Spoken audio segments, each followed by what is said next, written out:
Us to speak. I am on. Can you hear me okay?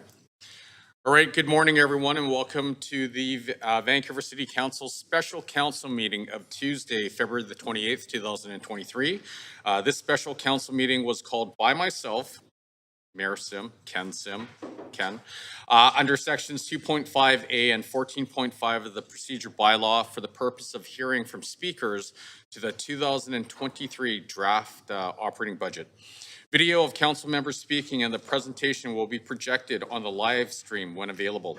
Council members are reminded that, in accordance with section 14.13 of the procedure bylaw, members must enable their video to confirm quorum. Now, in case of an emergency where we need to evacuate the building, I would like to direct your attention to the exits. There are two exits beyond the glass doors. So once you get out the glass doors, you hang a left past the pillar. If the glass doors are obstructed, please direct your attention to the 4 exits over here in this chamber, and whatever you do, do not use the stairs. I would also like to highlight the fact that there is a defibrillator located at the end of the hallway outside of the council chamber, so if you smell toast, put up your hand and we'll take care of you. And actually today's the best day to be in the chamber if there is a safety incident, because we have a lot of representation from Vancouver Fire and Rescue Services and the VPD. So thank you. I would like to acknowledge that we are hosting today's council meeting on the unceded territories of the Musqueam, Squamish, and Tsleil-Waututh First Nations, and I really do want to thank them for their generosity and their hospitality and the love and care they show the land that we get to live, work, and play on. And I would highly encourage everyone to take some time to unlearn the things that we've learned during our lives and learn what truly happened on these lands. I also want to take a moment to recognize the immense contributions and the incredibly hard work of our team members at the City of Vancouver. We love you. You make us incredibly proud, and you work so hard to make this place incredibly special for all of us. So thank you. So now, Clerk, may we please have a roll call? Mayor Sim is in the chair. Councillor Carr. Councillor Kirby-Young. Councillor Delminato. Not present. Councillor Bly. Not present. Councillor Boyle. Councillor Fry. Councillor Montague. Councillor Klassen. Councillor Meisner. Councillor Zhou. You have quorum, Mayor Sim. Great, thank you very much. Okay, the purpose of today's special council meeting is to receive a staff presentation, ask questions of team members, and hear from speakers on the 2023 draft operating budget. Debate and decision on the 2023 draft operating budget is scheduled for the council meeting on Tuesday, March the 7th, 2023. So the plan for today is to break at noon for lunch and return at 1 p.m. to continue the agenda. If needed, council will break at 5 p.m. for dinner and return at 6 p.m. to continue the agenda. Council will adjourn or recess at 10 p.m. unless council resolves to extend the meeting before that time if needed. If an additional day is required, we will reconvene this meeting tomorrow, March 1st at 3 p.m. We will begin the team member presentation, followed by a round of questions to team members and then hear from speakers. If you have any questions during the presentation, please email them directly to Patrice Impey, GM Finance, Risk and Supply Chain Management, so that team members may prepare responses. I want to note the City of Vancouver's longstanding commitment to equity, diversity, and inclusion, including the utmost respect for all genders. I remind Council that when addressing speakers and the City's team members, we will avoid using gendered honorifics and instead refer to the person by first and last name, role, or title. Now, we will begin the team member presentation, starting with an introduction from our City Manager, Paul Mokry. Thanks very much, Mayor, and good morning, Council. So I'm going to keep my remarks short, but I'm going to start, if I might, just by offering my thanks to Patrice Impey, Colin Knight, Sarah Kapoor, Pragya Guiwal, the entire finance team, and our departmental leadership teams, many of whom are here today, who've been part of preparing the original budget that you saw in November, as well as the update that you're going to be considering today.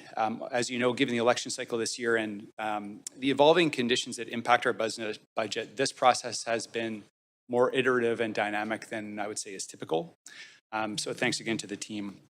I also want to acknowledge on behalf of our team that this budget is challenging for us as staff to bring forward.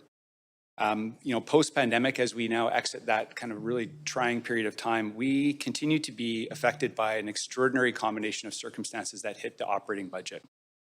As you know, the cost of goods and supplies, and particularly construction supplies and services, have been increasing at a rate that's much higher than what we've seen in recent decades. We are still incurring some revenue losses associated with the pandemic, particularly parking revenues, which are one of our most important sources of non-tax, non-fee revenues. As you know, all of our collective agreements have expired. So that's a really significant kind of circumstance for the city. And this is an environment of very low unemployment and significant upward pressure on compensation trends, across all parts of the labor market in this region. It compounded also by a number of statutory changes on the employment side. The addition of a stat holiday, additional mandatory sick leave for some of our staff, WorkSafe BC rates. All those things are important, but they all do have a significant cost impact for us. This budget also builds in, as you know, a deferred increase to the Vancouver Police Department budget that was awarded or ordered by the Director of Police Services relating back to 2021. So that's incorporated here. And also, Council, this budget includes a number of really important investments. So first, there's a 1% increase equivalent to 1% of property tax to shore up our infrastructure renewal program. Our capital budget, capital plan, 4-year plan from 2023-26 includes an assumption of that 1% increase each year to address the significant infrastructure gap we have and the need to continue to replace and accelerate the replacement renewal of aging critical infrastructure. The budget that you're looking at today also includes an amount equivalent to 1% property tax to replenish the city's revenue stabilization reserve. As you know, Council, local government are not permitted to run deficits. We're not able to borrow to cover shortages in our operating budget. And we did rely heavily on the revenue stabilization reserve through COVID to offset revenue losses in order to avoid significant service cuts or property tax spikes. So if we are not able to replenish that reserve, that is a risk that the city would be facing in future, is that we wouldn't have that resiliency to future revenue shocks. So that's a really important investment from our perspective.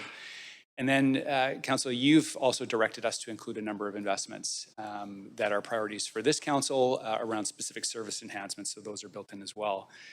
The net result of that is a property tax increase of 9.7%, which is markedly higher than the typical pattern here in Vancouver. The City of Vancouver is not unique in this regard. Municipalities across the region, across BC, are contemplating higher property tax increases this year than has been typical. So that's a set of pressures that are not unique to Vancouver. What I would say, though, is that these challenges are not limited to 2023. We are going to continue to face difficult decisions over the coming years to balance the city's operating budget. And as you will see in the report from staff, there is a recommendation for council to endorse our continued work as staff, looking at additional revenue sources, continued savings within the operating budget, partnerships to mitigate those pressures. We as staff, we're all taxpayers as well, and while the fees and taxes levied to fund municipal services represent a pretty small proportion of the overall tax framework in Canada, we are acutely conscious of the impact of city decisions and budgets on residential and business taxpayers. So we take that really seriously, and that would be part of the work, again, subject to Council's direction today, would be part of the work we would anticipate continuing to do across balance of this year and going forward.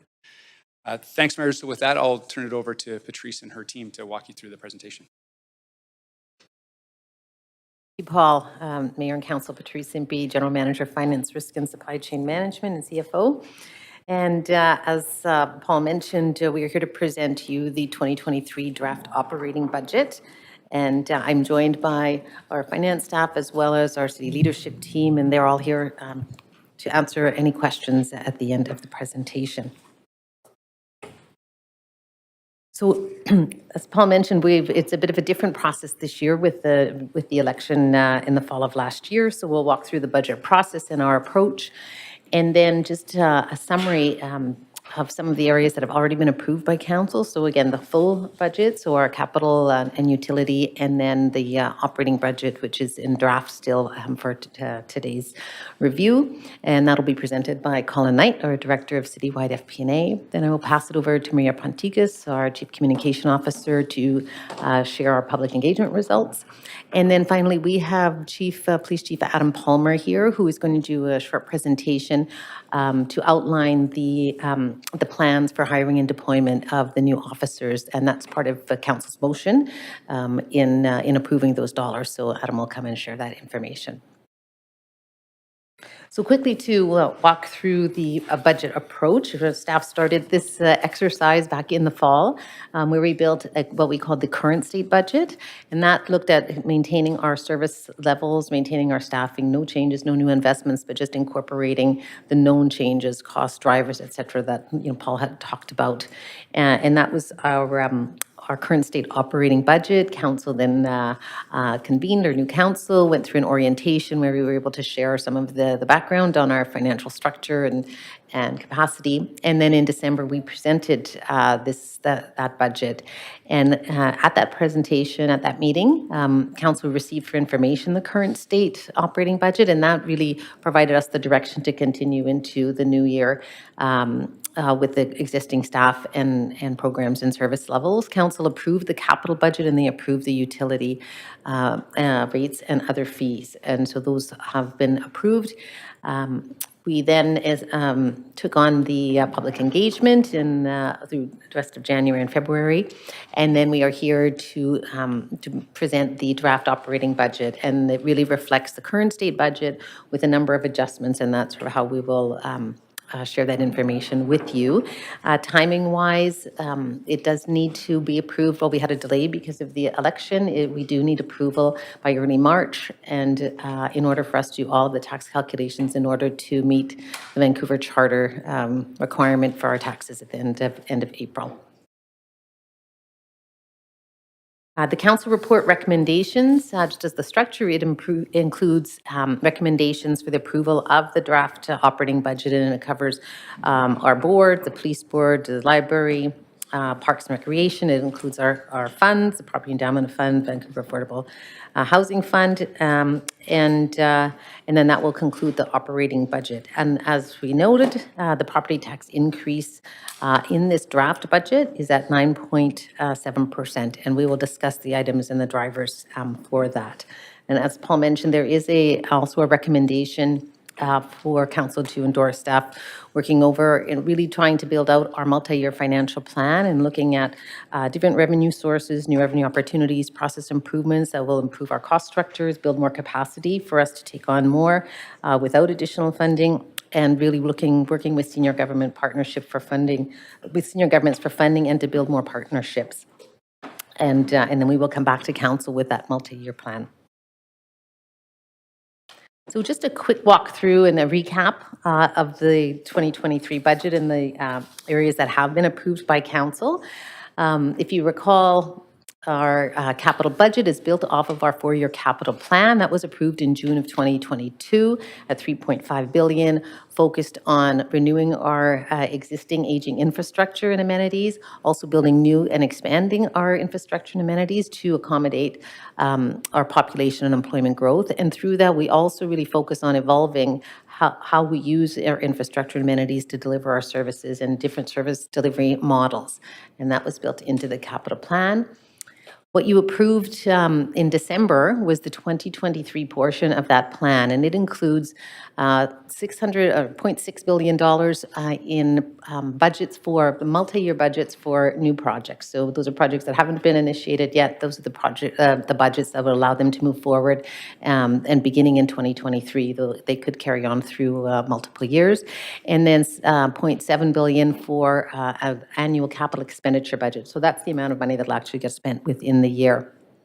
And as Paul has mentioned, in capital, we've definitely had challenges in the supply chain, both related to high high inflation, but also availability of materials, and that has been a challenge for us. Almost $1 billion remains unspent from previous projects. So those are projects that are in planning stages or in progress from previous capital plans. So that will also be part of our 2023 deliverables, in addition to the new money that council has approved. And we do have a major focus in capital on delivery and focusing on delivering those projects so that we can catch up on some of the renewal projects that we've had in the plan. And again, capital budget focuses on both replacing and renewing aging infrastructure and providing new assets for new population employment growth. This slide is just a couple of highlights of the 2023 capital budget. So in the multi-year or project budgets, new funding that council has approved in 3 different groups. One is could be designing and construction phases for some major project. That would include seismic upgrades to Granville and Cambie bridges, the Vancouver landfill closure, and renewal of the aquatic center. Then there's also a number of projects where we would have asked for funding for the initial phases, such as planning and scoping, and that would include expanding the Downtown South Fire Hall 8, renewing and expanding the Arts Center, and interim rehabilitation and renovation of the Vancouver Archives. And then the third part is our ongoing programs, which is our biggest program, our biggest expenditure is the Sewer and Water Asset Renewal Program, and then active transportation and our regular capital maintenance and renovations. And then within the annual capital expenditure budget, so what's going to be spent within 2023, again, expenditures for one-time projects and then for those ongoing capital programs.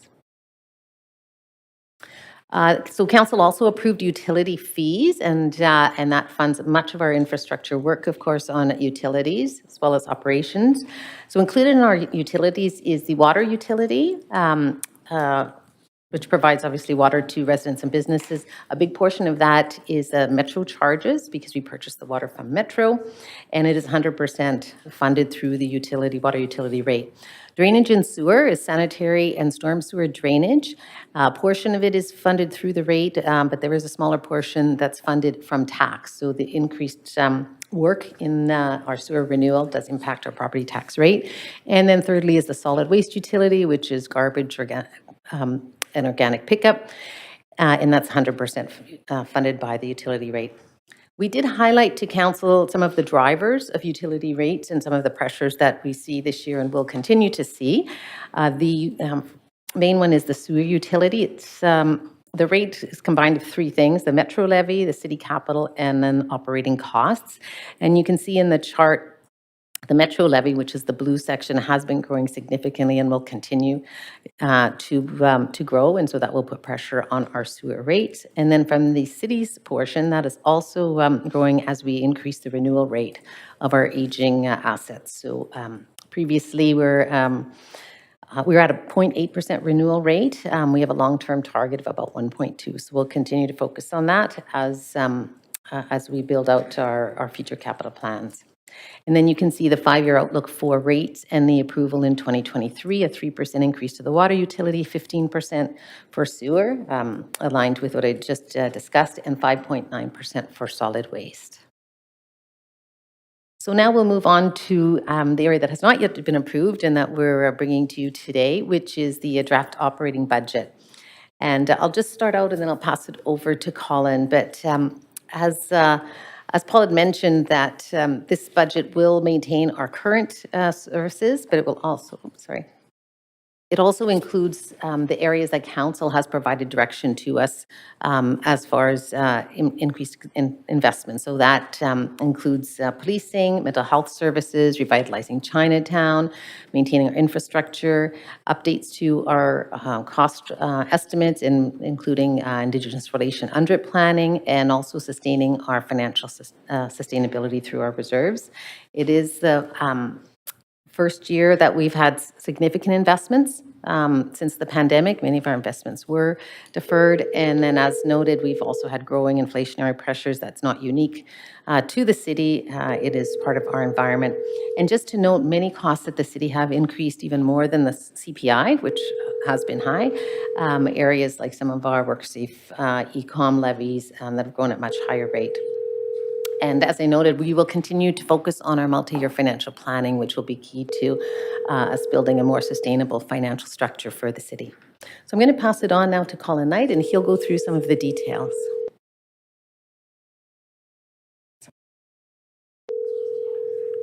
Do you want to pause for a couple?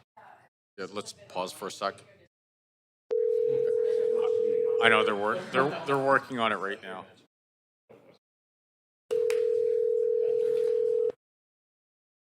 Can we why don't we take a 5-minute recess? Awesome. 5 minutes.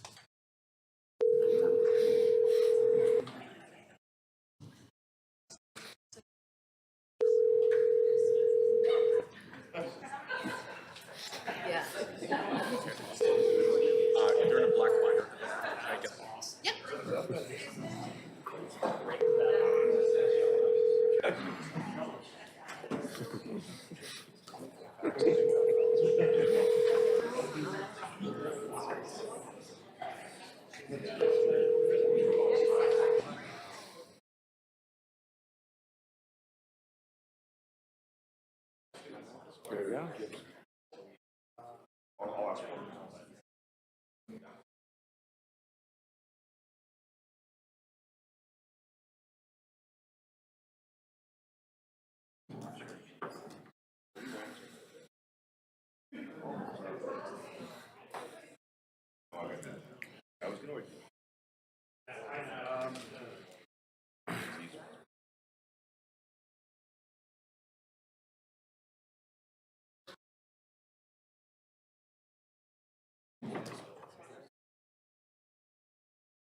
Be on. You should be on. You should be on. You should be on. Be on. You should be on. David, are you on the TELUS line? Can you hear me, Rosemary? Yes, I can. Thanks. Great.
All right. Can we start?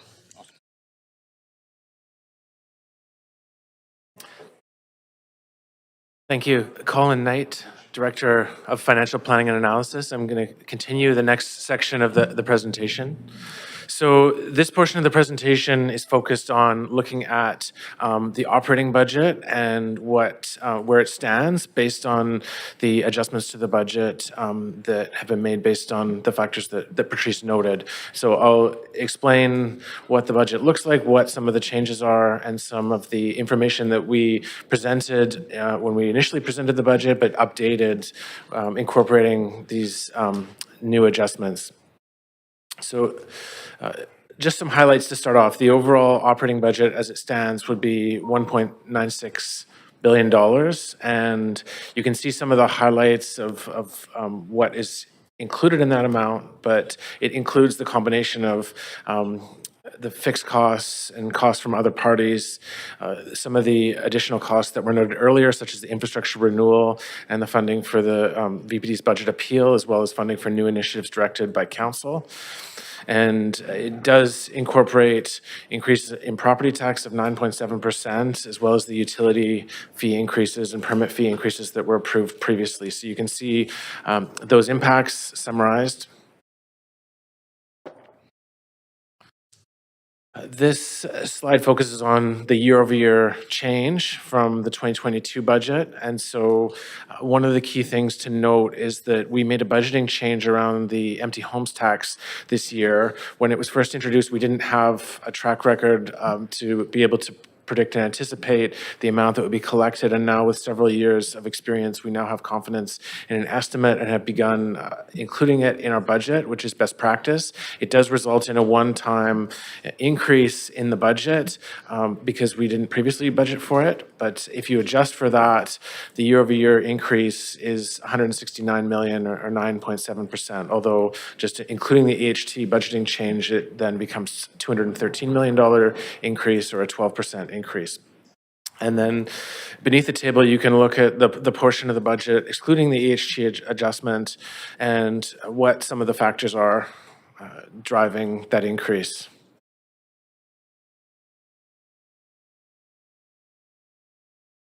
And here we just summarize some of those council-directed items as well as the revised estimates.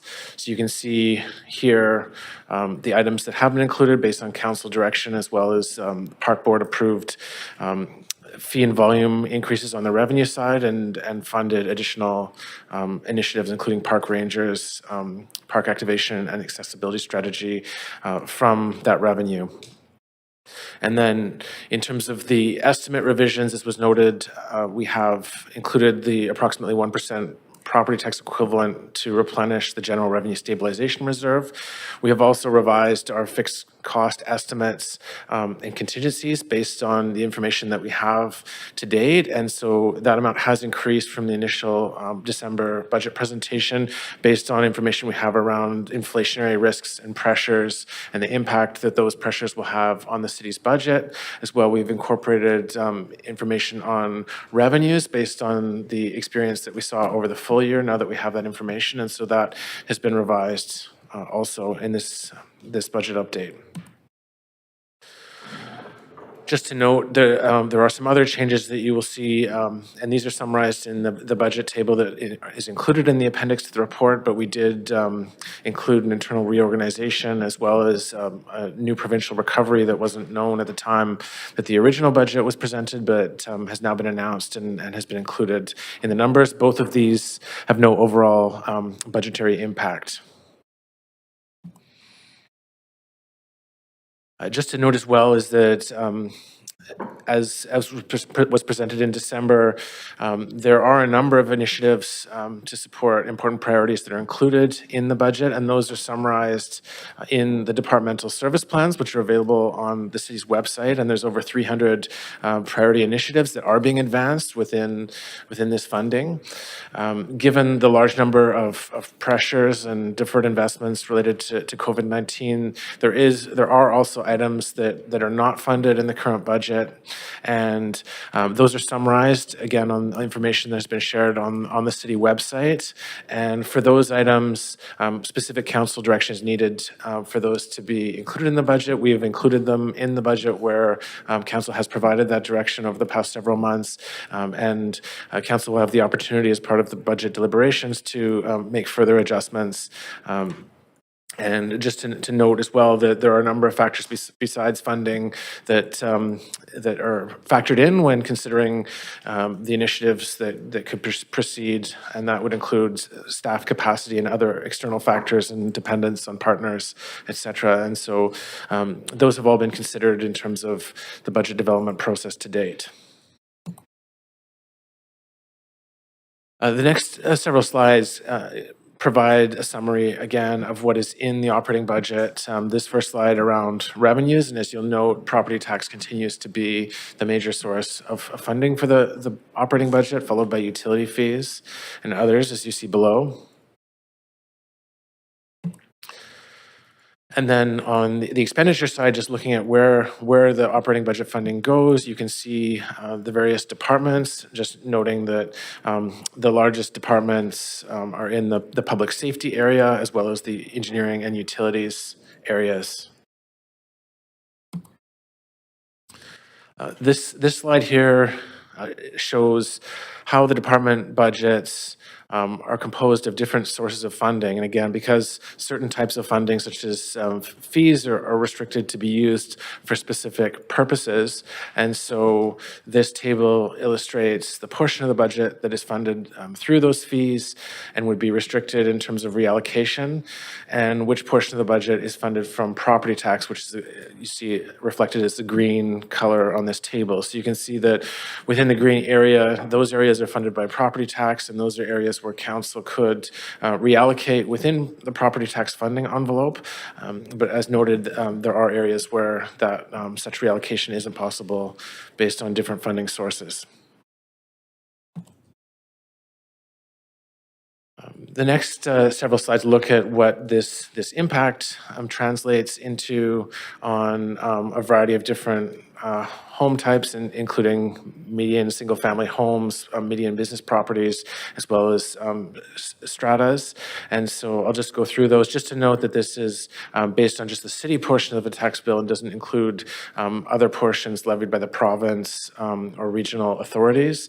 And it's a typical example. The exact amount would vary depending on the assessed value of the property in question.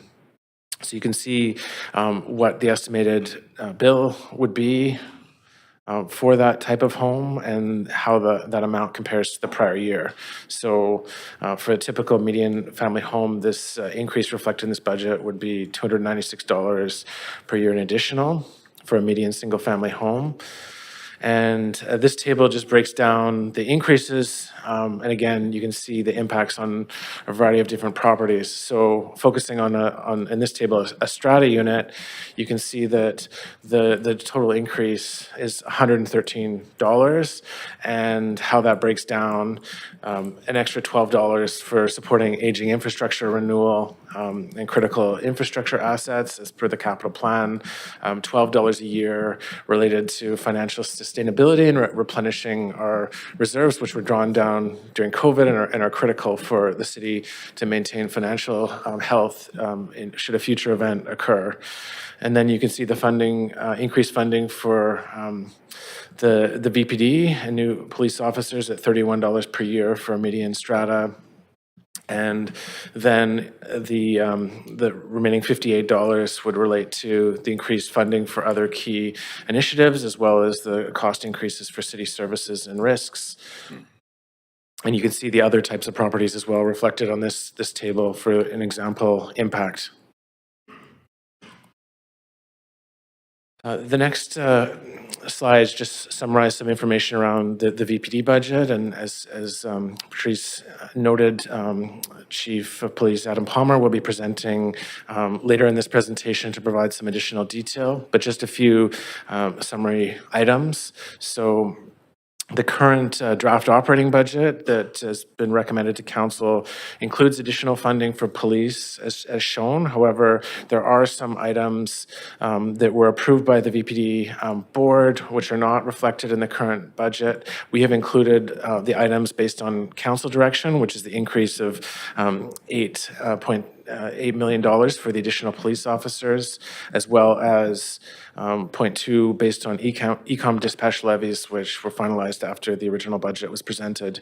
And there are some other items which were included in the VPD board approved provisional budget, which are not included as noted below and will need to be considered as part of the budget deliberation.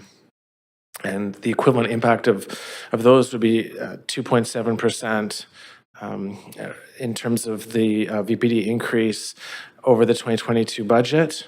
And just to note that does not include the impact of potential wage increases since collective agreements are not finalized, and the contingency for inflation impacts is held within the city budget, and so is not represented in the VPD budget as shown here.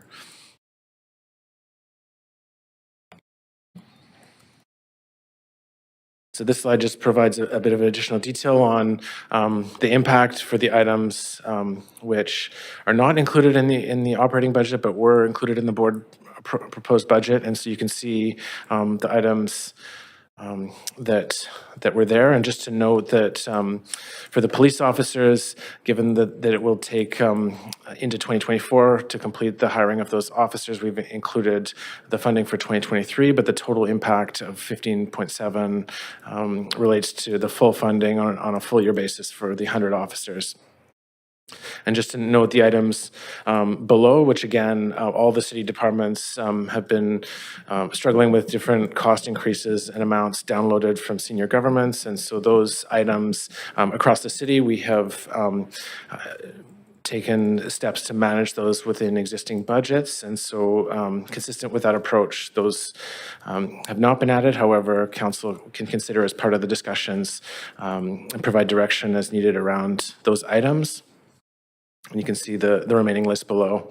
And so if all of those items were approved and added to the VPD budget as approved by the police board, then that would represent an additional 1.4% property tax increase above the 9.7% that's presented in this budget update.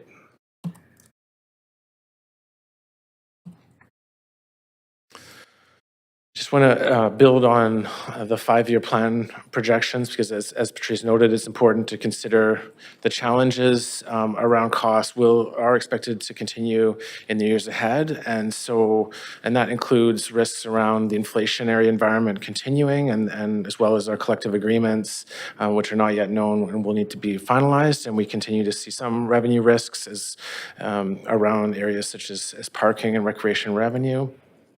And so it will be important to continue to look throughout the multi-year plan to address these ongoing pressures and find strategies that can help balance the budget in future years. And you can see some of the examples below that we'll be working on to address some of the 5-year financial plan risks. The 5-year financial plan and its details is included in the budget that's available on the website, and in the council report provides additional information on the new inflationary impacts that have been adjusted to the 5-year plan. And you can hear in terms of numbers that increase translates to a projection of 7% annually from 2023 to 2027, which would require a property tax increase of around 8.6% per year. Again, this is a projection which does not include yet the opportunities that I noted previously that we could look at to balance the budget, requiring less of a property tax increase. So we'll be continuing to work on that. Just a note on our reserves, and so I'll focus on one reserve, specifically the General Revenue Stabilization Reserve, and this is the reserve that we have set up to manage against unpredicted events and impacts to the city's revenues. And this is the reserve that during the pandemic provided the funding that allowed the city operations to continue even though our revenues were severely impacted. And so you can see that going back in 2019, we had a 10% available reserve balance, and that we were working within our target range of 16% of our non-utility revenue. And so we weren't quite at the 16%, but we had built up a solid reserve. And then through COVID, that was drawn down significantly and reached, at the low point, 3% available in the reserve, which doesn't provide a lot of cushion if something were to occur. And so that's where we are recommending that we continue to work on replenishing that reserve. And so we're anticipating we'll be at about 5.5% at the end of this year. And then our objective through the budget increase that's recommended would be to get the reserve to the 8% level by 2027 and continue to build it to the target 16% to protect against future events that could occur.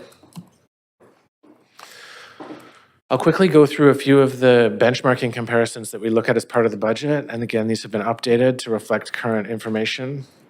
Just to note again that the property tax revenue that the city receives is not directly linked to rising or falling property values. It's based on the level of the levy that council approves. And so the assessed values only impact the share, how different properties share in the overall property tax, but the city itself does not see the revenue impact from that change. What we do as part of the annual budget and continue to do here is look at how the city compares to other municipalities in the region. And you can see, again, in this, the city of Vancouver continues to be around the middle. We have increased slightly, but remain roughly in this middle zone around our municipal property tax and utility fees for a single-family home. You can see the history of the tax increase, and again, big shifts around the inflation environment, as well as pressures on services that have resulted through the pandemic. And then comparing a strata to a single family, the strata will be lower because, again, the single family homes, based on the assessed values, would typically be much higher than a strata.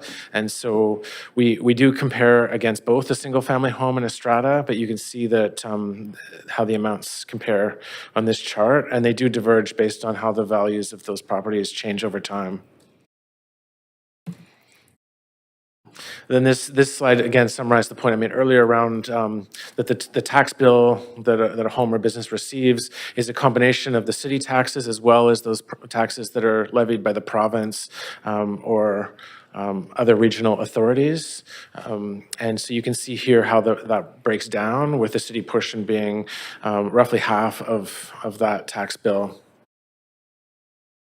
And so if we do the benchmarking again, but looking this time at the total tax bill, so including the provincial charges and regional charges, then you can see that Vancouver moves higher up on the table.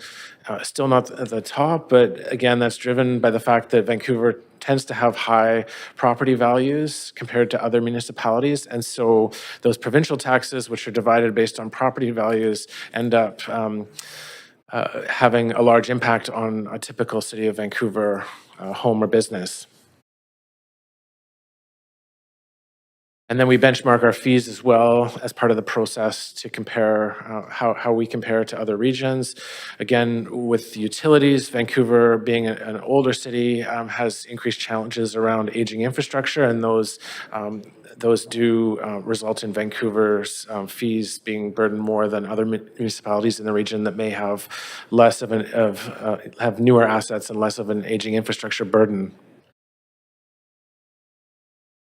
And then you can see comparisons around recreation and user fees.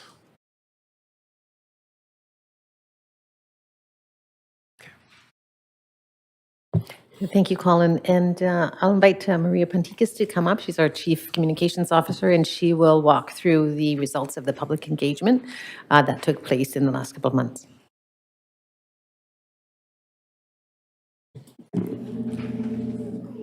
Good morning, Mayor and Council. My name is Maria Ponticus, and I'm the city's Chief Communications Officer. I'm going to spend the next 7 slides in about 10 minutes taking you through our public engagement findings from the 2023 budget process, and that includes civic satisfaction market research survey results that were conducted. So for this year's budget, we prepared an engagement approach that was in respect of the condensed timelines for engagement reporting. The focus was on informing the public of changes to the public budget planning process and providing them a simplified way to provide feedback. With language access as a priority for the city, key updates and background information were provided in English, simplified Chinese, traditional Chinese, and Punjabi, representing the most prominent spoken languages outside of English in Vancouver, and opportunities to participate were promoted across the city's social channels and out of home in places like community centers and libraries. In total, we received about 3,200 responses reflecting across sections of age, genders, and areas of the city. You'll see the vast majority of respondents at 86% were Vancouver residents, 10% were businesses or people who worked in Vancouver. In terms of geographic representation, we did see slightly higher participation amongst those living in the downtown core and northeast quadrant of the city. That's representing north of 16th and east of Main. There was lower participation amongst those living in the southeast and southwest quadrants of the city. We saw fairly good distribution across age groups. There was slightly high representation in the 30 to 39 age group and the 40 to 49 age group. On this slide, you'll see residents' overall priorities. To help you understand what's important to people, we asked, what are your top priorities for the city's 2023 budget? Respondents were asked to select up to 3 categories, including an open-ended other category. Shown in the bar graph, you'll see the top 3 priorities included housing affordability. This continues a trend from recent years. Climate action and investment in community facilities. That represents things like community centers and libraries.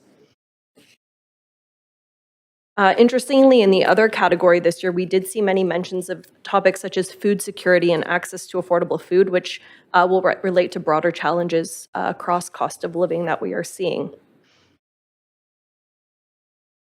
So you'll see here what we heard around ideas for balancing the budget. The third final question that was asked to respondent was to share ideas around balancing the budget this year. The chart on this slide shows the suggestion most frequently mentioned. For the most part, these have not changed substantially in the past 3 years. Of the about 2,000 respondents we received, 28% of respondents suggested decreasing the budget allocation for police services. Property taxes were the second highest theme, with 12% of respondents suggesting increasing property taxes, particularly for higher value properties and empty properties. There were also a broad range of additional suggestions, as you can see represented, including increasing parking fees, decreasing funding for certain services and programs. I'll now briefly take you through the 2023 CivSat results. This is something we do in parallel to budget engagement, with Ipsos as the firm conducting a randomly selective representative survey of 600 Vancouver residents. This is conducted in English, Cantonese, and Mandarin. It's also conducted with about 200 businesses across the city in English. There's a plus minus 4% error for residents and about a 7% margin of error for businesses, 19 out of 20. So for context, this is our 4th civic satisfaction survey. We've also conducted these in 2018, 2019, and 2021. And the next 3 slides are going to provide you a high-level snapshot of those findings. I would note for this and also for our public engagement findings, detailed reports of those are available as appendices on vancouver.ca to the council report. So you'll see on this side investment in specific services with responses by residents. These slides speak to residents' respondents and views on city services. Each respondent was asked, should the city invest more, less, or the same on this service? Overall, residents continue to prioritize investments in affordable housing, homelessness, and social policies, most of all. The percentage is saying that the city should invest more in each of these services is 75% for affordable housing, 74% for homelessness services, and 72% for social policies and projects. While these are residents' top investment priorities overall, there's also a growing desire for increased investment in another of other services, as you'll see up on the slide. 2 particularly noteworthy examples were fire and rescue and medical response. These were at 56%, up 12 points since our last CivSat, and keeping public spaces clean. That's at 54%, up 13 points since our last CivSat. What you're going to see on this slide is the same question asked, but for businesses in Vancouver. So the business's top priorities for investment are also in fire and medical response, with 65% suggesting we should invest more. This is up 16 points from our last CivSat. Respectively, street infrastructure, 64%, up 13 points, and keeping public spaces clean at 58%. Finally, here you're going to see preferred options to balance the budget as part of the CivSat. And each year, as part of both market research and engagement, we do ask about preferred options for balancing the budget. residents and businesses have different ideas about how to best balance the budget.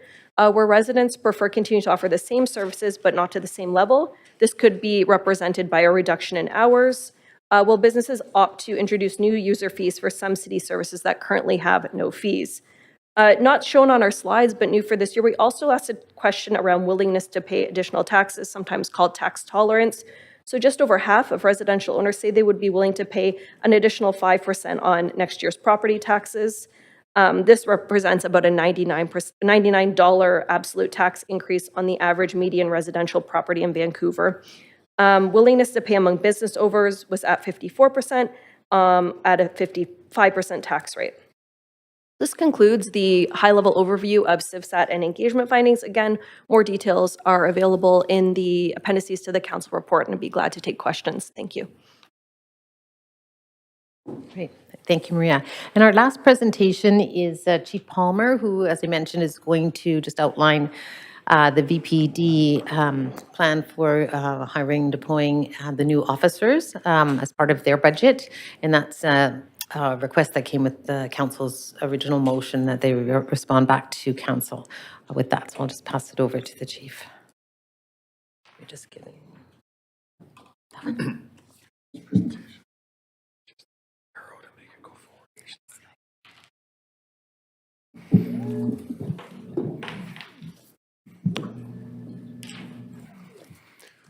Thank you. Good morning, Mayor and Council. It's a pleasure to be here today. First, I would just like to thank Mayor and Council for your renewed focus on core services and public safety in our city. Really appreciate that, and it is noticed by myself and the members of the Vancouver Police Department, and I know Vancouver Fire as well. I do also want to acknowledge the great work that's done by Paul Mokry and his team, Patrice, Colin, and the whole finance team. Really busy time of year, and they're just working, steadily trying to make this come forward to council for a budget so you can make really important decisions. I'm going to recognize Deputy Chief Steve Rye, our CFO Nancy Yang, and Mike Kajander, who is a staff sergeant with VPD, but also on the board of directors for the Vancouver Police Union. Thank you for all your work behind the scenes as well. So I understand that there was a press conference this morning at 8:45, and some of the things I was going to talk to you about have already been covered off during the press conference. So I just want to say thank you. It will shorten my presentation, so I'm sure you're used to seeing many presentations, and a shorter presentation may not be a bad thing. And it will be covering off some of the things that I was going to pose to you as red flags, the differential between the staff proposed budget and the board approved budget in relation to body-worn cameras, digital evidence management, and community policing. But I understand that was covered off this morning, so I'm not going to waste anybody's time on that. Here's some of the things I'm going to talk to you about quickly. Some of the things I will brush through quite fast because you have had briefings on some of these things before, but you will also have a copy of the PowerPoint, and if you need any further clarification on some of these issues, I'm happy to do that. One thing I am going to spend a little bit of time on, as Patrice mentioned earlier, is specifically the November 16th, 2022 motion by council talking about a plan for the policing increase of 100 officers and also the 100 mental health nurses. Of course, that part is really in the hands of City and Vancouver Coastal Health, working closely with the VPD on how they will be deployed, but I will be speaking to the plan for the police officers. That plan has gone forward to the police board on January 19th. It's a 19-page detailed plan and is in progress, so we're in good standing there with that. I just want to point out a couple of things that are key, and this impacts really the entire budget, not just for police, but all emergency services and other areas of the city as well, and just the core city phenomenon. I just want councillors to be aware that the unique nature of Vancouver that you have in this province is going to be unique to any of your counterparts in any other city in the province, except for probably Victoria on a much smaller scale. Even when you're dealing with your counterparts across Canada in places like Calgary, Winnipeg, Ottawa, they're not even comparable to Vancouver because they're not policing the core city. They're the core city, but they're also all the suburbs and really going out to the rural areas. They police and control the entire metropolitan areas in those cities. Whereas with us, we are the hub for tourism, for work, for the economy, for social events, for demonstrations and disorder throughout the entire province, as well as cultural and professional sporting events. We know through LiDAR satellite data, through cell phone analysis, that the actual functional population of Vancouver at any given time is over 1 million people. Public safety metrics, I'm just going to go over this quickly. This is just a quick snapshot of how crime is looking in our city. This is comparing it to pre-pandemic levels, the 3-year average prior to the pandemic compared to what it was in 2022.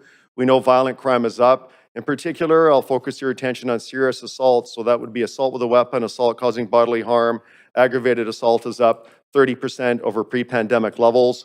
I also want to mention hate crime as well, because we have seen a dramatic increase in that. While it is down from 2020 and 2021, when we did see a huge spike in anti-Asian hate crime, I will say that anti-Asian hate crime still is 6 times higher than it was pre-pandemic, and hate crime overall is up 58% over pre-pandemic levels. Property crime, which did come down during the pandemic, is starting to creep back up again to pre-pandemic levels. When people, I think, naturally think about crime and policing, they always think that those two are intrinsically linked, which they are. But I think sometimes they feel that those silos of crime and police are really what the focus of police are, and the only things that we do focus our attention on. But public safety is much broader than that, and to just think of crime as much too simplistic. These are many other things that police do in our communities to keep our communities safe. Things that people, don't even think twice about the police going to, but they have nothing to do with crime, including car accidents. Very few car accidents ever have criminality involved. Missing persons cases, we have over 5,000 missing person cases in Vancouver every year where people go missing, and we recover well over 99.9% of the people that go missing. There's a small percentage that turn out to be foul play. Many other those types of offenses, including all provincial statutes, municipal bylaws, people that run away from hospitals. Sometimes they're people with dementia out in the community that are lost and confused, suspicious circumstances, people screaming for help, somebody prowling in your yard, disturbances, all of these things that are not crimes but require police resources to attend to restore order. Now we're going to get into some of the stuff that, of course, is a priority for council. I'm going to just mention the mental health initiatives quickly. I know that you have a very good understanding of a lot of the mental health initiatives that we do have in Vancouver, dating back to 1978 for CAR 8788, to 2011 with the assertive community treatment teams, and to 2014 with our assertive outreach teams. We have a very, very robust and very complex mental health outreach program with police and Vancouver Coastal Health. Huge shout out to Vancouver Coastal Health, who are amazing partners in this endeavor with us. I couldn't ask for a better partner. And I will say that when I talk to my counterparts in other places in the province and other places across Canada and in the United States, people are jealous of the great relationship that we have here in this city with Vancouver Coastal Health. And we work hand in glove on many of these initiatives that are both responsive, so reactive, and other ones that are proactive. CAR 87, CAR 88, as you know, is a reactive resource, so it's somebody in crisis and we're helping in the moment that is suffering from some sort of mental health episode. Whereas assertive outreach teams and the assertive community treatment teams are proactive and world-class systems that have reduced the amount of times that people have to go to hospital and the amount of times that they have police interactions through those proactive interventions.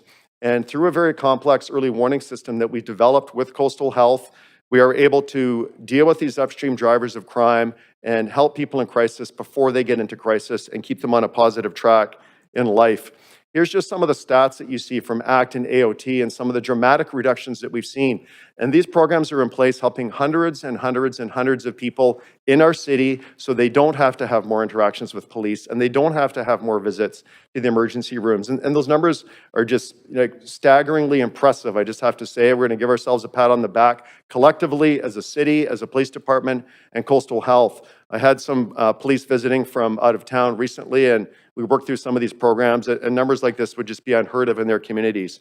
And the exciting thing is that now with these extra resources going into mental health that the city is looking to approve, I believe on March the 7th, that is going to fill a gap that we have with peer-assisted care teams that will not involve police whatsoever. And we're going to have a world-class continuum of teams that will not involve police, teams that will involve police proactively, teams that will involve police reactively. It'll be a complete suite of services to assist people that are in crisis in our community. One thing I'll mention as well is that we're also going to be embedding mental health professionals in our operational command center. So for call triaging, when calls come in, the mental health professionals will be able to look at the call with our officers, do an assessment, and be able to determine if it's a call that actually doesn't require police at all, and we can move that over to the PAC teams. This is just, really topical in our city, public events and demonstrations. It has gone up. particularly since 2020, when we saw 563. In 2021, we saw 801 events, and last year, the most ever, 810 events. And Vancouver continues for the entire province to be the hub for demonstrations. Geopolitical is one of the largest ones that we're seeing now. For example, Russia, Ukraine, events happening over in Iran, events in China, events in the United States, leading to a lot of political protests, environmental issues with logging, pipelines, LNG. Previously, particularly in 2020 and 2021, we did see a lot of COVID-related protests, anti-masks, anti-vaccine. Those have died out significantly, although there still is the odd one. Freedom Convoy, sympathy protests occur once in a while, but that has reduced significantly. But the other protests are up quite a bit. And surprisingly, Vancouver doesn't have a lot of social justice protests. I think that people think that we do. It's actually geopolitical and environmental that are the bulk of them. These are all the efficiencies that we have at the Vancouver Police Department, and this is just a quick snapshot. I'm not going to go through each one of them, but on the technology side, on the critical review side, where we've had outside experts, academics, police experts come in, financial experts come and look at the processes that we have in place at the Vancouver Police Department. And I'm just going to read you something, a quick quote. You'll recall that when we did the 27 sub 3 budget appeal to the province, when our budget was reduced by 5.7 million from a previous council, they brought in outside experts, both operationally and financial auditors who have spent careers doing audits on provincial entities. And this is a quote from Peter Lockie, who did the review. Overall, we conclude that the Vancouver Police Department and the Vancouver Police Board have a strong financial management framework in place that demonstrates strong financial reporting processes. We observed a culture of strong governance, oversight, appropriate financial policy and procedures, robust budget building and financial reporting processes, and an internal and external audit function in place. So real high praise for our team. I give a lot of credit to Steve Rye and Nancy Yang, who oversee those aspects of our operations. And I will say on the analytical front, you know that I've presented to you before on these issues. Our analytics at VPD are second to none, and I would hold us up against anybody in the city and other police agencies across Canada and down in the United States. These are a lot of the pressures that are facing policing in our city right now. It's not an exhaustive list. It's just some bullet points, quick hits. You're aware, I think, of almost all of these issues. If council would require any detail, I could talk for 10 minutes on any of those off the top of my head, so just let me know. But that's just a quick snapshot of a lot of the issues that we're facing pressure-wise in our city. I'm going to touch on gang conflict and gun violence because we have seen an uptick in gun violence just over the long weekend. Last weekend, the Family Day weekend, we had 19 gun calls in the city in a 5-day period. 14 of those in the downtown east side, 10 of those were real firearms and a couple of shootings. So really significant amount of guns that we're seeing, primarily from the United States. This is showing a snapshot of sworn staffing relative to 2009. So back in 2009, we had a baseline of 1,327 officers. You'll see after the 2010 Olympics, we went through a period of austerity. There was the world economic downturn of 2009, and we felt that here in Vancouver, of course. And that continued right up until 2017, after the last operational review, going into the 2018 budget year when we started building up our resources again.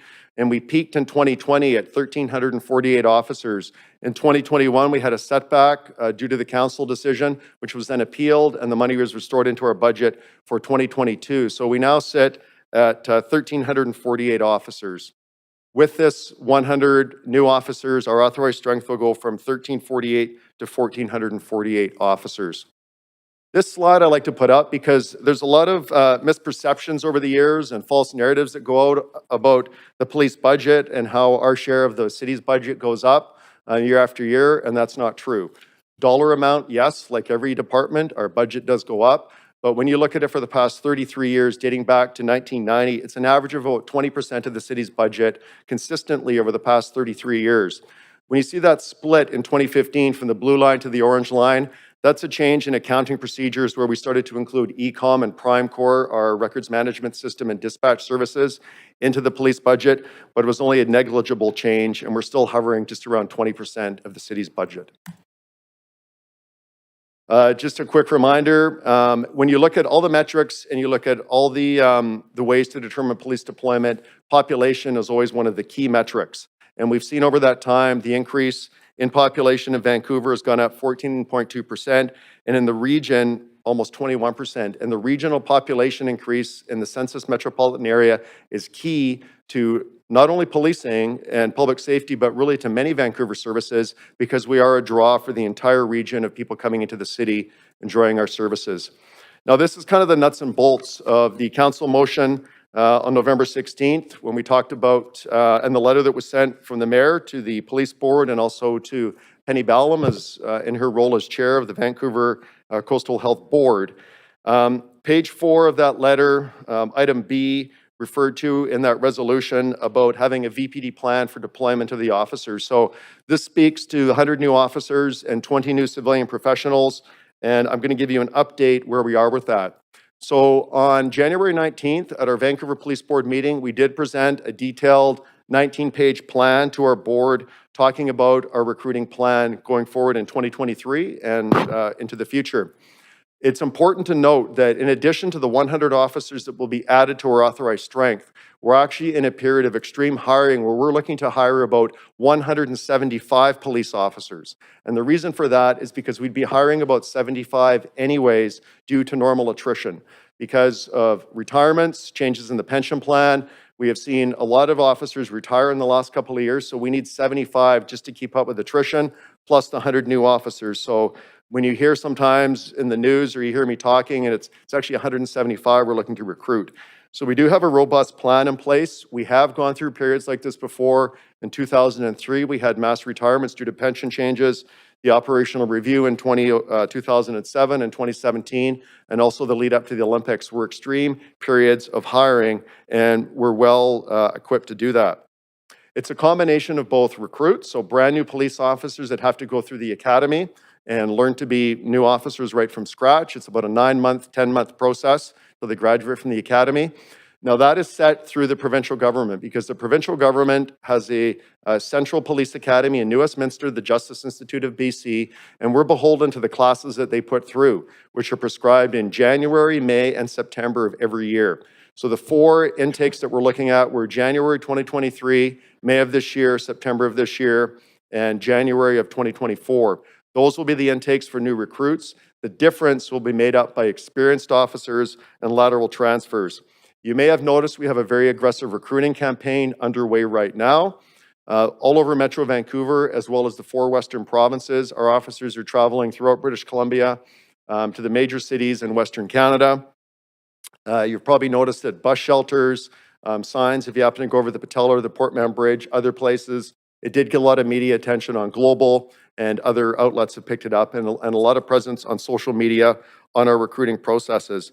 And I'll tell you that we're seeing a lot of interest. We have a lot of people applying to VPD, a lot of people from the Surrey Police Service because of the uncertainty there, looking to come over to Vancouver, some kicking the tires and some actually applying, and we will have members of the Surrey Police Service coming over to Vancouver.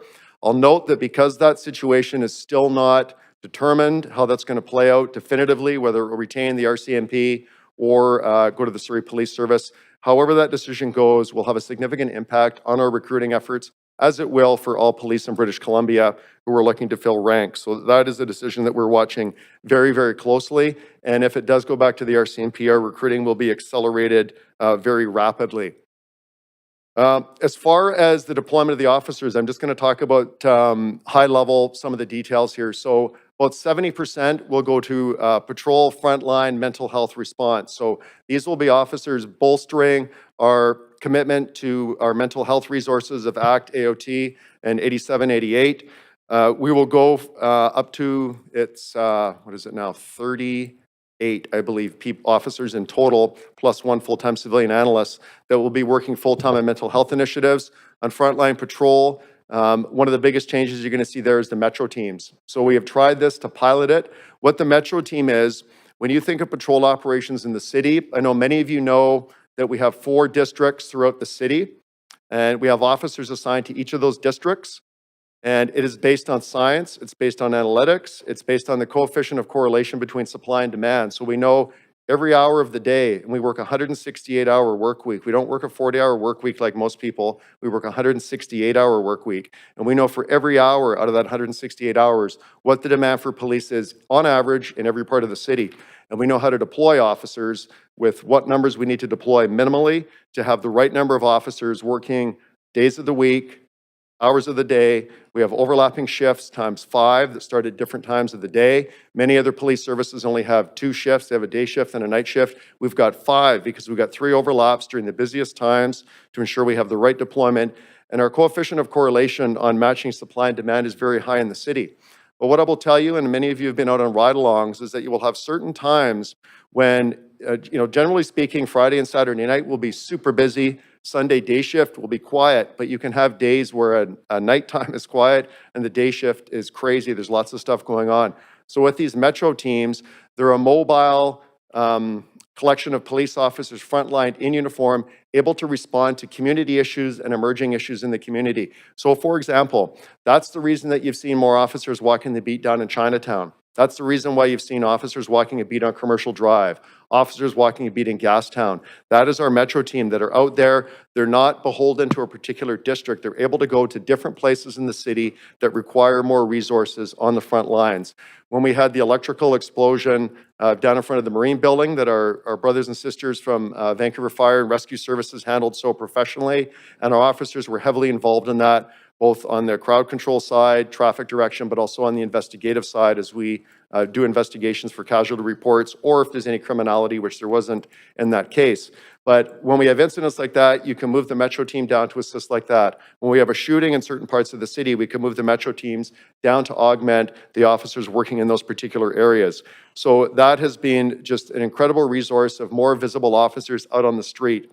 School liaison officers, as you know, we're working closely with our board, with the Vancouver School Board, and with community groups on a reimagined school liaison officer program, which we're looking to kick off again in September of 2023 this year. That's in process. We're adding more Indigenous liaison officers. We already have 4. We'll have a total of 6 with these new approvals. The Operations Command Center is it's a command center on the 5th floor of our Cambie Street building. I know some of you have seen it before, but it enables us for the optimum deployment of officers in the city where demand is high. We can reassign officers. We can direct callers to the internet, to telephone reporting, to the most efficient way to deal with that call. And that will include the mental health professionals who will be working in there that can help triage the calls and parse them off from police if necessary. And then we'll have a percentage of officers working behind the scenes, missing persons, domestic violence, child exploitation, cybercrime, forensic services, and victim services. So I did have another slide where I was going to get into the red flag areas, as I mentioned, but I'm not going to bother with that now because apparently that was dealt with at a press conference this morning, so I don't want to bore anybody with that. So I'm going to go right to questions if anybody has any. Thank you.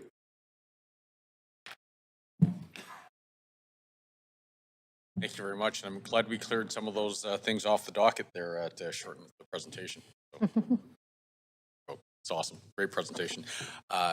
Patrice? That concludes our presentation. So if there are any questions from council? There are actually questions for the team members here. Councillor Boyle, you are up. Thanks so much. It's a huge amount of work. Really appreciate how clearly it's been communicated all the way along. One of the questions I had, and I sent this in advance, is I'm hoping you can outline for us what amount increase each department is seeing in this 9.7. You have those numbers.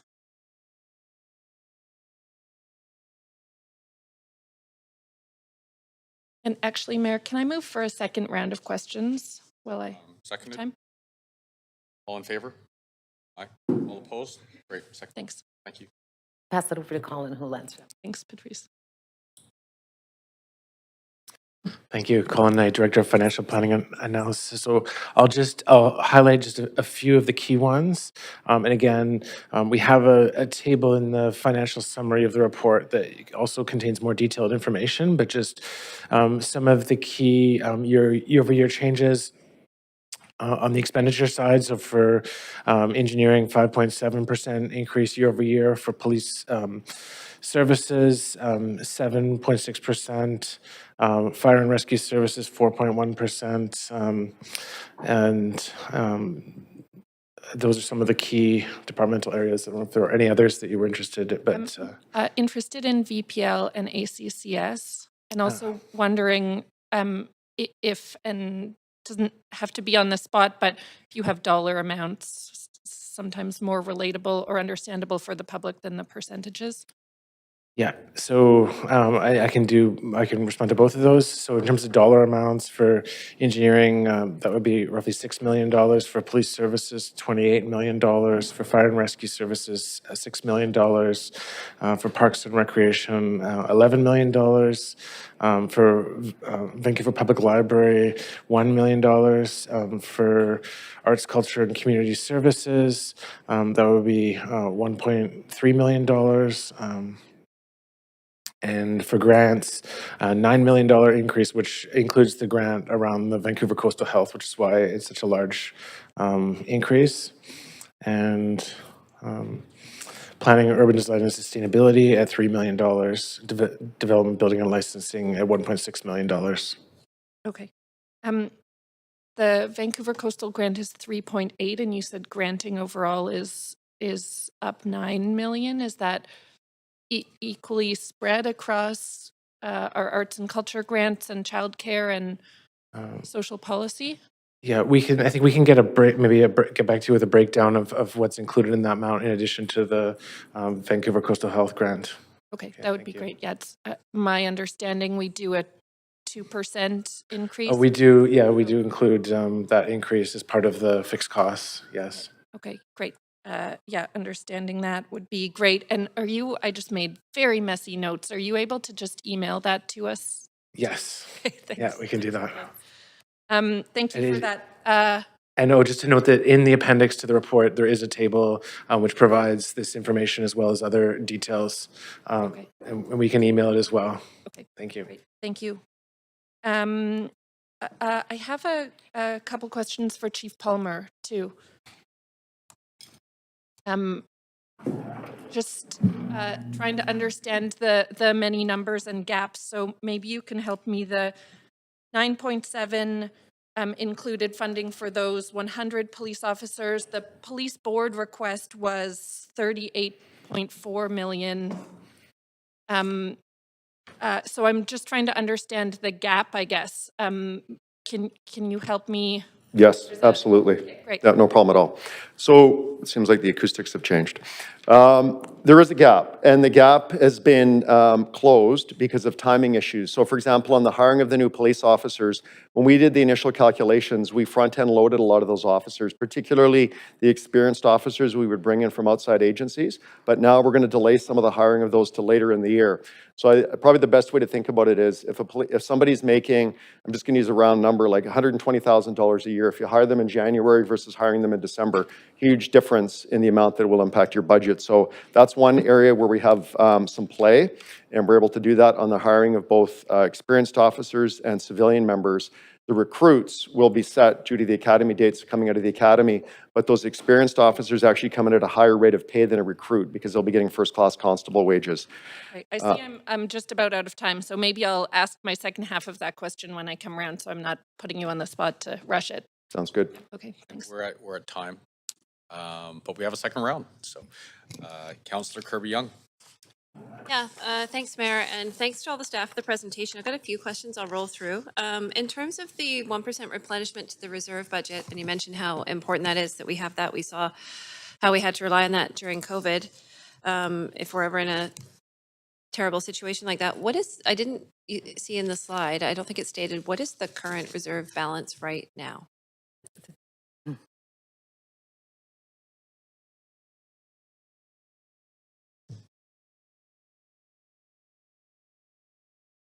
Give them a minute. Did you have another question while they?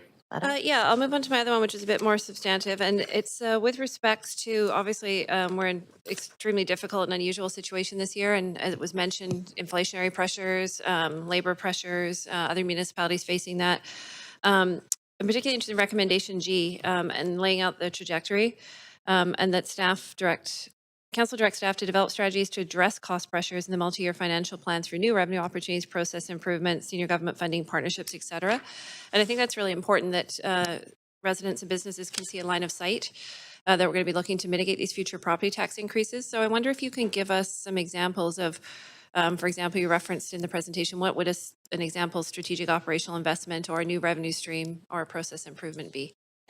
Sure. Strategic investment could very much be a technology investment that would simplify our work, either reducing sort of our cost or providing more capacity so we could do more work without having to add resources over the next few years. So that's one. And we have many processes. So there's many small opportunities, but we're looking for some larger ones that would be more significantly impactful. On revenues, it could be fees.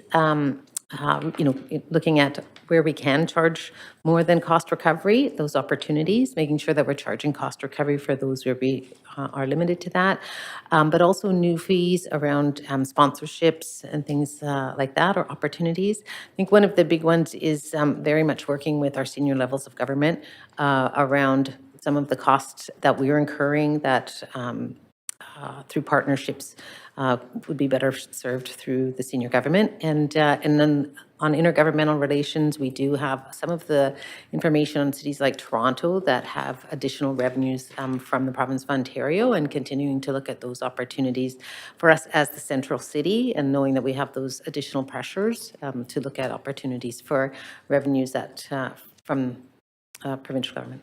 Okay, So, that's really helpful, help? Patrice. Yeah, that's really helpful. Do we have a number for the surplus today? Thank you. So translating the reserve percentages in the presentation to dollars, in 2019, that would be Sorry, Colin, 120. at this moment At, on at this February moment, 28th, 70, how much money is in the bank? that uncommitted, 76 million. 76? Yeah. Okay. And the ideal amount would be? The 16% based on best practice would be 320 million. And our forecast, inclusive of this proposed increase, would get us to 160 million by 2027 from the current 76 million. And again, that's the uncommitted balance after accounting for our commitments in the reserve. So it sounds like a lot of money, but we don't have a big cushion if we have another COVID, for example. Yes, correct. Okay. My other question is, and this might be a question for Maria, and it was in terms of the survey results, and it was a couple different surveys conducted, but this is one of the first times that I recall seeing such a decline in satisfaction services level for VFRS and medical response. We saw it with the PD, and now I think we're seeing a similar pattern play out with fire. And I don't know if Maria wants to answer that, or if fire or PD do. And is that due to the increasing pressures for calls in terms of the number of either firefighters, or maybe Chief Fry wants to jump in on that one?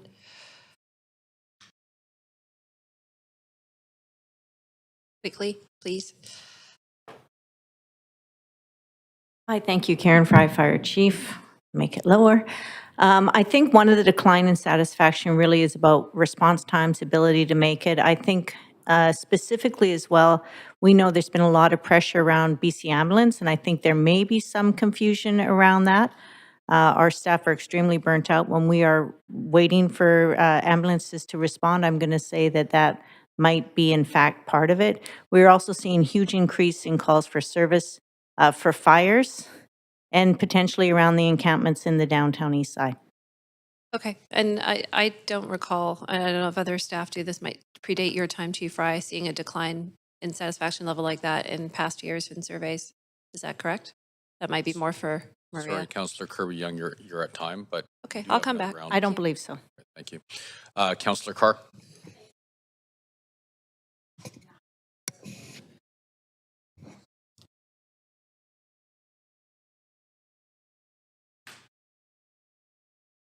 Thank you very much. We have seen the increase in fire calls and the incredible stress, as first responders, the emergency response. So in terms of the actual need of the department to respond to those, the completion of the Dark Horse report, I gather, is, and the filling of positions that would put us on par with other cities is, I imagine, a bottom line, but maybe you can verify that? Yeah, so the original ask with the Dark Horse recommendations were based on getting through to 2023. It was based on data in 2017, where we still were twice as busy as our counterparts across Canada. Our staff at that time, it was indicating back in 2017 that we were at a breaking point, and we desperately needed those resources in order to be able to respond to emergencies, to have enough staff on, to be able to train effectively, and to meet the requirements of the city. Those are the basic minimums where we are at up to 2023. Going forward, we definitely need to readjust. As we all have seen, situations are changing. We're seeing more calls than we've ever expected. We've had to reduce our responses to medical calls this year, and we're still seeing increases. Does that And answer? are we getting more calls for actual fires? It seems to me I'm hearing more and more about that in the news media. Yeah, right now, at this very moment, we're at a second alarm house fire on Southwest Marine Drive. We are seeing more. We had a second alarm last night. We had the Winters Hotel fire almost a year ago where we lost 2 individuals, lost their lives and 5 injuries, and our resources were tied up in over 200 hours of resources being tied up on scene with 33 apparatus and 580 hours of our firefighters being on scene. So it's a lot of resources, and our fires continue to grow, especially our outdoor fires and our fires in some of our single-room occupancies. So I know that from the last budget, we had not funded the hiring of sufficient officers to make up to what the reviewed report, the Dark Horse report had suggested. So is that a priority in your mind? It is 100% priority in my mind. We're still down 55 positions, 33 that were outstanding from previous years, and a further 22 identified for our resources for 2023. So when we, as a council, considered last term the Broadway plan, there was an amendment that passed unanimously to actually look at doing another review, I guess similar or in follow-up to the Dark Horse review, that would assess the needs based on the quite considerable development that would be coming forward with the Broadway plan. So what do you think the timing would be of pursuing that kind of additional review? Yeah, I think definitely our team is committed to conducting a review. It's something we would like to start in 2023, probably by the fourth quarter. Getting it takes a couple of years to really get a good review and make a plan going forward from that. Okay, that's it for my questions for you. Thank you very much. Appreciate you being here too. Thank you very much. Sorry, that was just for Chief Oh, Fry. I'm sorry. I think I have a minute. Yeah, thank you, Patrice. In your introduction, you mentioned that that there would be areas that you would be putting money into the budget because council had provided direction. I think that's exactly what you said. Police, mental health, Chinatown, UNDRIP. So last year, council also provided direction to include in the budget at up to $1 per resident to pursue a Sue Big Oil campaign. It would be it's not really a campaign, joint action lawsuit of British Columbia municipalities. Given that it was a direction of council, why is that not in the budget? Yes, I should probably clarify our approach. So we have a number of motions that the previous council had initiated that have not been funded in the prior budgets. And so because we were doing just a current state, those continued to be unfunded in what was first brought forward to council. And there is an unfunded list, so council can view all of those items that have not been funded. The only changes that we made between the current state and this draft budget is ones that this council had specifically approved between now and this time. So coming back to allow this council to go through the unfunded list and identify which priorities that they would like us to either, would like to fund or ask us to reprioritize to do those. So I should have been clearer in my Yeah, so we can explanation. do that through amendments. Great. Yes, exactly. Sure, we're at time. I gave you some extra time because Thank I you. very rudely cut you off, and I totally apologize for that. So, thank you very much. Councillor Dominato. Thanks, Mayor, and thanks, Patrice and Colin, for the update today. Just a couple of questions. One, just circling back to the subject of operating funding that we transfer to capital, and I think it's roughly 90 million you've confirmed, and that's done on an annual basis to support capital infrastructure. Can you give me a sense as to, in some instances, we've come under in terms of our capital budgets on an annual basis, are we overtaxing in advance and to deliver that operating funding over to capital? And how are we using that transfer? Is it distributed amongst a number of different projects? So if I could just get a better understanding of that in this context, just given I'm hearing from other municipalities that they are eliminating or limiting their transfers from operating to capital because of the current inflationary environment we're in. So that's the context for the question. Yes. Okay. So I'll try that. Let me know if I've hit the mark or not. We are aware that we have underspent our planned budget from 2022. And so we specifically, what was brought forward to council to approve for 2023 is a smaller amount than we would have brought forward. So for exactly that reason. So we're not, borrowing money in advance, et cetera. But we also are very keenly aware that we do need to deliver that capital. It's a part of our renewal, and again, if we aren't investing, then our maintenance costs go up, and as well as the growth that's been has been targeted that we know is here, and we need to provide the amenities. Now, in most cases, those would be through development contributions. So really, the tax portion, either whether it's direct or through debt, whether it's property tax or utilities, is really around the renewal. So we Right, did because take that into account in setting the 2023 capital budget. Right, because the DCLs have to be used for growth, and we can't be using those for Yes. remediation. Okay, that's helpful. And then the other question I want to touch on, and I don't know if you'll have the answer at your fingertips, but in the context of the broader public conversation around access to public washrooms, we hear about it often in the downtown east side, but it's actually not limited to that. It's actually throughout the city, and I'm wondering if you could comment on what investment we have in this budget for the operational side, because we're not dealing with capital today, but to operationalize and manage those public washrooms, and what would it take to have some of our public washrooms open 24/7? And can you comment on that, or anyone from staff? Do you want to take the... Thank you for the question. Sandra Singh, General Manager, Arts, Culture, Community Services.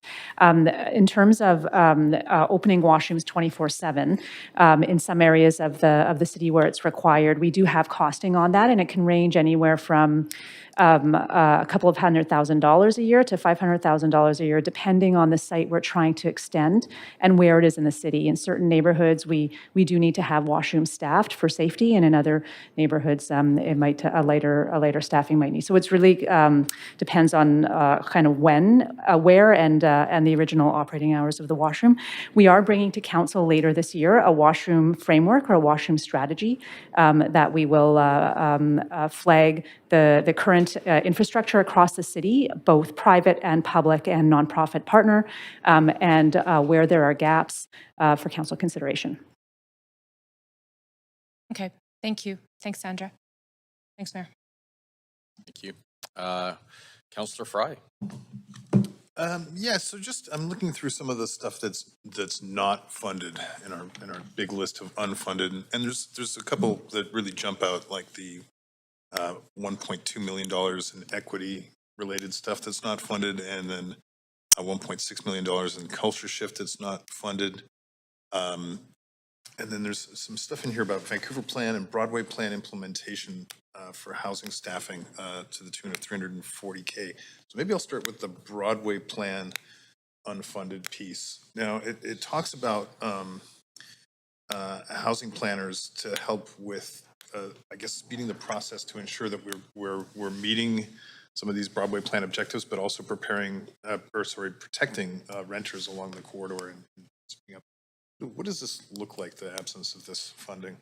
Great. I'll ask Doug Smith, who is the Deputy GM for Planning and for PDS, to respond. Thank you, Patrice. Regarding the additional funding for Broadway, so staff in the housing group do reviews for rental protection and make sure that's happening across the city. But due to the large increase in applications at Broadway, we feel that in order to not slow down the process, we would have to add additional staff. And as Patrice explained earlier, that wasn't part of the base budget, which is why it's seen as an unfunded cost. So in the absence of this funding, what we can imagine then is that Broadway planning will slow down or renter protections will be eliminated?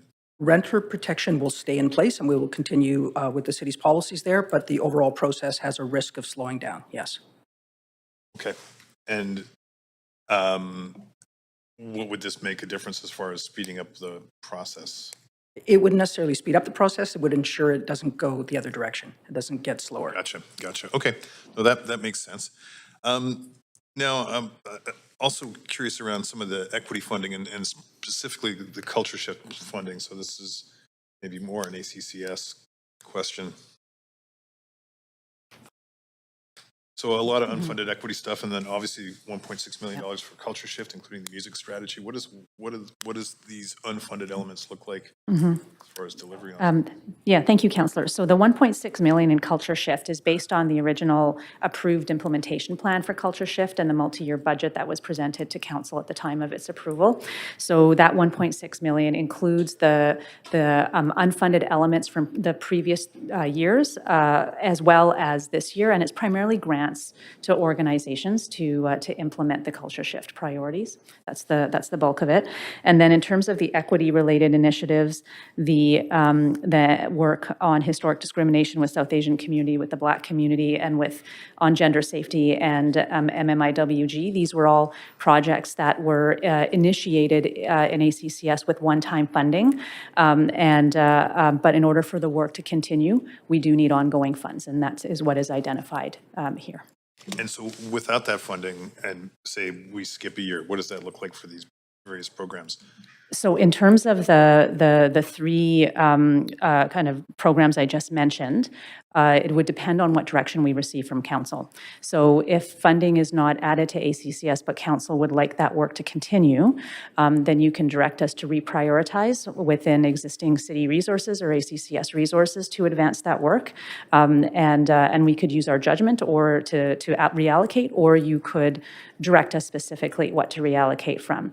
If the direction was to not fund the services, but also not redirect effort and resources, then we would pens down on those and we would just wait on advancing that work. Right.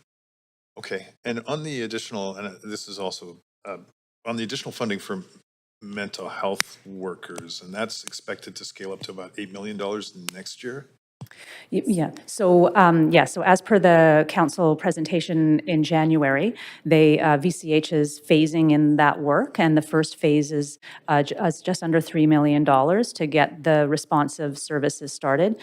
Depending on their ability to implement, hire, get things going, we will see a budget request in 2024 that could be up to the full $8 million, or it could be partial. Again, just depending on on how they're able to progress the implementation.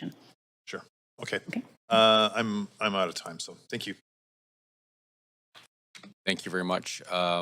Councillor Boyle. Thanks. I have more questions for Chief Palmer and then also for Sandra and ACCS. So I might ask for a third round. We'll see how this goes. Maybe I was just doing math here, so maybe you can help me understand. The Vancouver Police Board asked for 38 million more this year. The staff budget at 9.7 includes 25 million more. I understand there was a press conference this morning with an amendment for around 3.4% more. To me, that looks like there's still a $10 million gap, even with the amendment between that and what the police board asked for. Is that accurate? Yeah, so ballpark, yeah, it would be around there, but the bulk of that will be salary differential on the hiring timing. So that will actually be close to 8 million of that. We've already been able to deal with that through timing of hires. And then the other 2 million that you're referring to would include things like digital evidence management system, which is mandated by the province of British Columbia. I was going to raise that as a red flag, but it's already been, has come out as council agreeing to that. So, or at least at the press conference. So that is a digital evidence management process for the handling of evidence that's mandatory of all police in British Columbia, and that's about 1.2 million. As well, the body-worn camera pilot project, body-worn cameras is a priority of council, and that would be about 200,000. Community policing centers, I believe there's about 400,000 allocated for that. And then what you're left over is just with some odds and sods, some administrative stuff about statutory holiday overtime and stuff like that. So that would make up the full amount. There's not, you don't imagine the police board is going to appeal this because of a gap between what was asked for months ago and what's on the table now? I don't see an appeal because as chief, I would never recommend that to them. And the previous one, I made a recommendation to the board. This one, I would not recommend it. Okay, thanks. Thank you. Sandra, I have a couple questions about the ACCS budget. The first one going back to Councillor Fry's question around reallocation. So again, heard in the press conference this morning discussion of reallocations to ensure that we're funding the anti-racism, anti-Black racism, and South Asian apology work. If ACCS were just directed to find those funds elsewhere, can you give us a sense either of where those funds would come from, or if we don't know now, how the public would find out what had been reallocated, so there's transparency? Sure, thank you. And I realize I was imprecise in my response to the previous question. We do have a planner position working on MMIWG, so we could continue some of the work on that response, but it would be quite modest and slower. So we would look at slowing down work in some of the areas. If it was to our discretion, we would look at reallocating some staff effort from other areas of work. It would slow down those areas. I don't have them right now. We'd really have to give some thought. And we would likely look at reallocating some of the grants budget because that is where we have the most flexibility. And so there is some funding allocated to ACCS for inflationary increases on the grants budget. So we would probably look to reallocate some of that funding to support this work, if directed by council to reprioritize. Okay. Mayor, can I move for a third round of questions, just so I'm not squeezing it all in? Seconder. Sorry. I'll suspend the rule. I'll stop your timer there.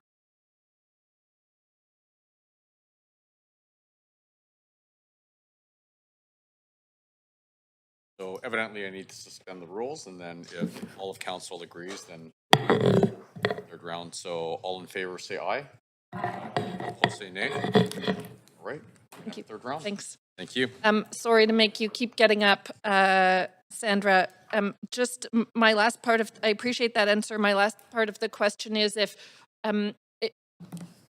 totally reasonably, ACCS needs to go back and figure out what work would be slowed down and what the impact to arts and culture grants would be. What's the reporting out on that? Would that come back? If council approved that direction without knowing exactly what would be impacted, would that come back to council in a memo a couple weeks later, or how do we know what the impact of that reallocation is? Yeah, it would depend on what your direction is. If you direct us to do it and use staff judgment based on what we understand to be council's priorities through this process, then we could go ahead and make those implement that and then report back to council via memo. And that's what I would request, because it enables us to continue the work without interruption. We could certainly, though, report back to council with options for that redirection, in which case we would probably, just based on the council schedule, we'd be back in 3 months or so with a report to council with options on what to slow down or redirect in order to pursue that work. Okay, appreciate that. I have one more question on the accessibility legislation. I'll do it next round. You're out of time next round. And clerk, can I see the chair to acting Mayor Carr for briefly? Thank you.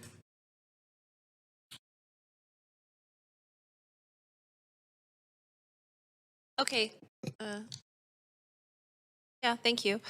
There was a slide in the presentation that spoke to the cost of utilities, and it showed Vancouver for solid sort of water, et cetera, relative to other municipalities, and comments that we were more expensive, and part of that was due to aging infrastructure. And I wonder if staff can comment, because I know we're working to renew that infrastructure. We don't have separated sewers, for example, but what is happening with the infrastructure that causes those rates to be more expensive for residents in Vancouver?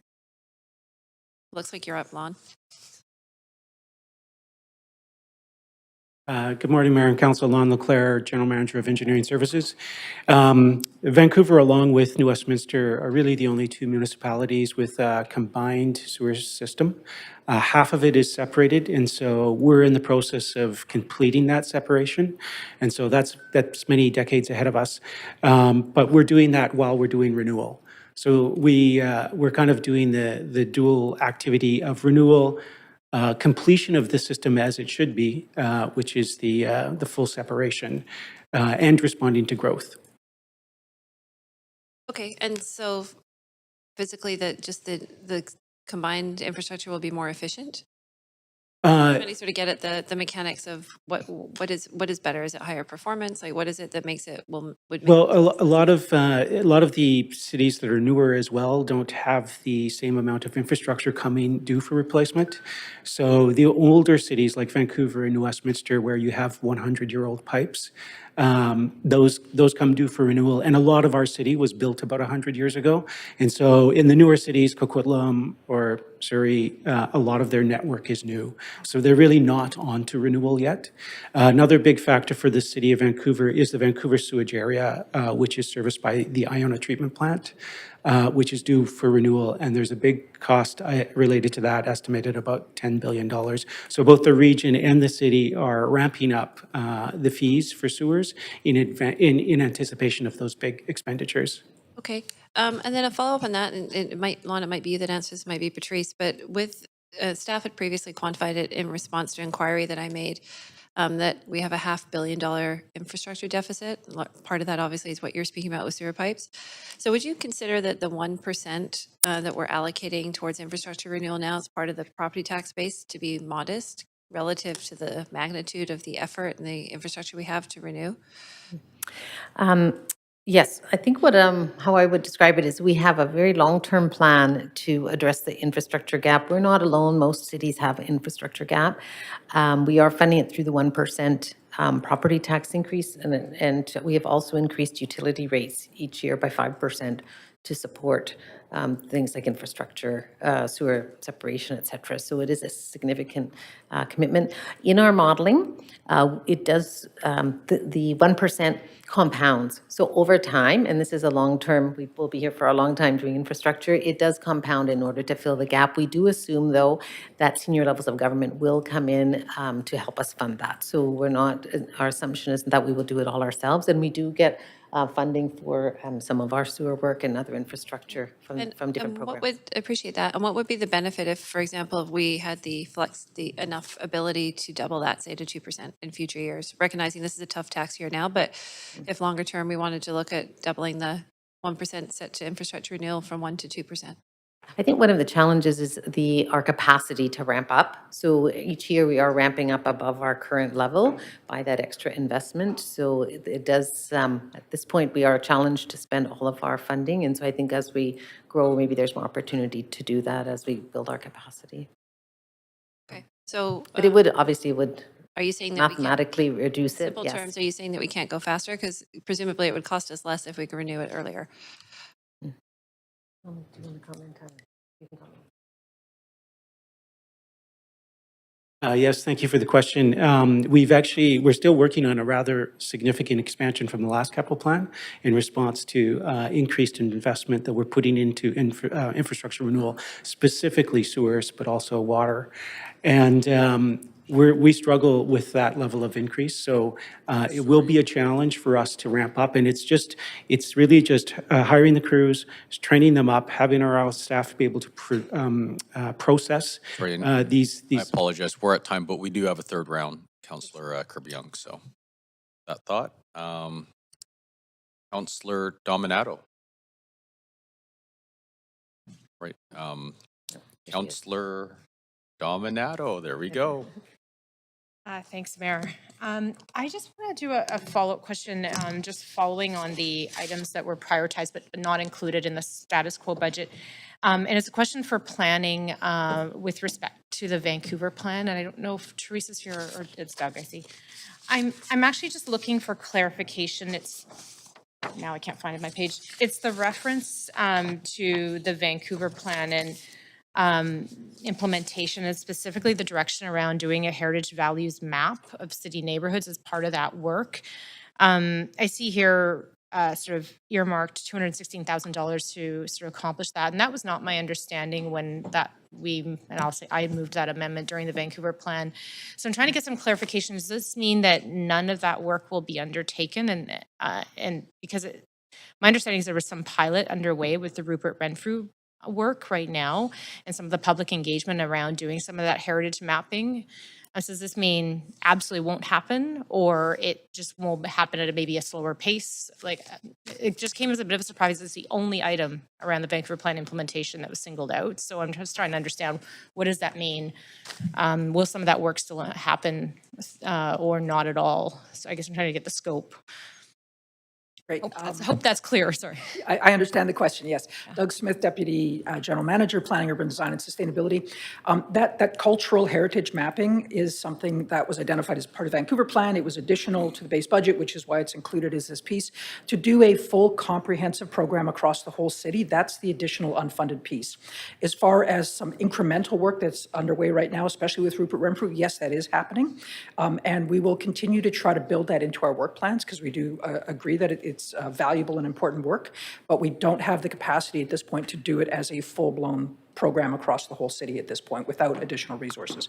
But we will continue to add it incrementally to the current work plans and include it in places like Rupert Renfrew.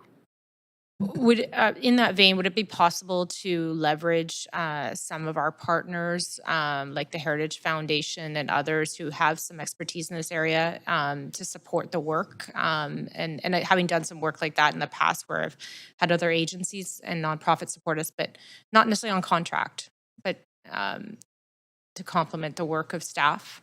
Is that possible? Yes, we absolutely will leverage as many resources as we can, external and internal. As Sandra just mentioned, we do have some funding in cultural services to support this work going forward as well. And again, like Rupert Renfrew, as we have a community plan, local area plan going forward that has a budget, we can add it to that work plan. But from a planning perspective, not across the whole city.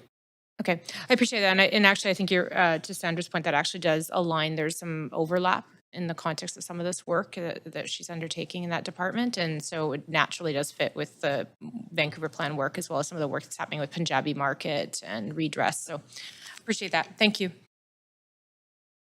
Great, thank you very much. Councillor Carr. Yeah, thank you. Actually, my question is for Doug Smith, and that is around climate action. So, you know, a lot of climate work, which is needed because the climate crisis is accelerating, as we all know, and it's pretty scary in terms of its impacts, happens around capital projects. But what is there in the operating budgets that is essential to enable the capital projects and the climate work to go on? And is it sufficient given the exigencies of action for mitigating climate or adapting to? So if I understand the question is the current operating budget sufficient to support the capital budget in delivering climate work? So the majority of the operating budget associated with climate is really staff developing the policies, the programs, and implementing the actual capital works. So right now, I believe the operating budget is matched with the capital budget as far as we have the staff to deliver what's in the capital plan. If we were to increase the capital plan and there is a gap between what we feel we need to hit our targets, then the operating budget may have to increase. I don't know for sure. We'd have to look at that. But I believe the current operating budget is sufficient. Okay. So as council becomes more and more well-informed about really the threats that climate change, which is becoming, I think, more dire as we get more scientific reports, we would have to look at both the operating and capital budgets. That is correct, yeah. Okay. The two are intertwined. Just need that clarification down the road that I'm sure is going to happen. A question around empty homes tax. In terms of the empty homes tax, which was noted in the introduction, again, I'm looking for an understanding of the use of that money in operating budget versus capital budget, because I'm assuming we are delivering more housing through the empty homes tax. So again, what kind of relationship or ratio of money into operating is needed to support that extra housing? The empty homes tax revenue is to go specifically to delivering units, to delivering housing. And so the vast majority of it is part of our capital budget, either for land acquisition or supporting other housing delivery. Okay. So when you noted in your introduction, I can't remember what it was, 169 million or something like that, most of that's going to go to capital, a portion will come into operating. Yes, I think there's some initiatives that can be funded on a short-term basis because they're specifically working to deliver housing, but it's not meant for as an ongoing revenue source. Right. Okay, thank you. And I have one last question to Lon Leclerc. This is really following up on Councillor Kirby-Young's questioning around our infrastructure deficit, like the need for our need to move faster. What is the current rate of renewal on our sewer and water infrastructure? I believe we're at 0.6%. Yeah, so 0.6%. In this capital plan, we're looking to move that to 0.8%. So that is, again, to the extent that we can ramp up, when I was kind of beginning to answer that question, the reality is in 2023, we have all of the plans booked already. We don't have any shelf-ready plans. We do have the Healthy Water Strategy that we'll be bringing to council, which will look at strategic investments to actually maximize outcomes for the kind of, because these are very, very expensive projects and they're very disruptive. So we're looking for a plan to be more strategic to reduce combined sewer overflows, deal with growth, and other objectives. I get it. Absolutely. What's the industry standard in terms of renewal of this kind of infrastructure? And how does climate change impact that in terms of needing to go faster? So industry standard would be about a 1.1 or 1.2% renewal rate. And again, that's based on the fact that if your system ages, it lasts 100 years, you should replace 100th of it per year. And in terms of the impact for the sewer system in particular, is probably the most impacted utility we have due to climate change. And this is related to rainfall intensity. Yes. And so it's very, very expensive to take a pipe and replace it with a bigger pipe. To the extent that we could manage. I gotta apologize. We're at time again. It's twice I've done that to you. I apologize. Anyway, thank you. Yep. Hey there you go. Back on up, Councillor Fry. So I'm assuming this is an engineer, maybe this is a PDS question. Last year at Metro, the city of Delta and some other more rural municipalities had really pushed to eliminate the municipal assist portion that topped up water connections for, and we would see a pretty significant increase in water DCCs that hadn't been economically tested, and there was some concern that it might impact our growth targets and our ability to pay for growth and some of those kind of pieces. And I'm wondering if that ties into any of our infrastructure deficit, if we've had a chance since that time to give an analysis of what the elimination of municipal assist for more dense water hookups. I don't have an answer for you on that. I'd have to check with the team. Okay. If that's okay. Yeah, sure. Yeah, no. Yeah, I'm curious because there was a bit of a dire prognostication at the time that this would have a big impact on. Are you familiar with it? Okay. Oh yeah.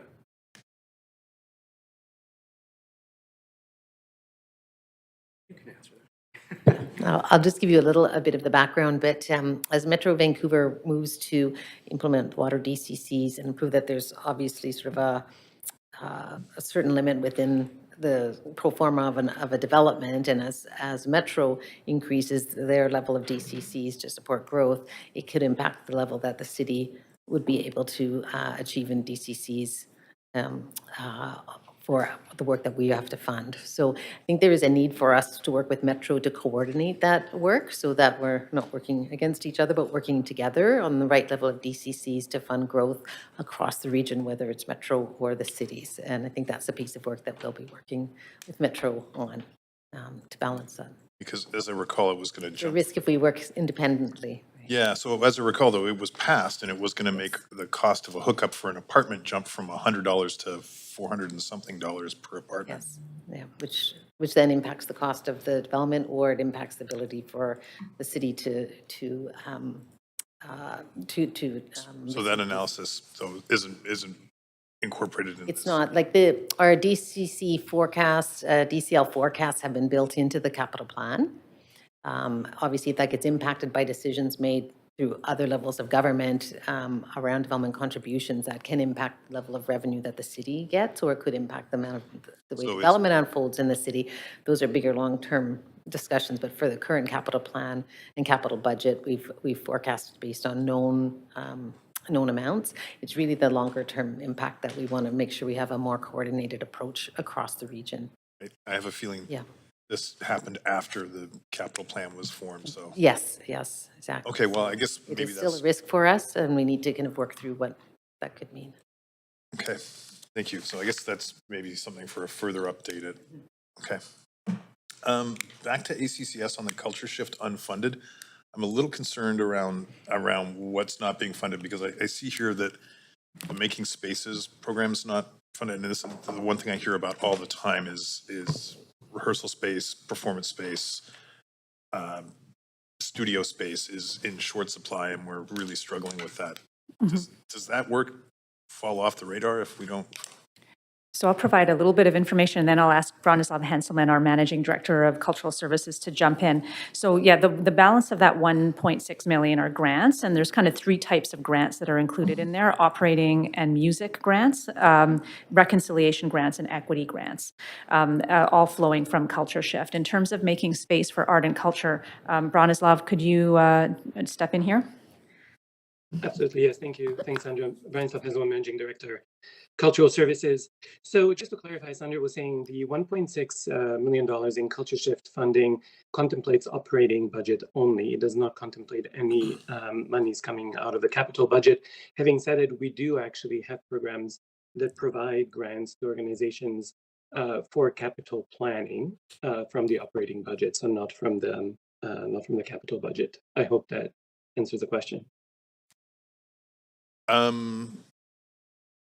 Yeah, I guess running out of time, do we anticipate that this will have an impact on the bottom line for achieving some of those making spaces for vulnerable arts sector folk? Yes, it will specifically on the emergency grants, what we call emergency grants for space providers. So in short, yes. Okay, I think I'm almost out of time, but then I guess, yes, you're a little faint to hear, Branislav, but yes, I'm hearing that this is going to impact the ability to give grants for making space for artist practitioners and the like. That is correct. Yes, that's correct. Okay. I'm out of time. Thanks. Thank you very much. Councillor Boyle. Thank you. I'll make this my last round. I have a question about the provincial accessibility legislation. I think for Sandra, and then a question for the VPL too. There's an unfunded line item around implementing the new provincial requirement about accessibility legislation. Wondering if you can speak to what it means if we don't include that amount. I gather the fines are about the same amount as it would cost to implement it. So what does that look like? Sure, thank you, Councillor. Yeah, so the accessibility legislation requires municipalities to undertake a variety of different processes and have certain plans in place to address accessibility moving forward. That includes having an action plan that is annually updated, engaging the community and maintaining a community committee to advise municipalities. So there's a number of different activities that we're actually mandated to undertake. And yes, if municipalities don't meet those requirements, there is a fine that can be levied. In terms of its being on the unfunded list, Patrice, I don't know if you would. Yes, I mean, if there is a requirement for us to comply, we will need to as a city, and so we would need to reprioritize our resources to make sure that we were meeting the minimum commitments as we build the plan together. So we would need to make sure that we were at least doing the basics. Yeah. Okay, so if that funding doesn't get added into the budget, it would, similar to other reallocations we heard from ACCSB, it would likely be impacts that slow down other services or reductions in arts and culture grants in order to Yes, yeah. fund Risk and compliance is part of our prioritization process for our work, right? That's Yeah. good. Yeah. Okay, I appreciate that. My other question is for the library.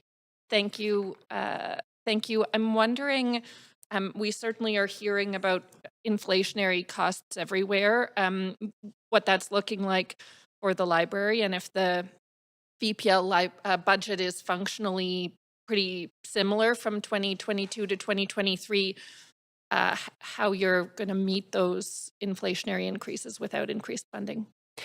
Thank you. Christina de Castel, Chief Librarian and CEO, Vancouver Public Library. The VPL budget is 75% of it is staffing, and we are anticipating increases related to wages. Those are included in the city's overall considerations. And then we also have included in the budget an inflationary consideration for the collections budget. It is smaller than the inflation that is created by digital collections increases, but there is an inflationary increase. So we are currently comfortable with the inflationary increases that are included in the VPL budget. Okay, appreciate hearing that. Thank you. Those are my questions, except maybe to say we've had a number of questions and comments already about the amendment mentioned to the press this morning, hoping that could be circulated to all of council so that our discussion is based on everyone having the same information. Thanks. So noted. All right, thank you very much. All right, we will now hear from the public. Before we begin to hear from speakers, I'd like to note the following. I would like to remind speakers that they have 5 minutes to make their comments and may only speak once. Council members may ask questions of speakers for up to 3 minutes following their presentation. However, speakers are under no obligation to respond. The public is encouraged to listen to the proceedings via the city's website or YouTube link and to follow along on Twitter @VanCityClerk for updates on the progress of the meeting. Any comments on the agenda item can be sent to council using the web form on the city's website. The link to that form will be tweeted out on @VanCityClerk. Following the last speaker on the speakers list, we will go back to the speakers list, calling those who missed their turn and give them the opportunity to speak. I will also ask if speakers are residents of Vancouver if it is not noted on the speakers list. I want to remind council, speakers, and observers to be respectful as we hear comments on the agenda item. The procedure bylaw prohibits council members from the use of words, tone, and manner of speaking or gestures that express a negative view of the character of any person or groups of people. Members of the public are expected to not engage in improper conduct, which includes the use of expressions that promote hatred or are defamatory. The creation of a safe and inclusive environment for the public, team members, and council to participate is all of our responsibility. Members of council may call a point of order if language used by another councillor during the meeting is not respectful. As chair, I will ask the speaker to modify their speech to ensure that they are using respectful language. We will now begin hearing speakers on the public bodies representatives section of the speakers list. Our first speaker is Kevin Lowe. I saw Kevin, Chair of the Vancouver Public Library Board.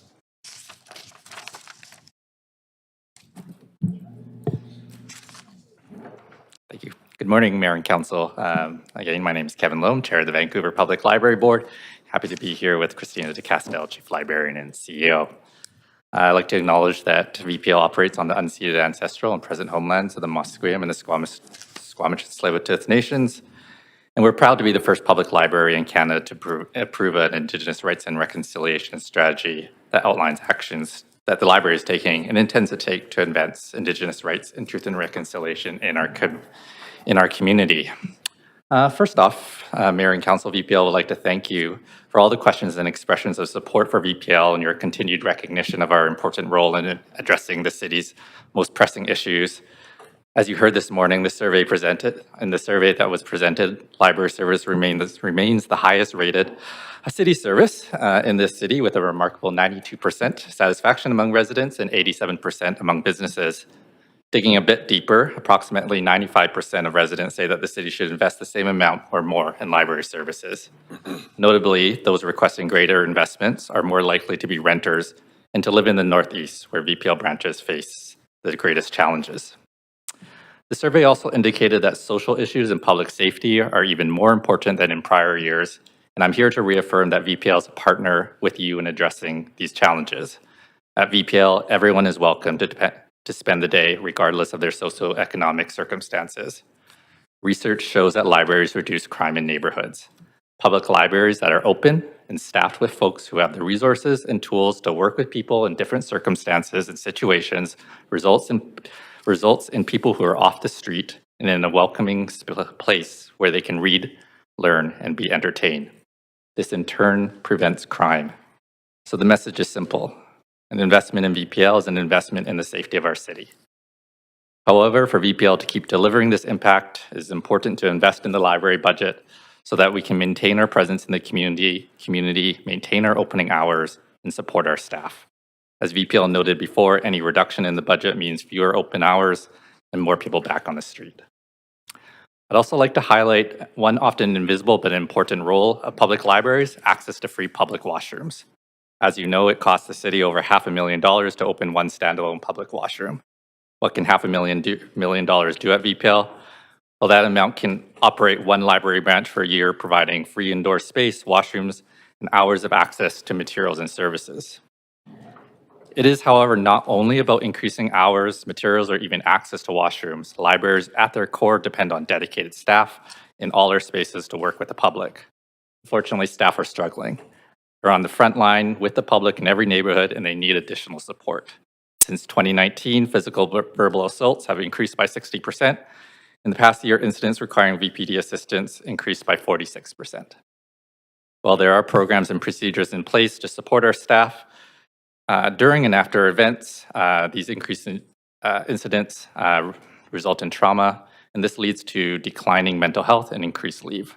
Therefore, the library board is asking for an investment of $115,000 annually to hire a permanent full-time internal-facing social worker to provide support to staff. This is our highest priority. This position would provide training to build staff skills and confidence in crisis prevention and intervention, and better prepare them to support people who are living with mental health and substance use issues, in turn supporting community safety.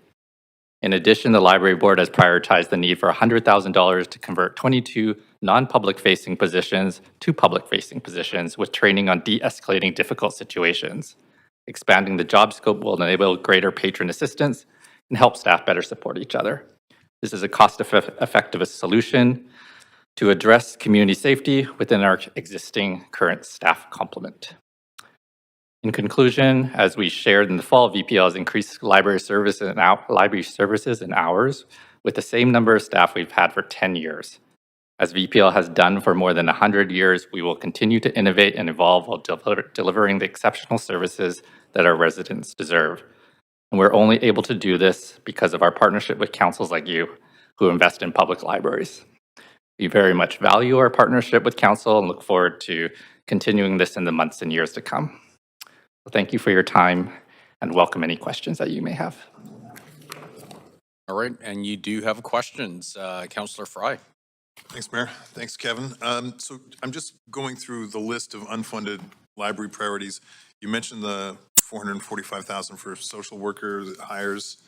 I'm also seeing in here $250,000 for hours expansion in Mondays and Sundays, $125,000 for equity, and $300,000 for STEAM strategy for kids. Just jumping in on and I totally appreciate the need for the social workers, and I don't think we have to explain that to anyone here. I think we're all acutely aware of the heavy lifting that the library staff do for many of our most vulnerable. On the hours expansion, where do we anticipate this is gonna land? Where are we trying to expand hours? We would look to expanding our hours in the kind of areas where we see the kind of most usage. So Christina, if you wanted kind of to speak more about those, maybe I'll leave it to Christina if you want to speak more about the specific areas. So we have 10 branches that are closed on Mondays and another group of the same number that are not open full days on Sundays. So closed Mondays are Champlain, Dunbar, Kensington, Carrisdale, and West Point Grey. Those are the busiest of the ones closed Mondays. And on Sundays, it is a similar group of branches. So first priority would be getting some of those key branches open on Mondays because they are currently closed. Right, okay. And as far as the STEAM programming, I did attend at UBCM when I was on the library board, one of the events with other library boards, and they talked a lot about STEAM programming. Where are we at for that kind of intervention with young people who are pursuing that kind of interest? Yeah, maybe I'll ask Christina again to talk about this current complement of work in that area. Yes, so this is focused currently on programming. So it happens for children and teens and through library programs at branches and at Central. There's a lot more that we can do in this area to expand to support the current curriculum for the province. And so what do we have now for, do we have anything? We do have some programming, so some robotics, learning kits, that type of thing that happens delivered through programs. So we'd like to move into lending kits of that nature and also to add 3 staff so that we can really dedicate programming effort to this and expand across the city. Okay, great, thanks. I see others are on the line, so I'll make some space. Thanks. Great, we're good. Yep, thanks. Don't want to cut you off. Done that once today. Actually, it looks like we might be going a little over, so can we get a motion to extend? Great, seconded. To 1:15 or 12? Yes. To extend to finish this current speaker. So moved by seconded. Great. All in favor say aye. All opposed say nay. Great. Thank you very much. Councillor Bly. Thanks very much. And hi there, Kevin. Thanks very much for being here today. I appreciated you raised the point around washrooms, and I had a very good conversation with one of your trustees around, obviously we're trying to solve for a very critical need in our city right now, which is immediate, and that is around washrooms and accessibility to washrooms. And coming out of that conversation was a discussion around what would that look like if we were able to leverage our civic facilities, particularly libraries in some of our more vulnerable communities, where access to library washrooms could be both good for the library and also good for the public. So could you share a little bit more about what council could consider in thinking outside the box here around our washroom strategy? Sure. Just thanks for the question and thanks for engaging us in this kind of question. Just so council is aware, we have 49 public washrooms in our branches. This doesn't include Central Branch, obviously, which has washrooms on each of the floors. So they're widely available. Anyone can utilize them. To increase the usage of our washrooms would, for different hours, that would mean kind of increasing the open hours of each of the branches. Typically, to open a branch, kind of 3 to 4 more hours, so there's more, so those washrooms are open. Roughly around $50,000 for each branch for opening 3 to 4 more hours. Obviously, we have some branches that have increased need because there needs to be more security there. So some of the branches, say like Nutsama, Strathcona, to extend, say, hours to like 11 p.m., that would cost somewhere in the range of $100,000 to $175,000 for that one branch to extend to an 11 p.m. Closing time. So that would obviously increase access during a period where there's maybe limited public washroom opportunities in a specific area.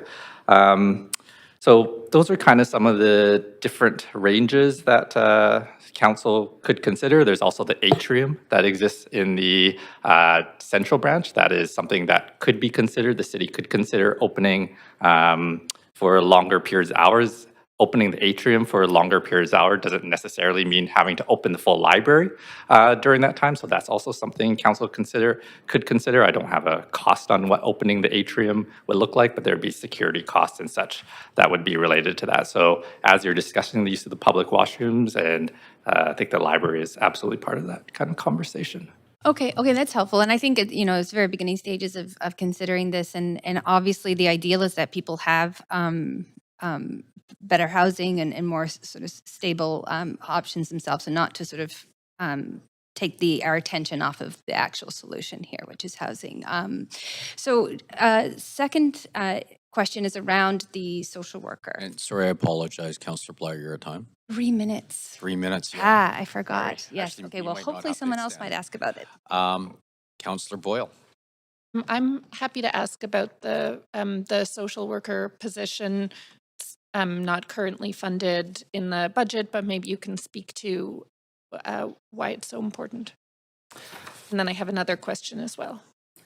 Sure. Yeah, the social worker position, as trustees, as I noted, library workers are working in public libraries, and obviously part of that work is working with the public, but the public challenges are changing, and as we've seen and you've heard from businesses, particularly in the downtown, there are more increased incidents of what's happening within the spaces, and staff are now kind of facing more hostile patrons, verbal abuse, harassment, threats, racism, homophobia, all these types of incidents. So an internal social worker would complement the staff to be able to kind of create different tools of which staff can utilize to de-escalate situations, have more resources to support each other through these kind of challenging situations, and ultimately help patrons navigate maybe social systems and create resources in that kind of space. It would be internally focusing.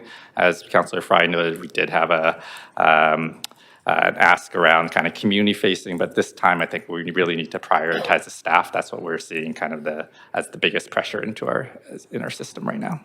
Okay, I'm also interested to hear from the board. The proposed budget for VPL includes an increase that's lower than inflation. What does it look like to be managing that, I guess, less spending ability for the types of circulation and other investments you need to be making? I think it's fair to acknowledge that we definitely have a lot of pressures in our system now, particularly around areas of supporting our staff, around the digital collection, which you see escalating costs. But I would also say right now, as it currently sits, we're comfortable with our kind of current status of our budget as it exists. So we're able to manage through that with should there be any reductions in our budget at this time. Okay, I'll leave it there. Thanks. Great. Thank you very much. Councillor Meisner. Yeah, thank you, Mayor. Thanks for coming in today, Kevin and Christina. Maybe you can give us some color. I understand that more people are using the library during the day for studying, working from home, and also for a place to stay warm, as you've acknowledged. What are some of the trends that you're seeing around that? Maybe I'll pass that one to Christina on the kind of operational side of what they're seeing at the library. Okay. Yeah, we've seen a real increase in prolonged use of the library. So while visits are still on their way to returning to pre-COVID levels, the seat utilization, the number of people filling the spaces in libraries, is actually quite remarkable right now. And in particular, the investment the city made in expanding to levels 8 and 9 at Central Library, which opened in September of 2018. If you make a visit up there, it is absolutely packed with young people who are taking advantage of the free Wi-Fi and a beautiful space to get out of their small apartments. So we see that across the city, but I think it's the most remarkable on levels 8 and 9. Okay. Yeah, I've definitely noticed that as well. On the de-escalation training, if we were to grant that budget request, how long would that take for staff to be trained up in de-escalation? And what would that look like? Would it be a consultant, contractor, maybe some more details? Sure. So we have existing de-escalation training. We have 2 types of training that we deliver. Both are in the range of half-day to full-day courses, depending on the nature. And we require staff to go through those trainings on a rotation. So depending on the particular type of training, either on every 2 years or every 5 years.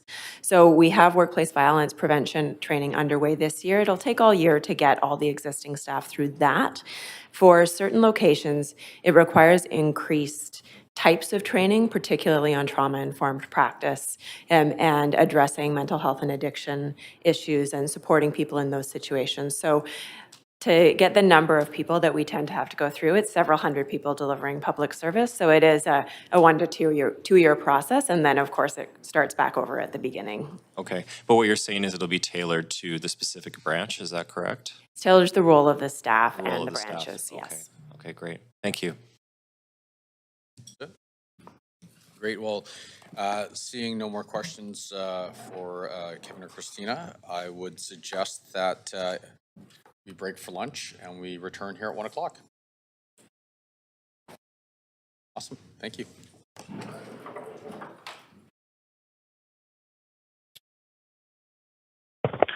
This is City Moderator. Council is in recess until 1 p.m. Please join back at around that time.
Welcome to TELUS Conferencing.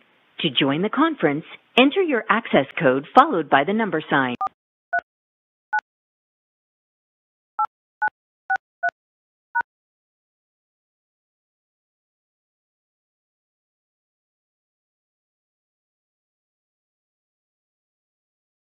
Hi, David. Can you hear me?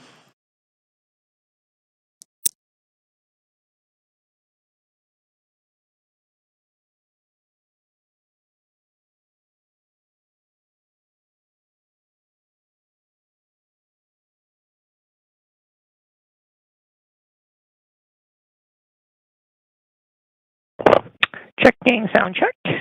Check, check. I hear you. Great.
There you go. All right. I'm going to call this meeting to order again. Get the gavel. Evidently, this works. All right. God bless you, Councillor Joe. All right. Everyone, we will just reconvene. Awesome. So the first order of business, we have a lost and found here, and I don't know if someone has misplaced a jacket. I was actually going to mess with you, but I would have forgotten. All right, the next speaker we have on the docket is Lee Lax, the VP of the Vancouver Firefighters, IAFF Local 18. Lee, it's good to see you again.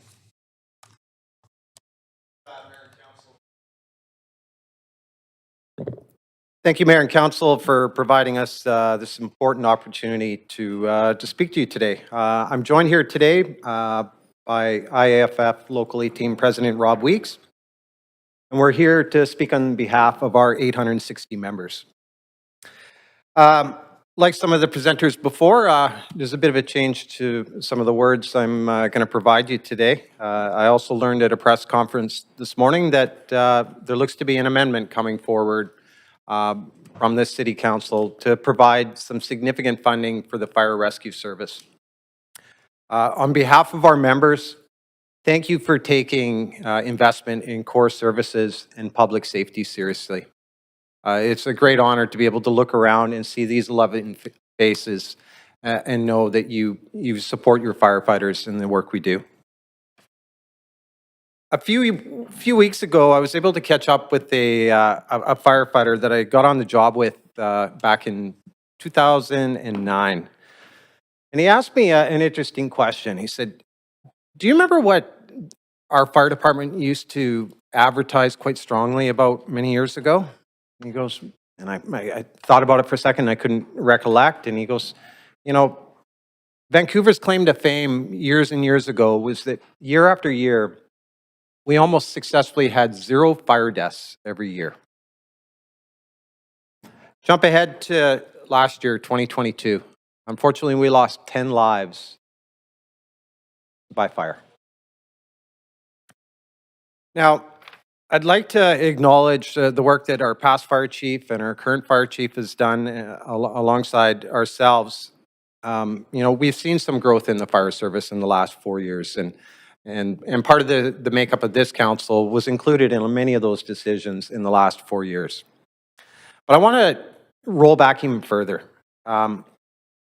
Way back in 1986, we had 155 firefighters on duty 24/7.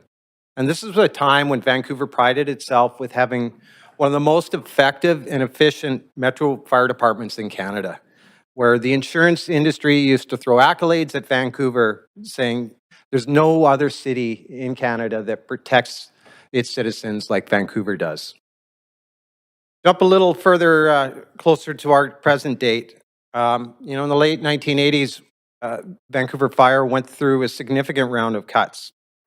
And most recently, after the 2010 Olympics, we took even deeper cuts.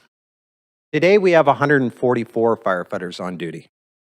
So again, that was 155 in 86 and 144 today. Today, your firefighters are tasked with an increased complexity of modern day society. The overdose crisis, our fires burn hotter and faster. But here we are.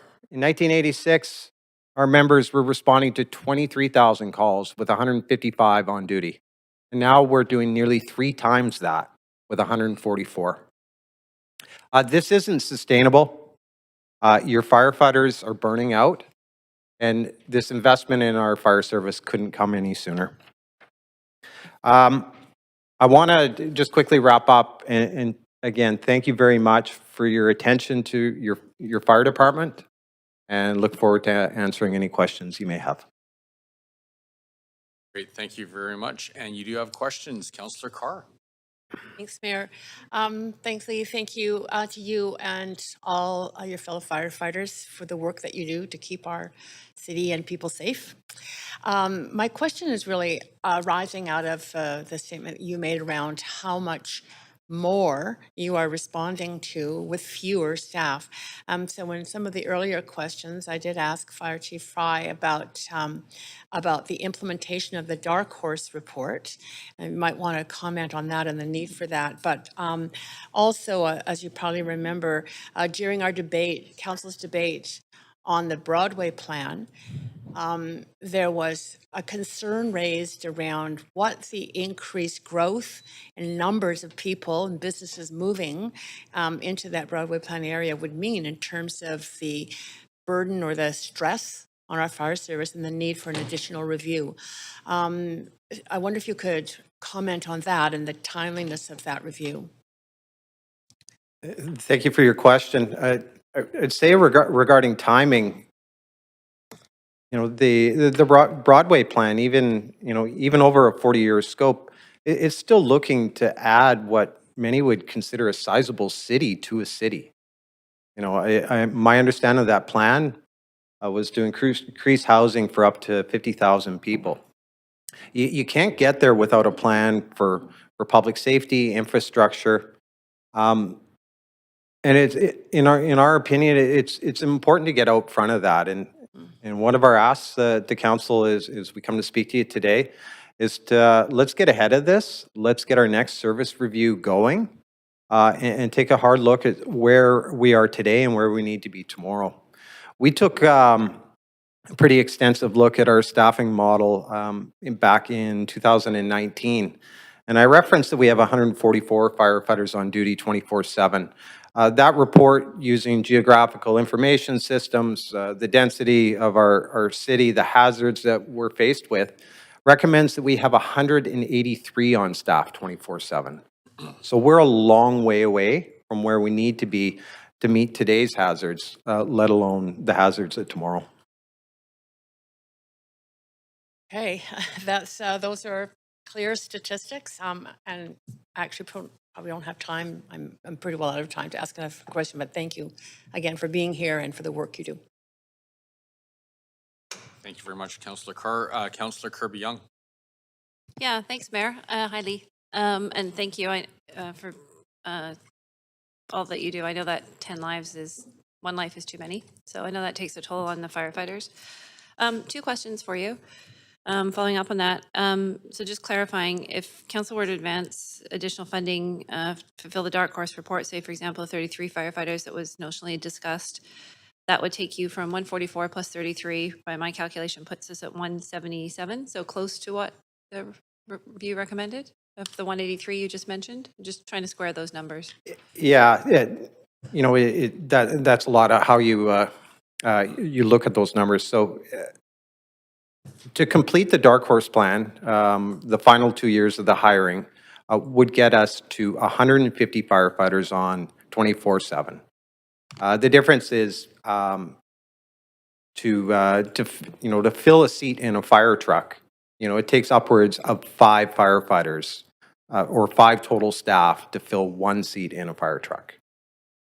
So if a fire truck had four positions in it, it would take 20 hires to staff that truck 24/7, 365.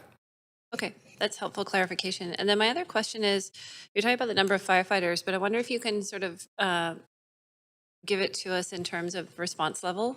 So for example, if you have I know for example, policing, they have a P1 or priority 1 call, and they have a standard in terms of how fast or what the average is that they're responding to, and they track the metrics up and down. Can you give us the fire equivalent of what is ideally what you want to respond to a level 1 or a high level fire, whatever the terminology is, in terms of how long? And does completing an operational review, will that benchmark Vancouver's response to a serious fire incident to a good standard considered relative to other cities? Yeah, thank you for the question. It's certainly from this local's perspective that we would hope that we would measure against the standards that exist. The National Fire Protection Association has the NFPA 1710 that does measure those things. For an example, a high-rise incident, it requires the ability of a fire service to assemble about 42 firefighters in 10 minutes and 10 seconds.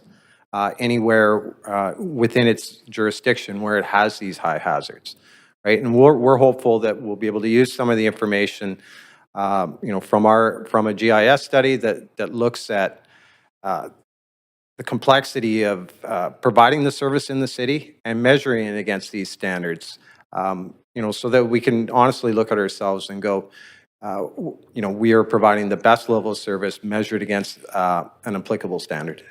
Okay, that's my time. Otherwise, I would follow up. Thanks. Great, thank you very much. That's the end of questions for you, but I do want to say thank you very much to yourselves, all your members, Karen, Chief Fry. Make no mistake about it, we fully appreciate everything that you do for the city of Vancouver, how you run into harm's way to take care of people and save people, and then the challenges the membership have after with health issues and mental health and cardiovascular, and so that's not lost upon us. And just thank you very much for everything you do. Thanks. Okay, the next person we have on the public body representative speakers list is Stephen von Sikowski, President of the Vancouver District Labour Council. Stephen, are you on the line there? Hello, can you hear me? Yes, we can. Great, thank you so much. Yes, so good afternoon. My name is Stefan von Sikowski. I'm the President of the Vancouver District Labour Council. We are a regional central labour body formed in 1889 and chartered by the Canadian Labour Congress, representing approximately 60,000 unionized workers in Vancouver, Richmond, and the North Shore from over 80 affiliated union locals across all sectors of the economy. And I'm just speaking today to urge Council to ensure that a variety of crucial pieces are addressed in the budget, without which we could not support it. One of the areas I want to speak to is the fact that the city has not yet reinstated pandemic funding cuts. These issues were well documented and sort of listed off in a letter that was recently issued by Women Transforming Cities and co-signed by a wide array of community organizations as well as our Labour Council. In 2020, of course, we all know Council had to reduce spending in response to a sharp pandemic-induced drop in revenue, and these cuts have not yet been reversed despite revenue bouncing back to pre-pandemic levels.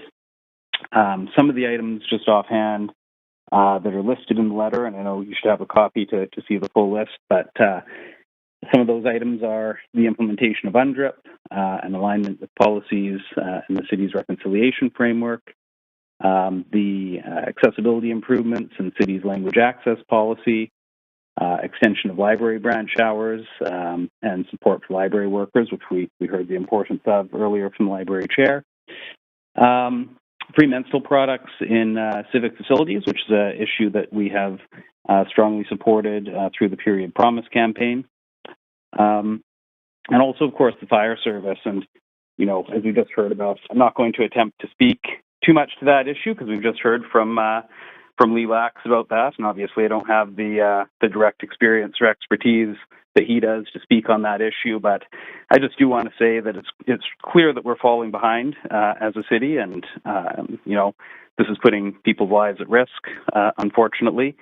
And crucial that we begin to catch up on that, and we support the important work that our firefighters do. So we share Women Transforming Cities and the other signatory groups' concerns in the letter that I referenced. They are largely equity-related issues, and the concern with that for us is that we're looking for cuts in a budget, but these are ones that are really affecting those who are the most vulnerable in our society, and want to build a city that is equitable and is truly for all of us. We need to, I think, just think about that and try to support these kinds of initiatives to bring folks up. I also wanted to just touch on briefly the topic of living wage. We understand that there's a possibility of the living wage certification not continuing for the city, and think that would be really unfortunate. We know that people are facing a really, steep increase in the cost of living with inflation on necessities like groceries and fuel. and, we're already living in an affordability crisis, especially in this region. So, we think it's really crucial that the city, again, look to support those who are, in this case, in the city's workforce. These are the folks who are, generally, many of them are non-union. They're more precarious and lower paid positions, and they're going to be counting on this increase to, continue to have a livable wage in a very expensive city. And again, I think this is an important piece if we want to ensure that we have a city that folks can afford, not only to work in, but to live in as well. Last thing I'll just touch on, I think, is just with regards to the Broadway plan and the Vancouver plan.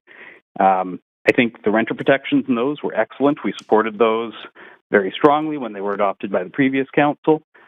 But we know that rules are only as good as their enforcement, and it's really crucial that these rules are backed up with support for renters and that they can ensure their rights are respected and have access to those protections. So really encourage council to make sure funding is there for those initiatives. Thank you.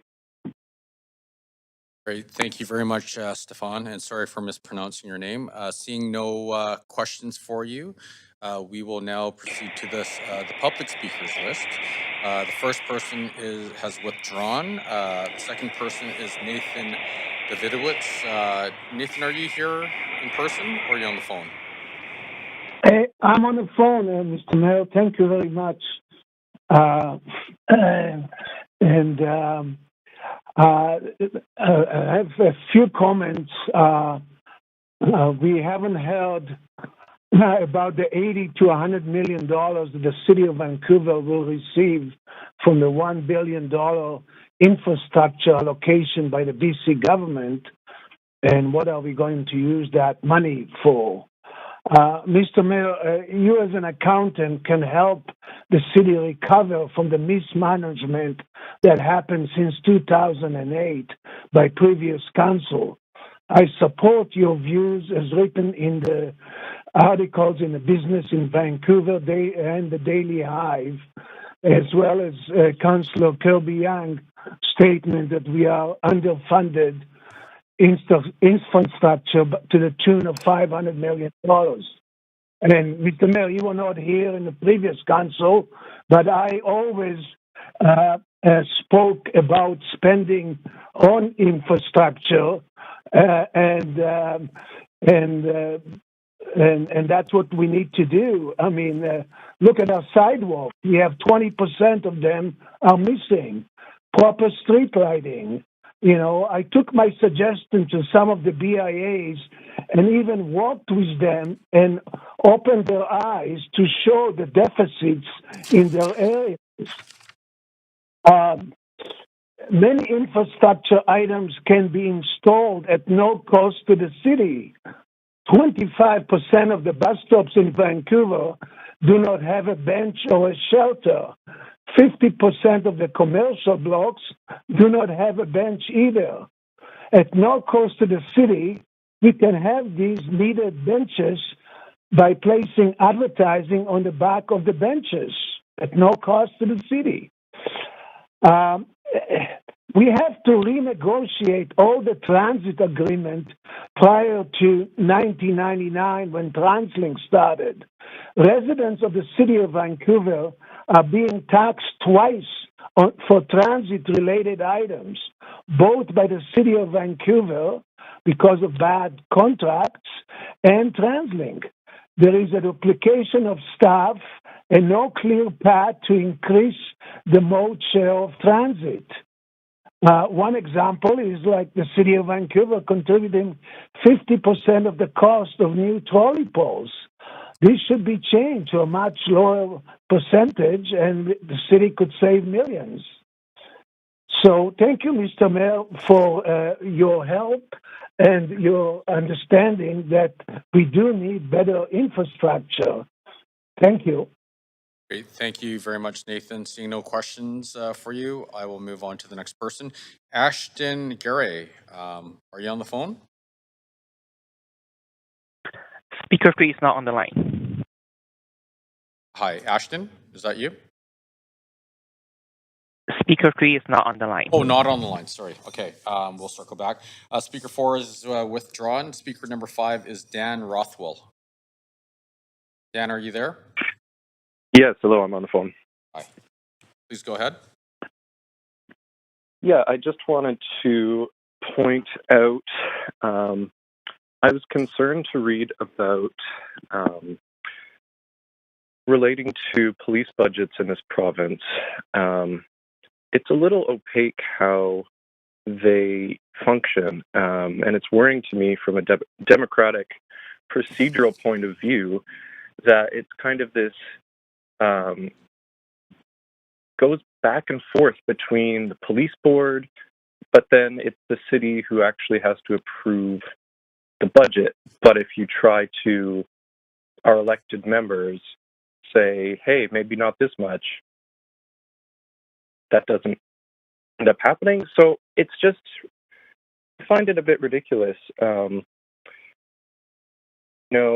With the current council, that's not likely to change. I just need to speak up as part of the democratic process. I note the article by Paul Schechter from the Victoria Police Board, who just resigned.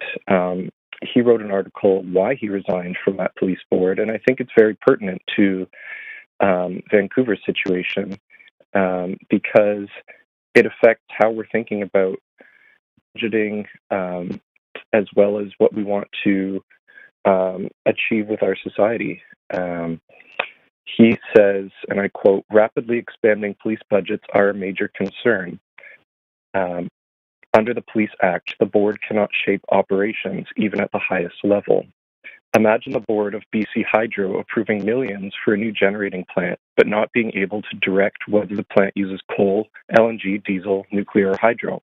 The public would be rightly outraged, but that's the structure in place for governing the police. The board's power is merely to hire the chief constable, who then has a free hand to alone decide virtually every aspect of operations. That's not effective governance or oversight. The lack of immediate accountability does our government a disservice. Certainly, a civilian board without police training should not be in control of day-to-day law enforcement. However, through the use of outside consultants and improved provincial auditing, better regulation of high-level operations can be achieved. When recommending a budget, a police board is supposed to consider what is needed to run an effective and efficient department. Effectiveness is not usually an issue. Department management always asks for increased personnel, equipment, and funding. An efficient budget is one that balances tax resources needed for good public safety with those needed for good public services. To determine whether a budget is efficient, police boards need to understand how the department's use of funds improves public safety outcomes. My experience, this is the writer Paul, is that this evaluation is conspicuously absent. What budgets should support? In my view, budgets should go towards fighting violence and preserving community safety rather than criminalizing the predominantly social problems of drugs, mental health, and unhoused people. Even the most dedicated police officer cannot begin to solve the social issues that are the determinants of poverty, exclusion, and crime.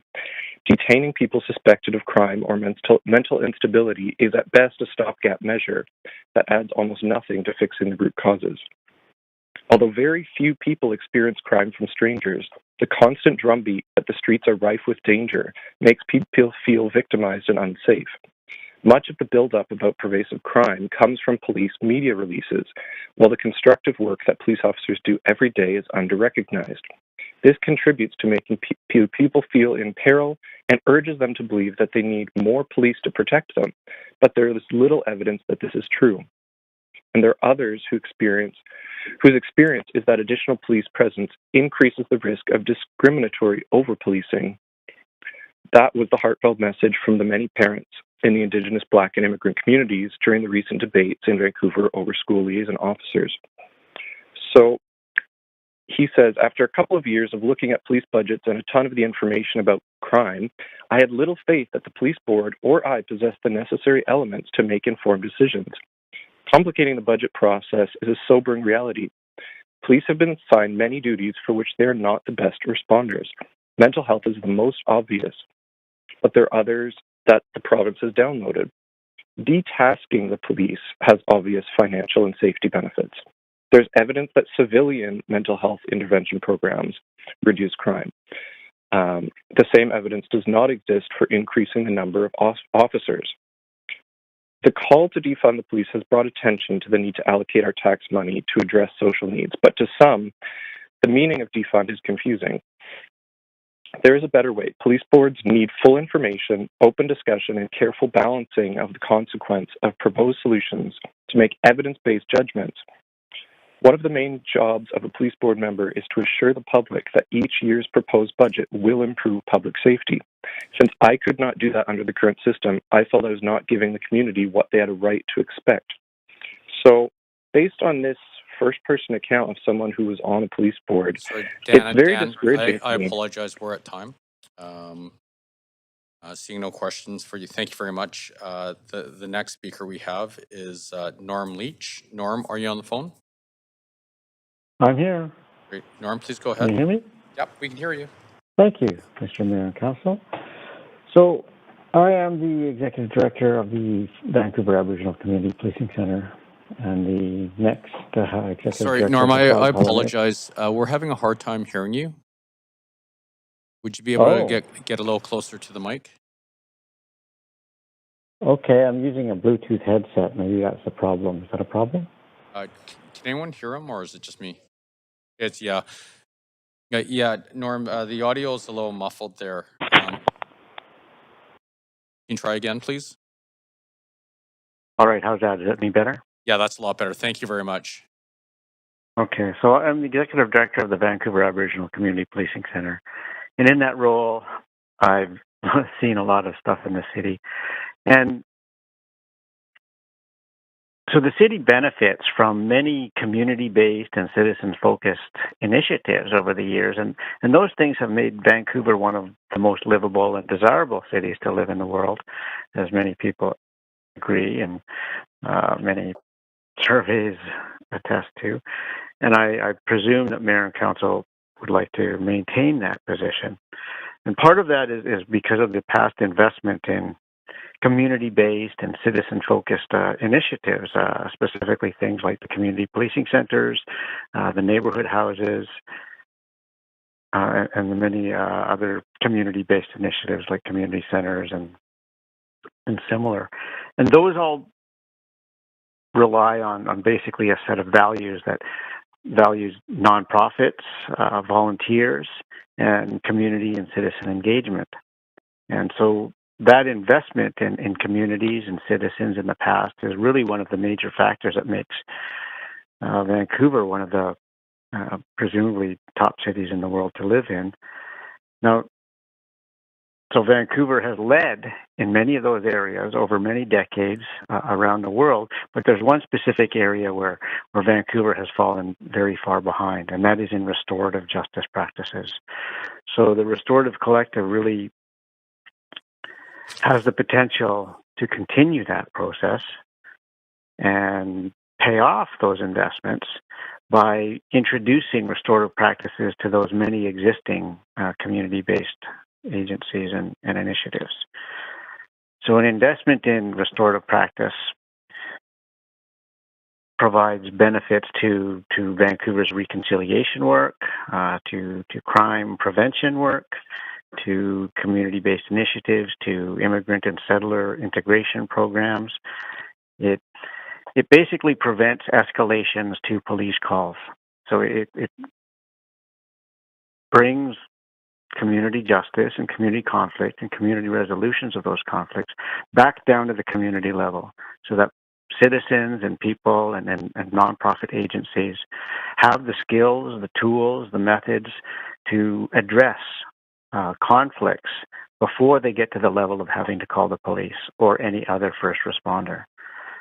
So the collective proposes to engage and collaborate and coordinate the many existing investments that the city has made in community-based programs and introduce restorative practices and circles into those agencies so that citizens themselves can start taking back responsibility for resolving conflicts and confrontations and de-escalating those things before they get to the level of police.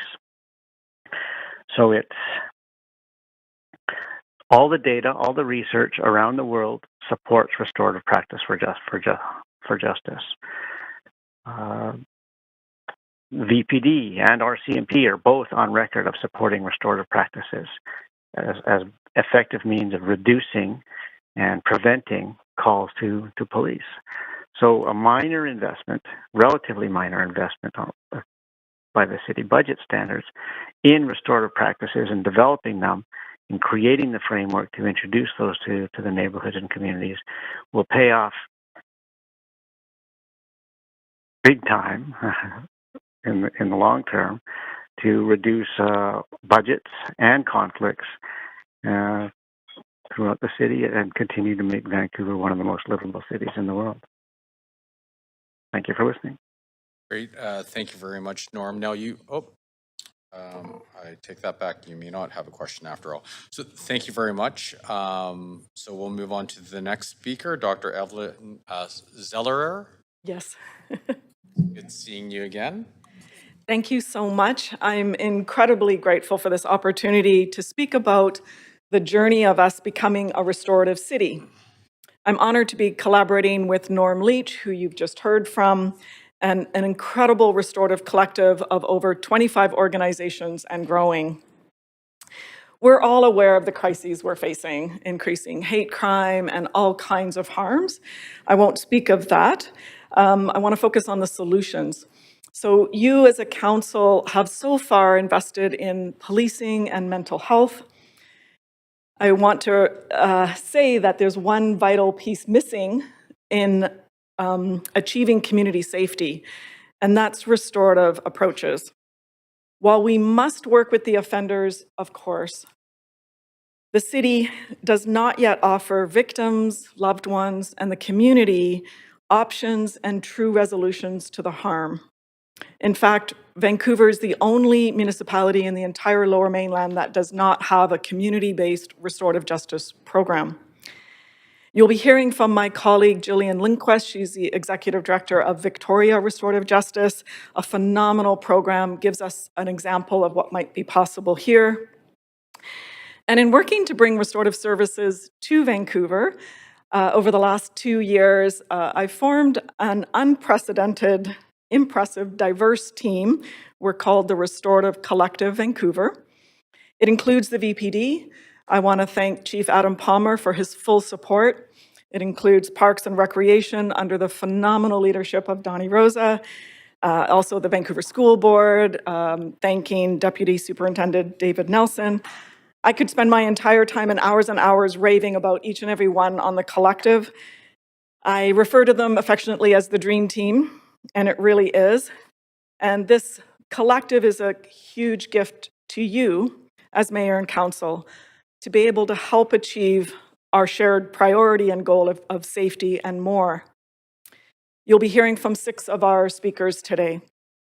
Now, we came to a consensus to go beyond creating just a program and to go big. You know, they say go big or go home. Well, we decided to go big and become a restorative city. A motion was passed last year by council. Some of you were involved. Thank you so much. And now you are central players in making history. Vancouver is the first city in Canada to commit to this aspiration. We're already gaining international attention. We're going to be featured in an upcoming publication.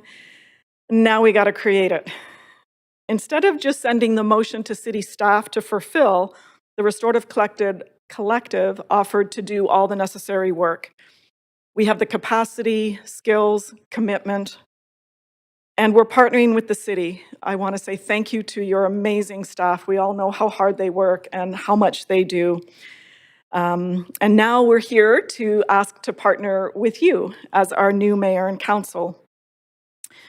Piece of the Circle is the coordinating organization, and we signed a contract with the city in July to begin taking the initial steps towards this motion. And right now, the collective is developing a restorative city framework.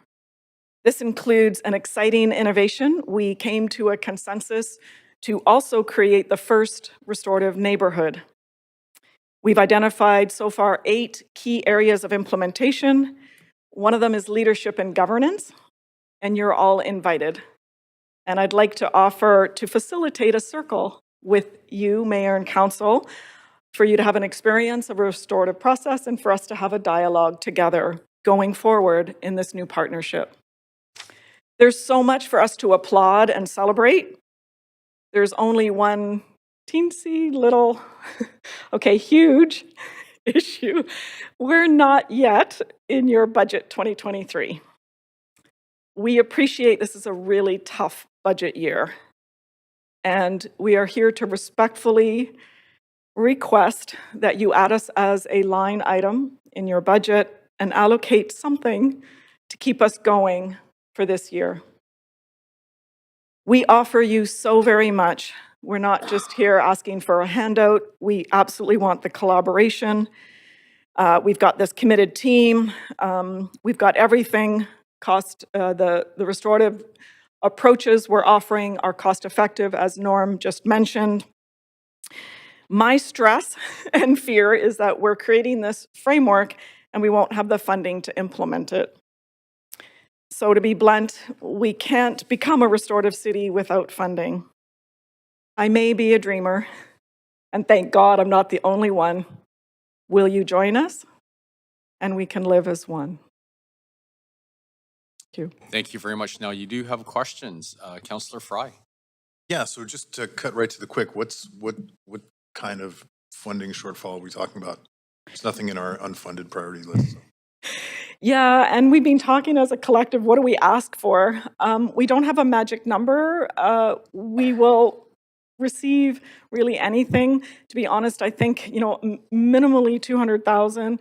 The honesty is the less you fund, the less we can do. The more you fund, the more we can do. So for example, we have 4 neighborhoods wanting to become restorative neighborhoods. We've chosen 1 to begin, trusting you will fund us something to start a neighborhood, but that means 3 other neighborhoods are standing down in generosity, hoping they'll be funded. So, and I've got a small team of 5 people. I know you can imagine what it means to become a restorative city. I'm not sleeping and I'm paying the price physically. So to keep our team going, this is so complex, it's so political, it's so challenging, it's unbelievably exciting. We're propelled into a leadership position. So, if you could give us $1 million, we'd be grateful. I'm guessing that's not possible. So you're saying 200 for 1 neighborhood. What does that look like? Well, that's what we're developing. So the big thing is staff. So we have, and what we're bringing to the table is our organization. So in the neighborhood, we have local host organizations that'll lead it. Everybody is already full, as you know. Everybody's got full-time jobs, so we need a staff person to coordinate it. We're going to be training a team up. One of my dreams is everyone should have a peacemaker on speed dial in addition to the police. So training up peacemakers so they can deal with a lot of the neighborhood issues and free up a lot of our police resources that don't need to be responding. Building capacity, as Norm said, in citizens being able to, respond to conflict and harms. So there's training, there's staffing, there's coordination. Again, I could go on, but I'll pause. Is there any opportunity to fund some of this through police board activities or any of the policing revenues, anything like that? Of course, and the VPD, again, they've been incredibly supportive. We're partnering with them. We've got representatives on the collective. They're going to be part of a restorative policing working group. But again, I want to be aware that I don't believe this should be funded by the police. It's not, a policing initiative. It's a collaborative, it's a collective, it's partnerships. And so the VPD is offering resourcing, but we still need the funding for the independent collective to continue coordinating. I have an administrator that has no job security, because we don't know if we're going to have funding to keep going. I'm almost out of time. Any funding from the province coming or? Yes, I've applied. There's one avenue, which is the Community Safety Fund under civil forfeitures. The maximum amount they'll allow is 40 grand. We've applied, it's minimal, and we are wanting to meet. I'm sorry, we're at time. Of course, we sorry. Still have a lot more questions, so don't worry. Councillor Kirby-Young. Sorry, I keep talking faster. Yeah, thanks, Mayor. I'll pick up on Councillor Fry's question. You were speaking about, I was going to ask also about provincial funding, and you were saying about the Community Safety Fund. Are there other options available to you? I understand that the province is looking at additional investments in community safety? Yes, and I believe and advocate it needs to be both municipal and provincial funding. This should not fall just on your shoulders for sure. And I would love your support in your partnership to have critical meetings. The meeting that I believe we need next is with David Eby and Minister Farnworth. So it comes under Minister Farnworth's portfolio. The mandate in his mandate includes restorative justice.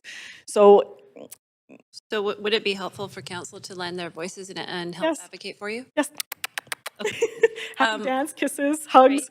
Thank you. No problem. I'm going to keep going for time, and I did have a chance to sit in on some of those early meetings, although schedule-wise I couldn't do the others. But so I have a bit of a sense. What was the initial neighborhood that you landed on? You didn't mention which one.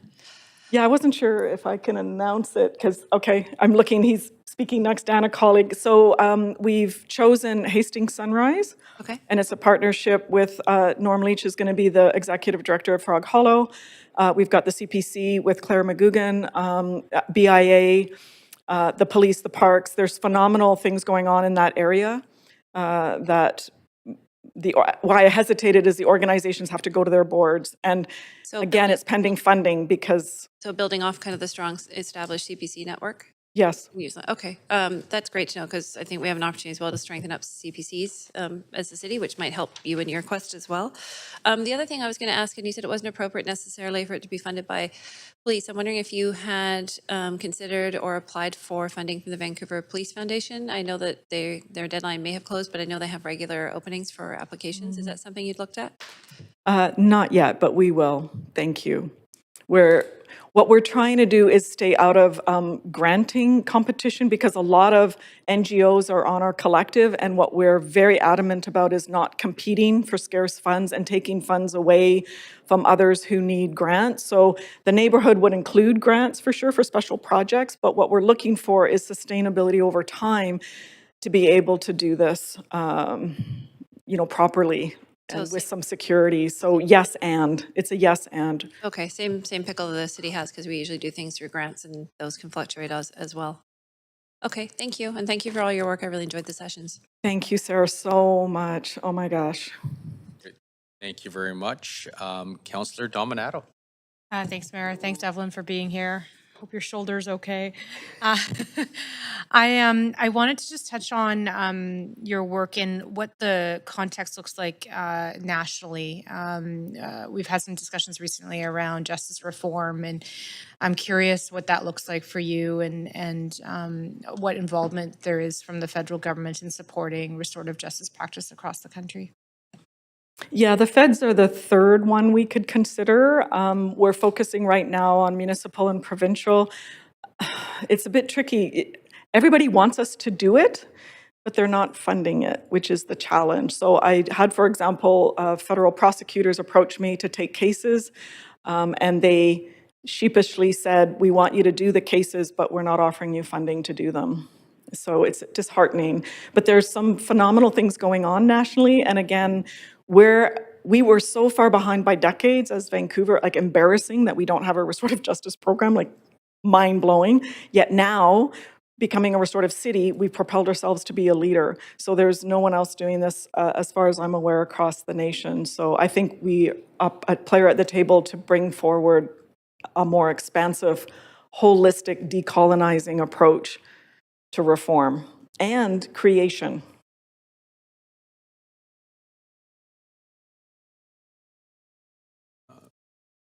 Are you there? There you go. Thank you.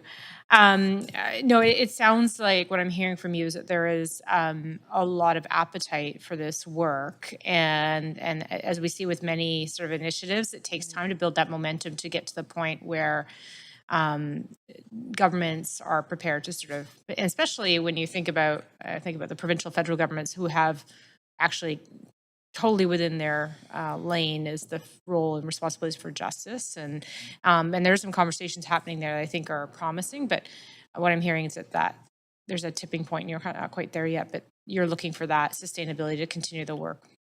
Yes, and we're on this precipice, and it's been a conversation like I've been in for over 20 years. It's like the municipal kind of turfs us to the province turfs us to the municipal, and we get caught in the middle. But we need to resolve this in BC. It's a huge, huge issue. And that's why I love Sarah, saying a partnership is, can we have a conversation and resolve what is the provincial role and what they fund? I think they have a huge role to play. And then what's the role and funding from the municipal, and how do we partner? So restorative approaches is all about win-win-win. So we're getting out of silos. We're getting into partnership and collaboration. And the province will win, the city will win, citizens will win. And, we're offering too, it's going to be volunteers as well, so that everybody puts in something to make this work. Okay. Thank you. Thanks, Evelyn. Thanks for being here. That's my time. Awesome. Thank you, Lisa, so much. Evelyn, you are incredibly popular. We have Councillor Bly next. I'm not sure if that's good or bad. I'm sweating. Well, it's an important issue, so you're provoking many questions. Just doing a little bit of looking at other jurisdictions in BC that are funding this restorative justice. It seems to be a real combination of regular funding as well as granting. So just to be very clear, I'm assuming you're open to granting streams. Yes. Okay. And do you currently apply for grants? Yes. Okay. And is the gaming grant something that you've applied for before? No. And again, our NGOs on the collective get that. So the thing is, as I said, we don't want to be stuck in the cycle of every year to get a grant and no sustainability, and then we're competing against each other. So we're doing something very, very different here. And I know it's easy to kind of slot us into the NGO, get a grant, and we're not that at all. We're not an NGO. We're not a legal entity. My organization put ourselves on the line to be able to coordinate it and get the contract. But we're creating something so unique, and we're committed to decolonizing. So we don't want to replicate colonial institutions and ways. We want to do this in a very restorative, Indigenous, decolonized way. So we're paving forward something that never existed before. So yes, grants for specific projects, which what grants should be for. And that's fairly easy to get. And so it's the the municipal. And so most of the restorative programs that are successful, like Victoria, have very strong relations with their municipality, and they get funding, and it's secure. One of the things about restorative justice around the province, they're grossly underfunded. Again, it's a huge issue. So 2,500 the provincial contribution is? Well, that's where it started. So I created the first restorative program in partnership for Vancouver. We spent 3 years, and that was all we were offered from the province back then, $2,500 for a year. Right. I mean, we couldn't go forward. But now they've increased that to 40,000. So it's a huge leap to get 40,000, but it's still not much. It's not staffing, that's a project, which is great. And we've applied, and we're grateful for it. Yet there's got to be a lot more. And I think if you think of us more like becoming like the City of Reconciliation, we're much bigger than a program. We're transforming a lot and offering a lot. Like, it's a whole shift. So I could speak a lot more about that, but I'll pause. No, that's good. That's my time. And I really appreciate the clarity around the questions. Thank you for the question. I know it's so complex. I'm trying to be really succinct, but I don't want to water it down either. Thank you very much, Evelyn. Really appreciate you coming in today. Thank you. Next person we have is Dan Turville. Welcome. Thank you, everyone. It's going to be very hard to follow Dr. Zeller, but I will do my best. I'm here from the Strathcona Community Policing Center, and I come before you today also to advocate for the city's continued support and resources to implement the motion from last year to make Vancouver a restorative city. I'm not going to give you a lot of stats. There's others coming up that I think will be able to do that much better than I will. And I learn best through story. And so that's what I'm going to attempt today. And also try my best to represent Strathcona the best I can. Strathcona is full of incredible diversity of ideas, opinions, cultures, and people. And the police and the VPD are incredible supporters and are biggest partners of what we do at the community policing centers. But there's sometimes that the police are not wanted or not needed to resolve a conflict or to repair the harm that was caused. And we think this is where restorative justice can come in. This is something that Strathcona CPC and many others have been wanting to do for years, and it's not just the CPCs. Every organization I talk to and people I talk to in the neighborhood that hears about what we're doing says the same question: how can we be involved? Now, in my past career, I was competitions and judicial manager for the BC Soccer Association. And part of my job was to write the policy documents that outlined different offenses that would occur in soccer and the different repercussions or punishments that will be associated with each offense. Often these involved suspensions and rarely involved the victims. One day after holding a hearing for a particularly bad incident of violent conduct with a youth, we sent the decision to the players' club, a suspension from all soccer-related activity. Essentially meaning games, practices, player can't set foot near a soccer field until the suspension is served. The club contacted me back with a proposal. The player in question had a really troubled past and they had become involved in gangs at a very young age. Soccer had been their savior, getting them off the streets, around positive role models and peers, empowering them to focus their energies on something productive and positive. If we suspended this kid, the club feared they would end up straight back on the street, involved with gangs again, and they had other ideas. Suspend them from games, but not practices and not all soccer-related activity. Keep them engaged.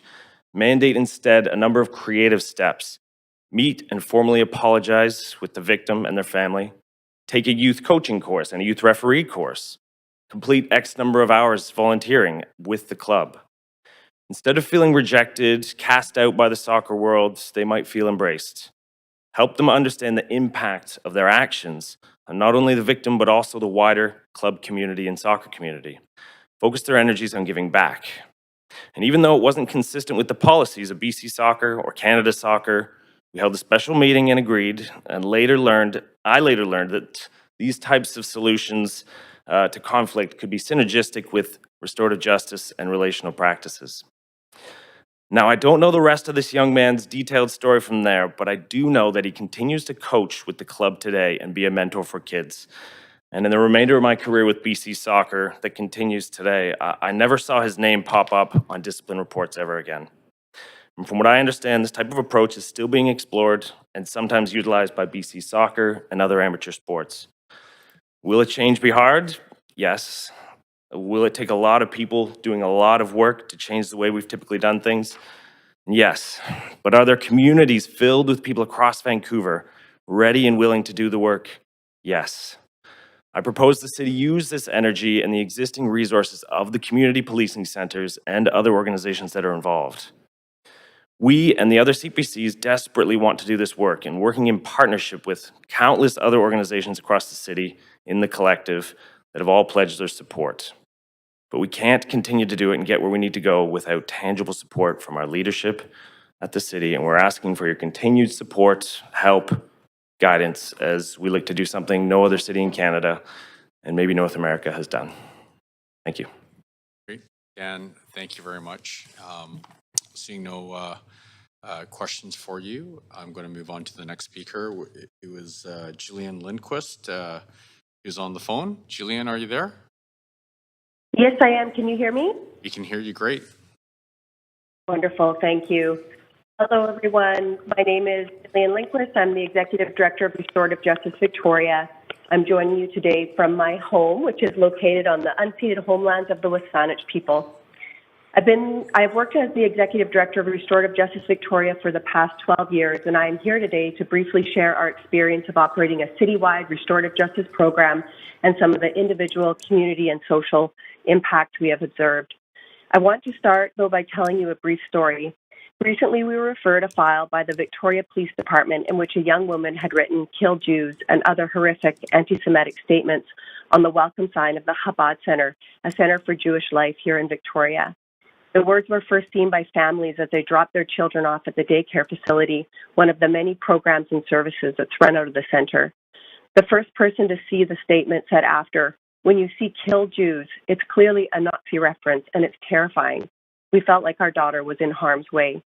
This hate crime had significant impact on the local Jewish community and garnered international media attention. The rabbi at the center said that it was the worst instance of anti-Semitism that he had experienced in our community. Once the file was referred to us, we engaged in a 5-month-long restorative justice process that involved the youth and various representatives from the center.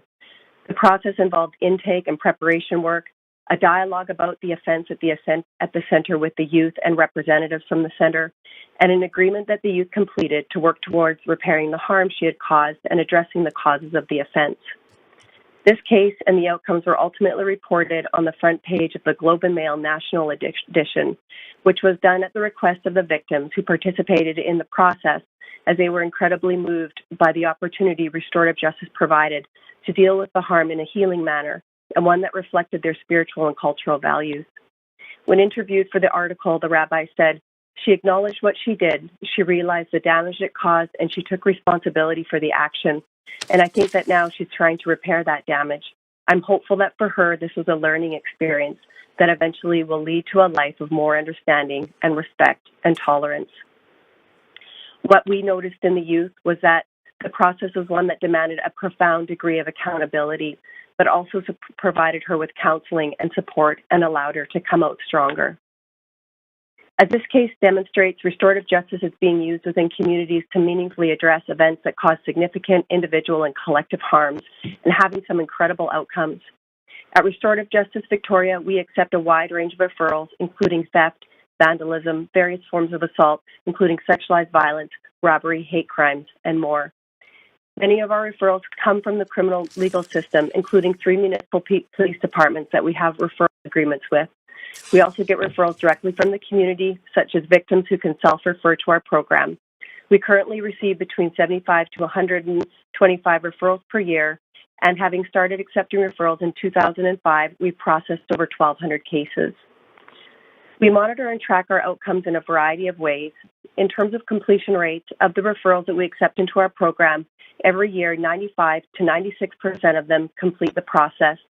And in the past 3 years, we've only had 2 cases where an offender did not fulfill their agreements. We use a 3-point evaluation system to understand client experiences, and our evaluation demonstrates that those who go through our process leave feeling deeply satisfied. Specifically, over the past 3 years, 100% of victims and 98% of offenders said they would recommend restorative justice to someone else. When asked how satisfied they were with their experience, victims provided a 96% and offenders a 97% satisfaction rate. As a colleague of mine at the Crown's office said at a recent event where I presented, these are outcomes that the criminal legal system could only dream of. Our organization receives funding from a variety of sources, including from 4 municipalities that we serve, either directly from the municipal budget or through the police department's budget. We work collaboratively alongside mayor and council and work to respond to local community issues and needs. I want to end with a quote from a victim from a recent sexual assault case that speaks to the need for restorative justice and the incredible impact it can have on people's lives. She said, "RJ saved me. It provided me a place to tell him everything I wanted him to know and get the apology that I deserve. It's given more closure than I ever would have thought. I used to think there was nothing that could be said that would make it better, but there was. Hearing the genuine, heartfelt apology I received meant more to me than anything I've ever heard. I can't express how grateful I am that RJ exists and that it was an option for me. Thank you." Well, thank you, Julian, and right on time. Seeing no questions for you, I will move on to the next speaker. The next speaker is Angela Evans. Angela, are you on the phone? Yes. Can you hear me? We can hear you great. Perfect. Okay. Good afternoon, Mayor and Councillors. My name is Angela Evans. I'm the Executive Director of Collingwood BIA and the Chair of the Safety Committee for the Vancouver BIA Partnership. It has been my privilege to be a part of the Restorative Collective Vancouver, working on a framework to becoming a restorative city. The BIAs appreciate Mayor Sim and councillors for speaking with the BIAs over the past 2 months, hearing our concerns and priorities, and helping our members and our communities. We look forward to our quarterly meetings. It is no secret our city has been plagued with increasing incidents of public safety, random attacks, hate crimes, graffiti, property crimes, shoplifting, and the trend of window smashing has become a growing concern to our members and the public. All these occurrences come with a cost to the small business operator, expenses, loss of staff, and the public well-being, loss of confidence in shopping in the areas. The three top priorities the Safety Committee has for this year was 1, safety and security issues, 2, combat graffiti and mitigate impact, and 3, explore new initiatives in safety and security. Restorative justice or restorative processes would be a new initiative or tool for the BIAs to learn and practice to resolve conflict. BIAs are boots on the ground and work directly with the businesses in our neighborhoods.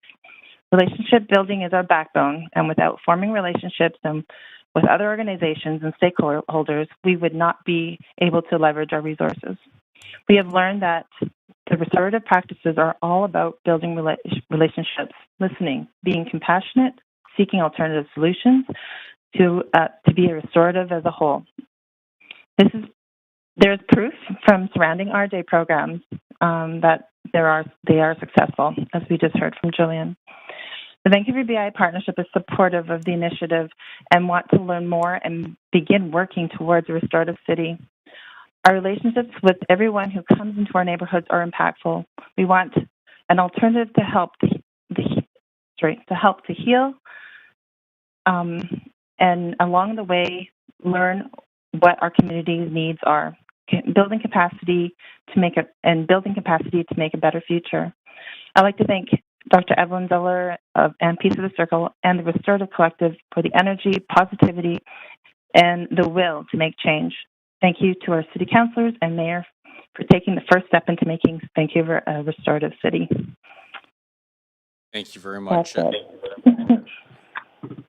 Thank you, Angela. Seeing no questions, we will move on to the next speaker. Dayla Israel. Dayla, are you on the phone?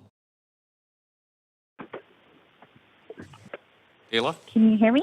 We can hear you great. Great. Thank you so much, Mayor and Council. We're really grateful for the opportunity for WAVA and as a member of the restorative, I wanted to say committee, but collective, to speak today. So we are so grateful for the opportunity to be part of the restorative collective for the work that we've done together to co-create and make Vancouver becoming a restorative city come to life. It really has been such a joy. My name is Dahlia Israel, and I'm the Executive Director at WAVA Rape Crisis Center, and I'm joining today from unceded and ancestral Musqueam territory. So we wanted to take the opportunity today to first and foremost acknowledge the city's leadership that they've shown in the past on investing in people and also prioritizing communities that have historically and continue to be denied equity in our city and our communities around the province. We also wanted to thank Council for the commitment to being partners in providing sustainable, ongoing, and reliable programming to survivors of sexual violence. And just as a note from earlier today, because I've been listening, I really wanted to encourage Council to continue to fund planner positions that focus on MMIWG2S, sex workers, and developing a safer city for women, girls, and trans people. Today, we wanted to add our voice to the request for ongoing support and commitment to being a restorative city. This ongoing work supports the work that we do at WAVA, which is to work towards a world where all forms of gender-based violence, particularly sexual violence, is no longer a reality. WAVA is committed to the aspirational values of being a feminist, decolonizing, and anti-oppressive organization. We believe deeply that in order to be in right relationships and center our humanity, we need to move away from shame, blame, punishment, perfectionism, righteousness, and really move forward being morally courageous, accountable, vulnerable, to seek repair, to have compassion with one another, and most importantly, to meet people's needs. We really must acknowledge, as Miriam Kaba tells us, that no one enters into harm for the first time as a perpetrator, whether that is systemic perpetration of violence or violence enacted by another human. Survivors of sexual violence, who WAVA represents, have been telling us for years that their desires for justice police after they experience sexual violence was an option. Crime and punishment, after all, comes out of colonial systems that don't reflect any of the survivors that we work with and their choices. Therefore, that's why WAVA has begun to invest in transformative justice programming for survivors. Additionally, we believe that developing a restorative city can support our work to shift society. We often say we don't want to just bandage people up and throw them back into the world that has broken them in the first place. We deeply believe that by supporting communities to build capacity to understand the root causes of violence and to deepen their capacity for connection, compassion, understanding, and have real-life tools, that this investment will change the conditions that allow sexual harm and its many impacts to happen in the first place. The reality is that we can't create safety out of more harm. We need to build the foundation that centers people's humanity. And Vancouver, as a city, has the opportunity to continue to role model and create substantive safety. This means not seeing people as disposable and understanding that this big work, this culture shift that we're trying to talk about, is understood as shifting from a long legacy of divesting in our humanity. Punishing people and throwing them away, trapping them in cycles of Hi, surveillance. Dayla. I'm sorry I have to cut you off. We are at time, That's though. okay. Thank you very much for being here today. And seeing no questions for you, I will be moving on to the next person on the list. The next person is Glenn Poon. Glenn, are you here? Oh, hey, Glenn.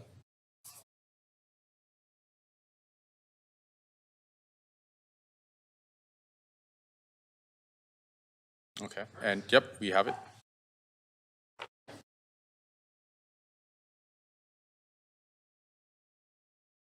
Hi. How do I advance the slide? We'll do it for you. Oh, okay. So if you just go caw every time you want to change slides, we'll. Well, this is, slide here was supposed to have some special animations. Yeah. This was taken 2010-ish, and I just want to say, this is the same shirt. Sorry, Glenn, can I please ask you to speak at the podium? That way we can all hear you. And yeah. This is the same shirt, same pants. And the reason I wanted to show you this was because back then, life kind of changed for me. I had multiple strokes and was left fully paralyzed on the right side. And, to be honest, Vancouver is a city that saved my life. I feel that of all the places in the world, I don't think I would have lived longer if it wasn't for Vancouver. So I want to thank you first to all the counselors that were here before last time. You've done a wonderful job with the city, and I thank you so much. It's beautiful, and even today, snowing hard in the morning and now sunshine. It's the best place in the world, and I'm here because I want things to run better. Next, please. Well, okay, it was supposed to slide out, but basically, first thing in regard to the Vancouver Public Library budget, I think that there should be more awareness towards COVID. The real prevention is healthy diet and exercise. And I can say that for sure, if there is any concerns about COVID, the way to combat that is with education about how to be healthy, how to eat right, and how to live responsibly. And I find that most of the people at the library, it's really not a healthy place sometimes. But all I can say is that, the proper training about the real facts, there's never been any outbreaks in any libraries, and the libraries have been safe. There really has been no permanent outcry for any kind of COVID event. And I think that's wrong, so I think that we should try to do some more education about this. And one example that I had was why not have, even at City Hall, some kind of contest for people who want to lose weight, right? I can tell you for sure, losing weight is the best thing you can do with your life. Be healthy, be strong, and that that is the key to living a long life. Next, please. So, in 2014, I had my first stroke, and it's a brain injury. So I found there was 2 places in Vancouver that helped me really re-engage my brain and become a functioning person in society. First, the art gallery, which I won't speak much about, but places like this are wonderful and beautiful to walk around, wonderful people. And in fact, I fully recommend everyone here go to the library, the gallery, because we need more people to go there so they get better events. And then, after about a year of going to the gallery, I thought, well, instead of looking at art, why not try to learn about art? And that's when I discovered the library. And, if anybody needs just somewhere to go to just learn and just be a good person, I think it's the library. Central Branch is beautiful. You can walk around there, and it's pretty much as good as a place anywhere in Vancouver. And I feel that it really made a difference to myself, to where I came from. It's carpeted, so when I learned how to walk again, I can walk around the library and not feel scared. I could not fall. I do fall down, frequently. So, there was always someone there to help you up and to, pat you on the back and send you on the way. But then, things change, and COVID really messed up the library. Next, please. Now, my first point here, I don't think we need to go over this. We've been talking about this all morning. Sorry, Glenn, I apologize. We're at time for your presentation, but I do want to thank you and acknowledge your recovery from what you went through, and it actually is pretty inspirational. Seeing no questions for you, we do need to move on to the next speaker. Just one thing, Mr. Councillor Fry, I have something for you. I made this for you, and I want you to, if I can get one more slide. In the future, I believe that it's going to come down to. Sorry, I do apologize. We are at time, but the president, Glenn. Thank you very much. Sorry, pardon? I can't hear you. Sorry, wait 1 second.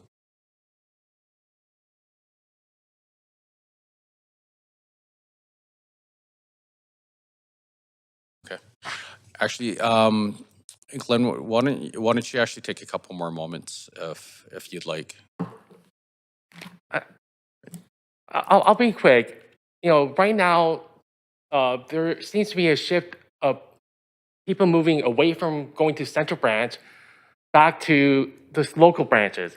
Now, what I gave Pete is an example of something that you'd be able to do at the library, something with graphic design and something that looks really good. This could cost less than $1. And I say that if you're going to rebuild the library and you're going to move away from Central, then outfit them with things that they'll make the students, people want to go there again. And, if anybody wants one of these, if you want to show it, just talk to our chief librarian. And this is what I went to. When I first started going to the library, I had no graphic design training. And in fact, I only have one hand because, that's what happens when you have a stroke. And I can make something like this. And if I can do this, then, I can teach any kid in Strathcona how to make something like this. So my suggestion is, Pete, let's build Strathcona Library, make it top-notch research center, or not research, graphic design, fill it with new equipment, and that's my suggestion. Because, right now, Central Branch, although it's a wonderful place that I have nothing but respect for, it's gotten crazy. There's too many homeless people, and you can't learn there anymore. Make it shift all the learning from Central to places like Strathcona, so we can focus on kids that want to do something special with their life. I will help in any way that I can. Great. Thank you very much. Great, thank you very much. And sort of And rush. just for the record, I voted for 6 of the councillors in here and you. Here's my proof. Sorry, I missed that. What was that again? I voted for 6 of the councillors. Hi, you mean? Awesome. Well, and you. Awesome. Well, thank you. And I fully support the fire department. Just be honest, they saved my life, and I will do anything that I can to say that they're awesome people. Glenn, thank you very much. Thank you. Okay, well, I hope the other 4 don't feel jealous there. We're not going to mention names, but we actually don't know them. So the next person is Lydia Lee. Lydia, are you here? Hi, Lydia. Hi, everyone. I promise my speech would definitely be less than 5 minutes. It'll be short and quick. First of all, I would like to congratulate Mayor and the councilors for your achieving the powerful and privileged positions to allocate the upcoming budget adjustment and property tax increase by April 2023. We have heard a lot of the numbers and figures throwing around the whole day. I was here since 9:30, and we understand the priority of most our politicians is to reward your political patronage. This is clearly shown on the generous budget proposal of an increase by 3% to the Vancouver Police Board, even though all research indicate that we should consider non-policing alternatives. Due to this morning, there is another tragic result from the mishandling of our law enforcement. However, as a Vancouver resident, I would like to hopefully bring your attention to a bigger picture, because the sentiment from ordinary citizens, residents who are under tremendous pressure in all fronts. You all know that. Housing, cost of living, personal debt. The high inflation is going to continue in 2023 and beyond. And from the petition I collected, you hopefully can see that during the past few days. It's only like 2-3 days. I collect lots of petitions, show that people are on the edge of a rude awakening, that our politicians don't care about the suffering they are enduring on a daily basis. So this property tax increase is not only going to affect homeowners, but the renters will be affected as well because the trickle-down effect. So I just want to bring your attention, our voters' turnout rate was only 36% during our October 2022 city election. And my sincere suggestion to you is to be aware that the majority of Vancouverites who are suffering greatly due to all kinds of tax increases and the looming recession will remember to show up in great numbers in the next election. So thank you for your attention. Sorry, we do actually have a question for you. Oh, That's okay. I will never imagine that. Okay, Well, go you know, ahead. we have one, so it's Yeah. Councillor Carr. Thank you. Hi. Yes, so I'm very interested in what you said about non-policing alternatives. Yes. And if you could just maybe give us a couple of examples of that. Does it Yeah. include, for example, the mental Right. health nurses, or what is it that Yeah, you're thinking? nurses, psychologists, mental care workers. The police confront people. The criminals, majority of them are mentally distorted.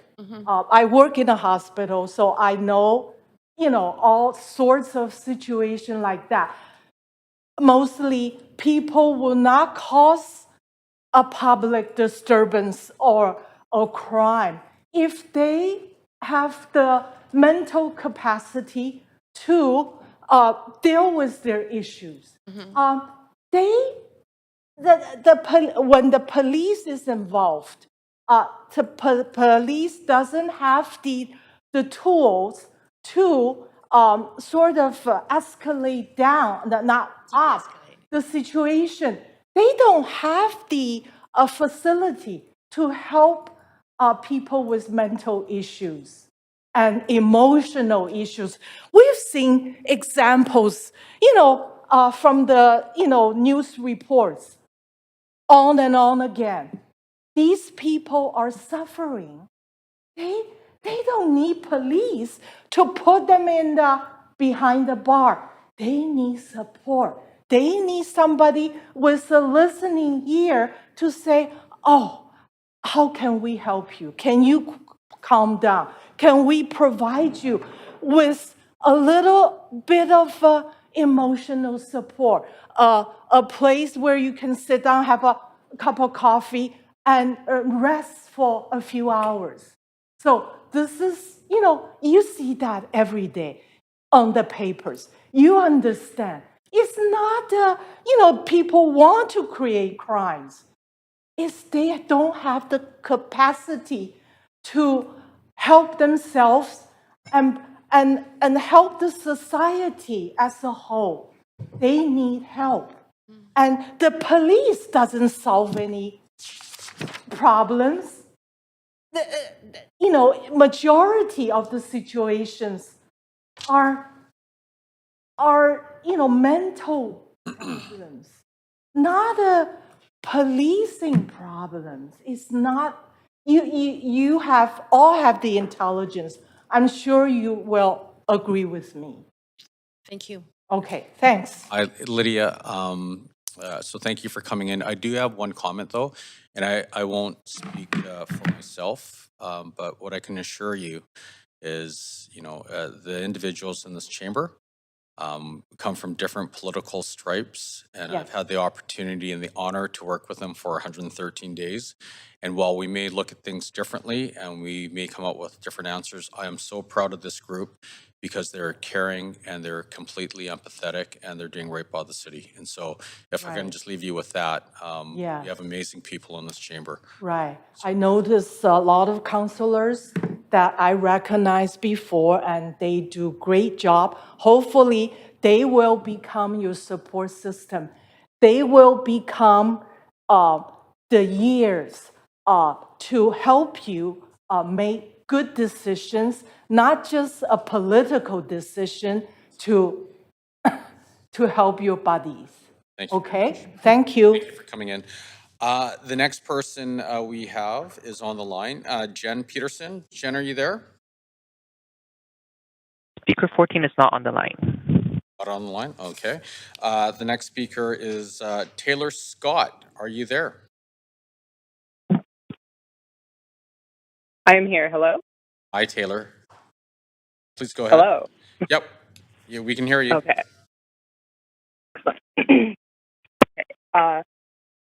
Harochit Unvanga Atira Taylor Scott. I am the office coordinator at PACE Society, a peer-driven organization located in the downtown east side of Vancouver that provides support, advocacy, and education by, with, and for current as well as former sex workers. We are a gender-inclusive space and have provided frontline services and have advocated at all levels of government for the rights to improved working conditions for sex workers, as well as the full decriminalization of sex work, drug use, and for safe supply. I'm an Afro-Inuvialuk on stolen and currently reside on stolen lands of the Musqueam, Tsleil-Waututh, and Squamish peoples. Many of the city's most marginalized peoples, such as the houseless, Indigenous, and racialized folks, are overrepresented in sex work and are also overrepresented in the carceral system. We acknowledge that it is systemic racism, classism, and continued colonization that contribute to these conditions. It is my understanding that this government prioritizes public safety, and we would like to suggest alternatives to funding the Vancouver Police Department. Increased police presence will not solve the growing systemic issues that cause houselessness, trauma, mental health issues, as well as the stress of living in an increasingly unaffordable city that can lead to actions and behaviors that are criminalized. Instead, we would like to suggest reinstating pandemic funds, as the COVID-19 pandemic is not over, and many of the city's most vulnerable peoples are still vulnerable to this pandemic. We also noticed that there is no funding in the draft budget for gender equity and safety alternatives to address gender-based and sexualized violence in public spaces, as well as the missing and murdered Indigenous women, girls, and Two-Spirit folks crisis. There is also no mention of the implementation of UNDRIP and alignment of policies with the city's reconciliation framework. There is no mention of anti-racism and cultural redress programs, as well as programs offering residents and businesses alternatives to calling the police, citywide accessibility improvements, and continuing to implement the city's language access policy, extended library branch hours and critical support for library workers, free menstrual products in civic facilities, emergency materials such as cots and cooling kits for vulnerable populations in extreme weather events, which are happening more often as the years go by, as well as the Vancouver Fire Department staffing needs to reduce exposure to risk for underserved communities and reduce staff burnout. Thank you. Great. Thank you very much, Taylor. Seeing no questions for you, I'm going to move on to the next speaker on the list. Is it Jero Yunus? Jero, are you there? And if I pronounced did I pronounce your name correctly? Hello? Hi, yeah, can you hear me? Yes, we can hear Hello, you. can you hear me? Yes, we can. Oh, perfect. Thank you, Mayor. Okay, good afternoon, Council, Mayor and Council. My name is Jairo Yunis, and I am the economist for Western Canada at the Canadian Federation of Independent Business, the country's largest small business association, representing and voicing the interests of 97,000 small businesses in Canada, including 9,400 here in BC. Today, I speak on behalf of small businesses in Vancouver to urge you to carefully consider the impact the proposed 9.7% increase in property taxes can have on the city's small business competitiveness. It is no secret that BC small businesses, including many in Vancouver, are facing numerous challenges, including inflationary pressure, rising interest rates, ongoing labor shortages, high payroll cost, and pandemic-related debt repayment. In fact, according to our data, 19% of BC small businesses are on the brink of closure. While we understand that property taxes are a vital source of revenue to fund essential services, we must ensure that any increase does not impose an undue burden on small businesses. It is important to weigh the benefits of improved services that result from these property tax hikes against their cost to small businesses' bottom lines. As evidenced by a recent CFIB survey, 63% of Vancouver small businesses identify property taxes as the most harmful cost to their operation. And this is not surprising since property taxes are profit insensitive, meaning that businesses must pay them regardless of their profitability. And despite the recent tax shift, the current property tax distribution in Vancouver remains unbalanced. Commercial properties account for only 19% of total property assessment value, but pay 40% of all property taxes. As a result, commercial properties paid almost $400 million in property taxes to the city last year, with a small business in Vancouver facing a property tax rate 3.4 times higher than residents. It's the third highest gap in the Lower Mainland.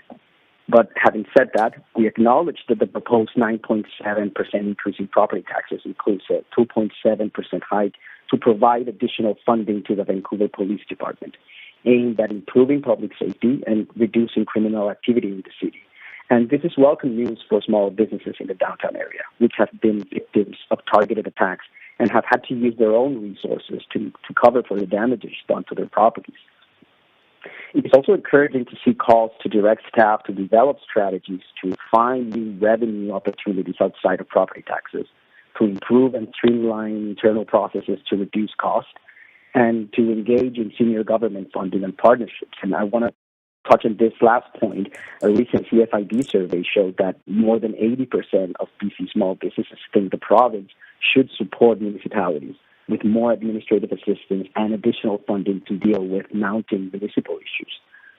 Moreover, small businesses value predictability and certainty, as it allows them to plan ahead with greater confidence and make informed decisions that can help them stay competitive so they can thrive.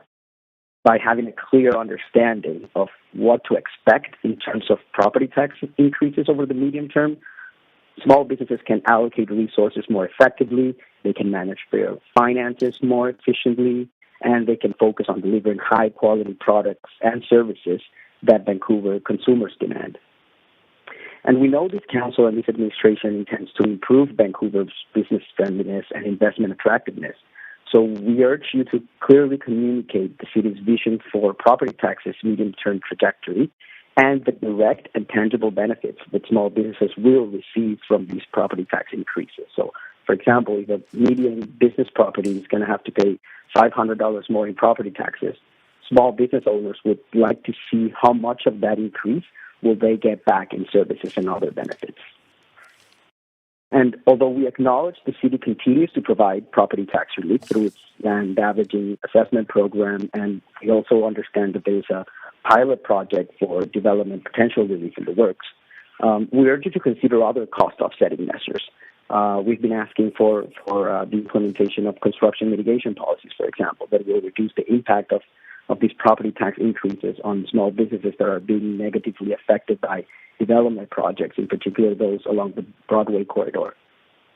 Additionally, we suggest adhering to more efficient spending practices to minimize the need for significant property tax increases, as well as reviewing the current property tax distribution to ensure a fair and balanced approach that benefits both small businesses and also the larger community.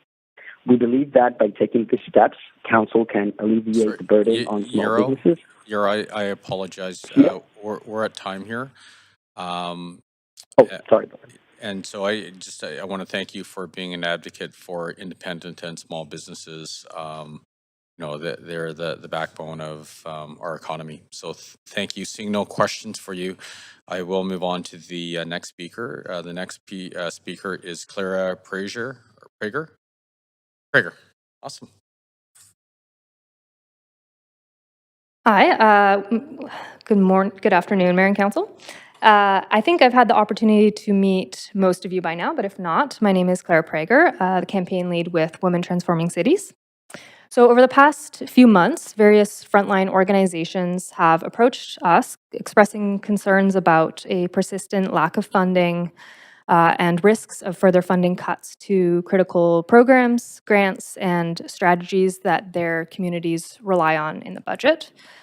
So stemming from these conversations, WTC, along with 13 other organizations, have written a letter to you outlining some of our concerns and priorities in this budget. So these organizations represent and serve women and children, survivors of domestic violence, 2S LGBTQIA people with disabilities, sex workers, recent immigrants and refugees living in Vancouver, single-parent families, people experiencing homelessness, racialized youth, and low-income seniors in Chinatown, to name a few. So a wide array of organizations whose voices matter immensely, but who face barriers to having their voices heard.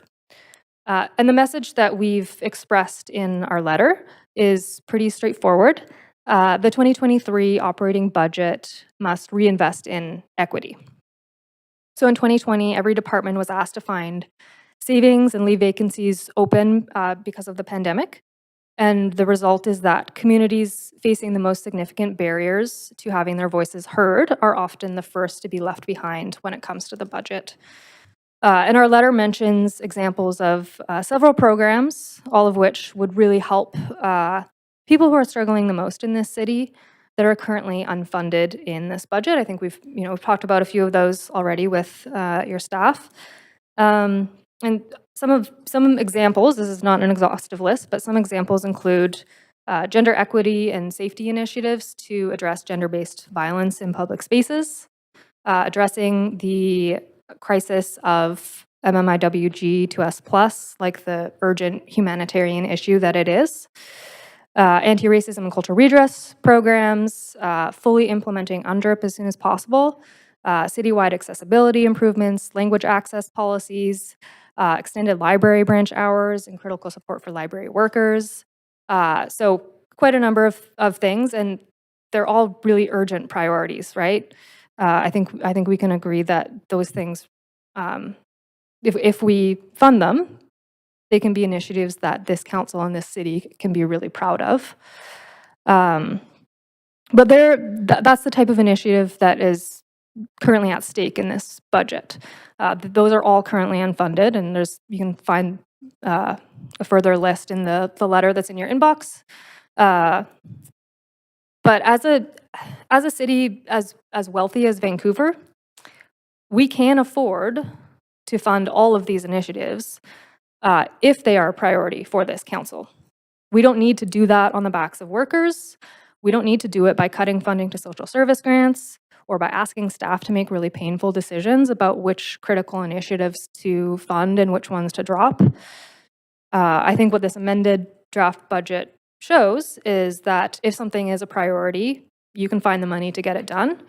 So if this council is willing, it can make these kinds of investments to make life safer, more affordable, more dignified for everyone whose voices are often excluded. And that includes some of the initiatives mentioned in our letter explicitly, but also includes some of the really important initiatives you've heard from other speakers so far, and I'm sure you will hear throughout the day. So ultimately, what I want to emphasize is that Vancouverites can't afford another budget that shortchanges equity. And committing to equity means investing in equity generously. And when this doesn't happen, systemically marginalized residents suffer first and foremost.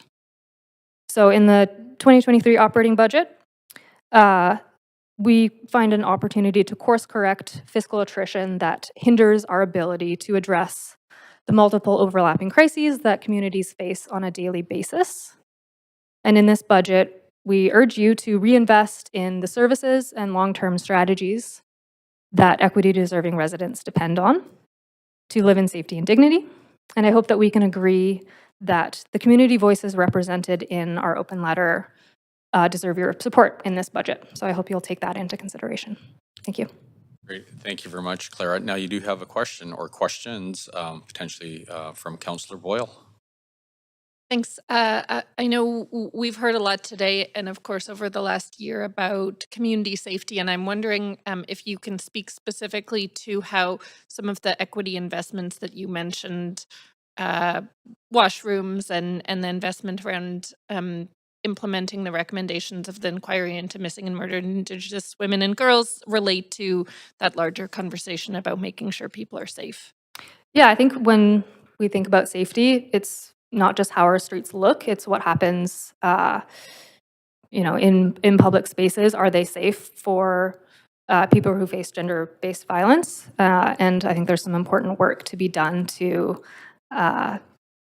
address those concerns, and really ask ourselves, is that a priority, to find out what the actions are, or to take actions that we already know are a priority for survivors. The work's already kind of laid out for us with the MMIWG work, which is survivor-led. And that can make a huge impact for safety in Vancouver. And we need to prioritize it. We need to fund it, or else it won't happen. Thanks. I have many questions. I won't actually keep you. I appreciate the letter and all the time. Thanks. Thank you. Thank you very much. And thank you for coming in, Clara. The next person we have, speaker number 18 has withdrawn. So speaker number 19, Marley Poole. Marley, are you on the phone? I am. Can you hear me? We can hear you great. Okay. I'm going to try to keep this brief. That's usually not my specialty. I'm calling in as an Indigenous person, a Métis person, as a queer person, as a renter, as a disabled person, and a resident of East Van. I also work in the downtown East Side in the field of health policy, and I'm calling with a couple of specific focuses, which won't be new to you, but primarily are in regards to the police budgeting as proposed in this draft. Primarily what I think about when it comes to the police budget and what that looks like here is that I have concerns when it comes to the prioritizing of increasing police funds at the expense of so many other services that are considered discretionary when it comes to year-to-year funding, whereas I don't believe that policing receives that same lens or same approach when it comes to thinking about a year to come and the years ahead. I am looking at, the report that was given to you, outlining the budget, outlining the consultation results within the community, and I'm seeing that primarily folks want to see more investments in affordable housing, in homelessness services, and social policies and projects, which I will say, as a reminder, are not related to police services and shouldn't be related to police services. Those are the top three key areas where folks do want to see greater investments in funding and are absolutely necessary when we're thinking about an equitable city as well as a so-called city of reconciliation. I also want to discuss the police budget in the items and the impacts of increasing policing that you're not always going to see as a line item in a budget. And this really is about thinking about whose safety will prioritize the most when it comes to increasing policing. If there are more police, how many families of missing and murdered Indigenous people will receive justice or healing, especially when the social policy work on the calls to action to MMIWG2S, that social policy work is in jeopardy within this budget. How many more people will die in our next heat dome or cold snap when we cannot reliably provide or operate healing and cooling centers, libraries, shelters, and other community spaces, or if we don't have planners to help address our climate emergency? When I think about police being called to areas like the downtown East Side to decamp people who are living in tents during climate crisis emergencies such as the cold snap we've just gone through, is that going to turn into 16, 17 police officers there instead of 15, or is the sky the limit when it comes to budgeting these things? What exactly does that look like as a line item? We don't exactly know. As well, too, is, with this increase in funding, how many more police are going to be put on paid administrative leave when they're involved in a so-called officer-involved event when a resident in our community passes or is severely injured? as a result of their police contacts. So I think about things like that and how they're not necessarily going to be included in the line item or these kinds of discussions when it comes to increasing police funding, but are just some of the very tangible impacts of this work that really needs attention when you want to claim that we are a city of reconciliation. And especially when, again, social policy work around MMIWG2S or implementing UNDRIP in a tangible way isn't being accounted for here. So, yeah, that's primarily what I wanted to focus on and speak on. But I want to leave you with those questions in mind about, again, whose safety we're prioritizing here and what exactly these impacts are going to be when it comes to safety and, again, whose safety is prioritized. But thank you. Great, Marley. Thank you very much. And seeing no questions for you, I'm going to move to the next person on the speaker list. Now, speakers number 20 and 21 have withdrawn. So speaker number 22, Neelam Chadha. Neelam, are you on the line there? Yes, I am. Great. Please go ahead. All right. Yes. So I guess, yeah, a lot of the thoughts that I had have already been mentioned. As I am actively involved with Fridays for Future as the lead organizer, of course, I'm going to begin with the importance of making SEEP a priority. So I know that targets had not been met before, and I do want to, make sure that it does continue to be a priority as we go into the future to not underfund SEEP to the expense of putting funding towards other things where it may not be necessary. Let's see. Oh, yes. And also related to that, some of the things that in SEEP, improving transit, pedestrian access, and bicycle access are some of the things that are noted here. Yes, I was pleased that the city did adopt the climate charter, and the climate charter, just reading out here from it, it's meant to act as a guide to center reconciliation, justice, and equity in all climate work. And that's another part that, we also do want to make sure does receive the attention and funding that it needs in order to meet the objectives of both SEEP as well as the additions in the charter. And with that, I also believe that to be working with the anti-racism and cultural redress objectives that were outlined, and that would include addressing anti-Indigenous and anti-Black racism, an Indigenous-led healing and wellness strategy, and possible revitalization of the Punjabi market. Yes. Oh, yes. And of course, it's very critical to ensure that SEEP is met, and it would be good to have those additions around the Climate Justice Charter.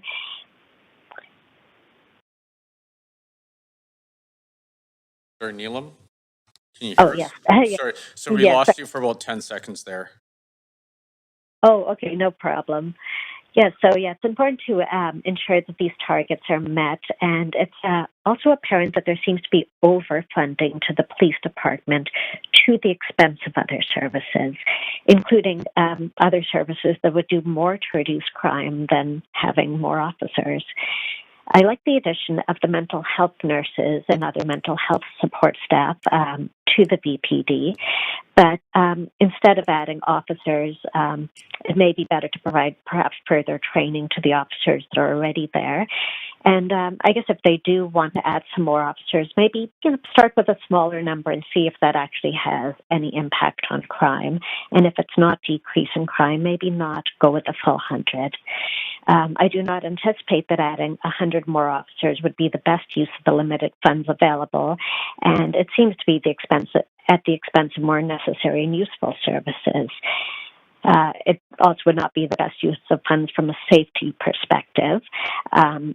and on that side, I would also suggest diverting more funds towards necessary health and addiction services, community-based peer wellness checks, access to housing and shelter. That one is definitely necessary. And other objectives that would help the city's most at-risk populations.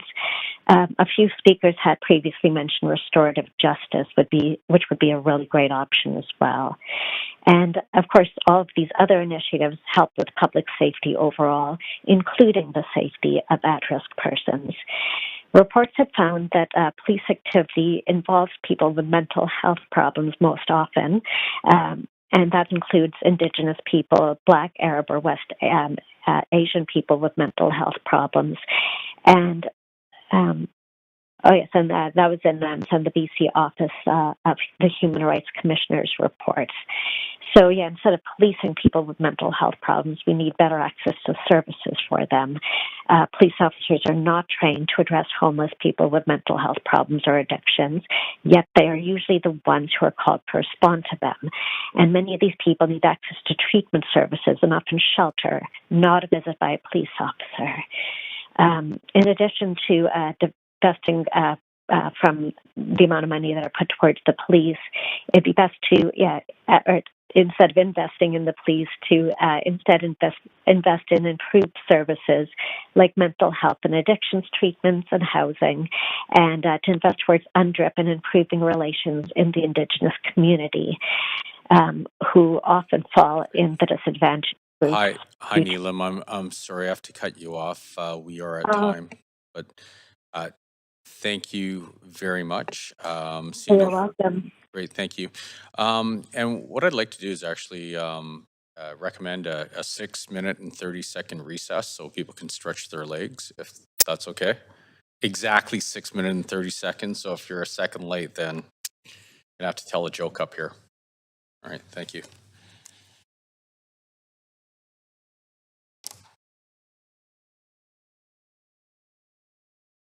This is the city moderator. We convene in 6 minutes. Please remain on the line.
All right, thank you everyone for getting back in 6 minutes and 30 seconds, give or take a couple minutes. The next person we have on the list is Julius, and I'm sorry, I'm gonna probably mispronounce your name, but Tony? Close. Chitani. Think of chutney. It's pretty close to that. Yeah. Nice to meet you. Well, you're online. Thank you, Mayor. Thank you, City Councilors, for having me, allowing me to speak here. Yes, I would like to comment on a couple of things. Mostly, I'd like to take this opportunity to bring your attention to the council report from February 14th on the 2023 draft operating budget. And down on page 89, or page 90 actually, about the engagement, the public engagement responses that were received, and the questions about what are the top priorities for the city's 2023 budget. And the top three responses were housing affordability, climate action, and community facilities. And climate action was 42% of the respondents basically listed as their top priority for the budget. And then the frequency of comments indicated that addressing climate action due to the sense of urgency was the second most common comment at 22%. Comparatively, for the top priorities, for example, policing came in at 17% compared to the 42% for climate action. So I think it's pretty clear that the people of Vancouver are expressing a need to address the urgency of climate action far in excess of that of policing. Now, I'm not saying policing isn't important. Of course it is. Although I've heard some wonderful comments from quite a few people on the option of restorative justice instead of in order to reduce the need for police to be called in situations because of their much greater chance to be able to de-escalate situations. But I think that we got to take into account the fact that while all of these things are happening, we're also very much in a climate crisis right now. And this is this is extraordinarily clear from the mountains of scientific evidence. I'm a biologist. I'm also a scientific illustrator. I work with scientists on a daily basis. It is extraordinarily clear that we're in a massive climate crisis right now. Even though when you look outside, you see trees leafing out and so on in the summer, it doesn't look as obvious to us. It really is happening in a much greater intensity than most of us are aware of. So I'd like to, again, reemphasize what your previous speaker as well, Neelam Chadha, had mentioned about the need to keep SEEP as in the forefront and make sure that we have funding for initiatives that address the climate crisis. Remember, even though we are only a small geographic region of BC, our city represents an enormous amount of the emissions that are generated that result in this massive destabilization of climate that's happening. I cannot emphasize enough how seriously we need to take this, much more so than we have been. And one of the items that seems to have vanished from the budget that I understand was supposed to be included initially was funding for Sue Big Oil, this initiative that would hold fossil fuel companies much more responsible and accountable to the devastation that their activities are causing. I don't know why it was not included. I think that it is crucially important because, of course, as we know, fossil fuel industries are the ones that are the leading cause for the climate crisis to be where it is right now. And we absolutely need to stand up against these large corporations that are responsible for basically ruining the world for everybody. And this is causing a lot of other problems that are related, such as housing affordability. There are many ways in which it's connected. Many other there's so many factors that interconnect here, and that climate stabilization is key for. And so, in other words, we need to address this at all levels of government. not just nationally or internationally, not just provincially, but also at a municipal level. So we need to really keep climate action and the need to hold fossil fuel industries responsible for their actions at the forefront of our budget. So thank you very much. I think I'll stop there. Great, thank you. Now you do have questions, Julius. Councillor Carr. Thank you. Thanks so much, Julius, for Neelam, for coming to speak to us. And I'm interested in knowing whether or not you think that climate. Well, first of all, if there's support that you know of amongst any other cities for a Sue Big Oil campaign. I mean, you must have organizers in other places. Do you know what the sort of civil society in general movement is towards holding the big oil companies responsible? Yes, that's a good question. Thank you. Actually, there are other organizations, other governments, local governments that are supporting this. So, for example, there are 24 local governments, including Vancouver, that have already sent and voted to send letters to the fossil fuel companies that point out that they should take responsibility for the harm that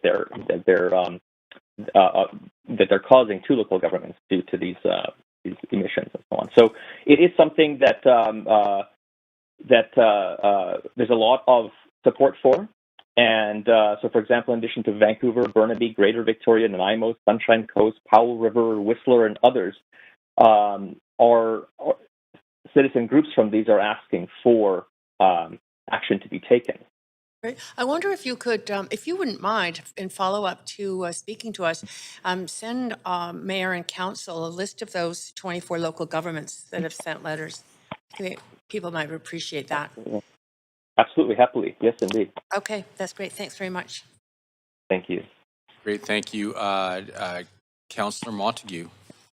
Thanks, Mayor. Just one quick question, Julius. Just wondering why you chose to use the Shape Your City statistics with regards to city priorities as opposed to the Ipsos Reid one, which shows actually the opposite of the priorities shown in the Shape Your City budget or Shape Your City priorities. I understand that there are going to be some differences depending on the particular mode that the surveys take. I was not actually aware of the Ipsos Reid one. I'd be curious to see how they conducted their analysis and their searching and their sampling, for example, within the community. As a scientist, I understand that experimental design is very important, and making sure that we generate our studies carefully will cause the results to be affected quite a bit. I felt that with respect to cities, to the city budget, it would be beneficial and most pertinent to use the city's own information gathering group for this, for example. But is there a reason why? Mm-hmm. You're aware that the Shape Your City poll didn't provide, wasn't a random sample. The Ipsos Reid is a random sample? I am not actually aware of the well, actually, yeah, I'd have to see what was the method of acquisition of these two, but this is the one that appears in the city's operating budget report. So this is why I went to that one. I would have to look into that some more. And regardless, it is pretty clear from the number of people that respond that climate action is definitely an extremely urgent issue that needs to be addressed. And I'd be interested in comparing several different polls, for example, not just the two, for example. If we're going to go that way, we may as well look at several others and see, because the best we can do is sort of a meta-analysis in this case, where we are able to look at several different studies and compare the results and see what the overall indicator is. Right, and I agree with that. And I'll just share with you, I'm limited to time, so I'll just share with you. You say you haven't seen the Ipsos Reid poll, but it actually shows that the environmental issues and sustainability is actually only 6% when it comes to local issues for residents, and crime and criminal activity is actually 15%. So it actually shows the complete opposite. Okay, well, Sorry, in any Monty. case, we should be listening Sorry, to scientists. we're at time, everyone. But Yep. Julius, you do have another question, Sure. Councillor Joe. Hi, Julius. Thanks for the question. Thanks for speaking at the council. So I just want to ask you, so if there's a well-organized fundraising for the lawsuit against the big oil, are you willing to participate? Am I willing to participate? Yeah, so fundraising using the nonprofit organization. Are you willing to participate? Oh, absolutely, as much as I can. Okay, for sure. I mean, I'm putting in a lot of time and effort and money into doing everything I can to not only fight the climate crisis, but to set an example for others to show that it is actually very easily possible to live in a sustainable way. And I am very much behind any initiative that would hold large fossil fuel companies responsible for what they're doing. Thank you. We are on the same page on that. So the second follow-up question is, if we're going to do that fundraising with a well-organized nonprofit organization, are you willing to contribute more than $1? More than $1? Absolutely, I would be. Hey, thank you very much. I would be willing to a lot, yes. But that, in addition to every possible way that we can do this, whether it be public fundraising or from the city's coffers, I think first that would be necessary, and then, of course, every method that we can possibly get. Okay, thanks. Thank you very much, and Julius, thank you for being online. Seeing no more questions, the next speaker we have is Fiona Koza on the phone. Fiona, are you there? Yes, I am. Can you hear me? We can hear you great. Thank you. Thank you, Mayor Sim and Council, for the opportunity to present to you. My name is Fiona Koza. I'm a Vancouver resident and a climate accountability strategist at West Coast Environmental Law. I'd like to speak with you today about whether the city will be able to afford to protect its residents from the skyrocketing cost of climate change, and in particular, the omission of funds for a climate lawsuit from the 2023 draft operating budget. As climate change worsens, the City of Vancouver, like other municipal governments, will struggle to deal with the rising cost of climate-resilient infrastructure and emergency responses to climate disasters.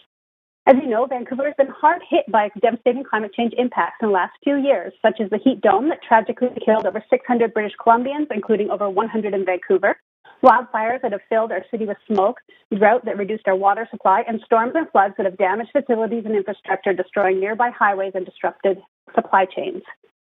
Climate change is not a distant problem that's going to happen in the future. It's happening here and now, and it is going to get worse.